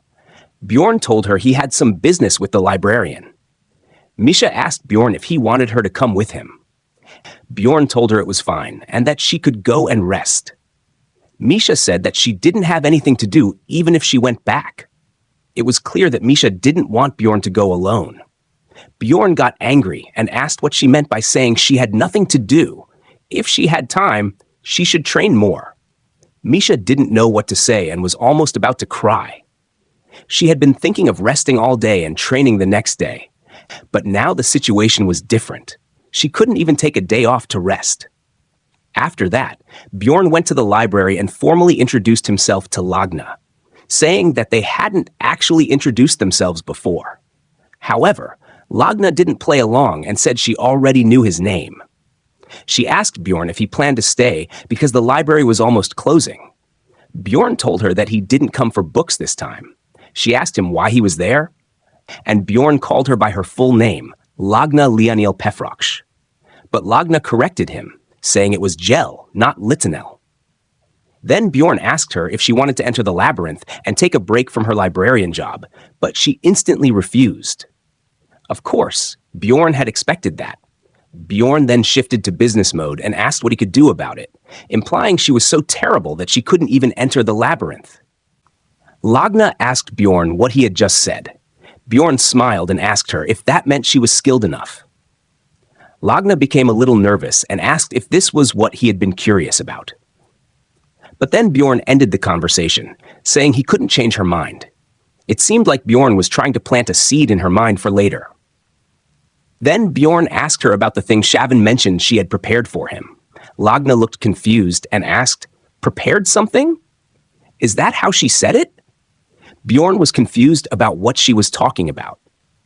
Lagna explained that Shavin was the one who wanted to treat him because her status at work had increased due to recent events. But Shavin told Lagna to treat him instead because Lagna owed her for something. So this wasn't from her, but from Shavin. Then she asked Bjorn if he understood now. Bjorn just said yes, thinking there was no need for such a long explanation since all he cared about was receiving things. So he asked her what she was giving him. Lagna replied, "Books," then cast a spell on him. This one was a little different from her usual spells. It helped locate books with high security protection that wouldn't react to regular book detection magic. These books were only accessible to nobles or a select few. Bjorn asked if it was okay for her to do this. Lagna nodded and said it was fine as long as he didn't go around talking about it. She also mentioned she had only used this spell a few times, and no one really cared about this place anyway. I think there might be a limit to how many times or on how many non-nobles she can use it. Bjorn wondered what her story was, but didn't ask and just started reading the books. The high-security books were very different from regular ones. Many of their contents were so helpful that he wanted to read every single book available to him. He almost wasn't able to read them, as he had arrived near closing time, but thankfully, Lagna agreed to stay late, saying she would arrange the books in the meantime. Thanks to her, he managed to read quite a few useful books. One of them was titled Rafdonia Organization Chart. This book contained a list of the city's public facilities with detailed descriptions. It also included information on organizations that ordinary citizens wouldn't know about, like the secret police. Bjorn noted that agencies of power were pretty similar no matter where you went. The next book he read was The World of Evil Spirits, a masterpiece delving into the world of malevolent entities. It was written by a secret police agent who had ventured into the spirit realm and returned half dead. Bjorn felt a bit relieved after learning about the security system of the spirit realm, realizing he didn't need to worry much about it. The next book was Complete Analysis of Ruptures 2. This book covered everything known about ruptures, but only discussed 4 of them due to length issues. It was like a tutorial, containing all the hidden details that Bjorn had painstakingly uncovered over 9 years. It even seemed perfect to Bjorn. When he checked the author's name, he was shocked. Oriel Gabbis. That was the developer of Dungeon and Stone. Bjorn started thinking about the possibilities. Either a player wrote this book, or the developer did. If it was the latter, that made things much more complicated. It would mean his presence here was intentional, and in my experience, that's worse. Bjorn began to wonder if the developer was not a person, but some kind of divine being. Personally, I think the developer could be someone from this world who cleared the last floor and somehow entered his world or gained some kind of power. That's why the details in this book are perfect, as the game only contains what the developer knew about. Again, just my theory. Bjorn also started wondering if opening the Gate of the Abyss might be the key to returning to his realm. He thought tracking down this name might lead him to a way home, though asking around might not be a good idea, so he decided to be cautious. He continued reading, thinking there might be something he missed, and before he realized it, morning had come. Of course, this also meant Lagna had stayed all night because of him. Bjorn went to her and asked why she hadn't said anything, as he would have left if she had told him to. She told Bjorn not to misunderstand. She was just resting because organizing the books had taken longer than expected. Well, she's a bit of a tsundere. She repeated that she was serious and not to get the wrong idea. Bjorn agreed, but continued to look at her. She asked what he was staring at and why he wasn't leaving. Bjorn wondered if she was actually really nice. After that, he went to the magic tower. Raven was still sleepy and came out with her pillow, asking him what he was doing at this hour. Bjorn said he had a question. Raven told him to hurry because she was tired. Bjorn said they needed a mage and asked if she wanted to. Before he could finish, Raven closed the door in his face. Bjorn then mentioned he had another favor to ask. Raven slightly opened the door and asked what it was. Bjorn showed her a paper from Complete Analysis of Ruptures 2 and asked her when it was made. Raven reminded him that it wouldn't be free and asked about the relic he used to kill the vampire, as well as how he knew about the goddess tears. Bjorn said he didn't even know what it was and that he just found it after breaking a statue near the water fountain. Raven said she knew he knew about it, but Bjorn played dumb, claiming he broke it out of boredom. She asked if he had read about it somewhere. Bjorn was confused and asked what book she meant. She clarified that she was referring to Complete Analysis of Ruptures, the first part. Bjorn was shocked. Raven also found it strange that he used the relic in such a precise situation, despite not knowing what it was. Bjorn explained that he just assumed it would be useful since it had a drawing of a goddess on it. Of course, she didn't believe him. Frustrated, she said she had hoped to finally get her hands on a proper complete analysis of ruptures. Bjorn couldn't tell her the book was in the library. Bjorn asked again about the favor, and Raven agreed to do it if he helped her seniors with their research. Bjorn agreed, but said he'd only do it once. Raven accepted, saying she would tell him the results of the paper analysis next week. She also told him one important thing, not to visit her so early without notice. Later, at a meeting with the rest of the team, Misha shouted Bjorn's name. She was almost in tears, asking where he had been. She had gone to his place and found it empty. Bjorn told her he was at the library. Misha was shocked and tried to ask what he had been doing there all night, but hesitated and stopped mid-sentence. Bjorn said he had just been reading some books. Misha was still suspicious and asked if he was telling the truth. Bjorn replied, "Why would I lie to you?" Then Bjorn asked her what she had wanted to say yesterday. Misha got flustered, unsure of how to say it.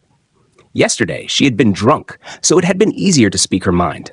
Luckily for her, others arrived and saved her from an embarrassing moment. Bjorn was confused by her strange behavior. Afterward, their meeting began. The dwarf asked everyone if they had any ideas about how to deal with the Dwalki situation. No one responded, so he started with Bjorn and asked for his thoughts. Bjorn suggested they look for someone new. Bjorn tells them that he already asked 2 mages, although they rejected him. The dwarf got angry hearing that he had already met other mages. Dwalki tried to calm him down. Then Bjorn asked the dwarf if he had any other ideas. The dwarf said that actually, he and Dwalki had given it a lot of thought. When they thought about the cause of this, Bjorn told him to get directly to the point and not beat around the bush. The dwarf then told him that they thought it would be a good idea to directly talk to Baron Martoin themselves. Misha got confused and asked how they were going to meet him, as he lives in the capital, and they can't even get in there. If you're confused, let me tell you that the capital and everything else is all in this city called Refdonia. This is the only city that exists in this world. Now, back to the story. The dwarf laughed awkwardly and told them that this is the tea house Baron Martoin frequently visits, and he usually shows up right around this time. Bjorn got angry, asking if they were meeting him right now. The dwarf and Dwalki made cute faces and said that they'd have to wait a whole month if they didn't meet him now. And since it's the Baron, it would be less scary if they all met him together. The dwarf said that no matter what happens, he would give them 300,000 stones each, and all they had to do was not leave him alone. Bjorn was so angry that he would have left right away if it weren't for the 300,000 stones. Then the door opened, and Baron Martoin entered the tea house. Dwalki was a little scared, but Misha encouraged him to go. So Dwalki somehow went up to him and introduced himself. He got on his knees and asked the Baron to hear him out just once. The Baron said that he had heard of Dwalki somewhere before. Then his butler told him that the Dwalki household is the family of the former Baron's third wife, Carolina. The Baron remembered and asked Dwalki what business he had with him, but Dwalki was unable to speak. He was so scared and nervous that he almost froze. Seeing his condition, Bjorn couldn't help but step in to help, so he came forward and introduced himself to the Baron. The Baron was a little surprised and said it had been a while since he had talked to a barbarian. Then he asked Bjorn what business he had with him. Bjorn told him that Dwalki had been dragged off by the Moslin and was banned from entering the labyrinth. So he asked the Baron to lift the ban. The Baron said it was a shame, but why had he brought that up to him? Bjorn was confused by his behavior, as the Baron acted like he didn't know anything about it. Then his butler told him that this Dwalki was actually the Baron's illegitimate son, and he hadn't reported it since it wasn't really significant. The Baron remembered that there was indeed someone like that, and told his butler that he did a good job, as it would have only wasted his time. Dwalki was surprised and depressed after hearing their conversation. Thinking about how insignificant his existence was and how he had just wasted their time, that's all his existence was worth. Bjorn then asked the Baron again if he could lift the ban. The Baron asked why he would do that. Bjorn was feeling annoyed, especially by the fact that he couldn't sense any malicious intent from the Baron, yet it really felt like they weren't worth anything in his eyes. Then again, the butler whispered into the Baron's ear, telling him that this barbarian was the Little Valkan.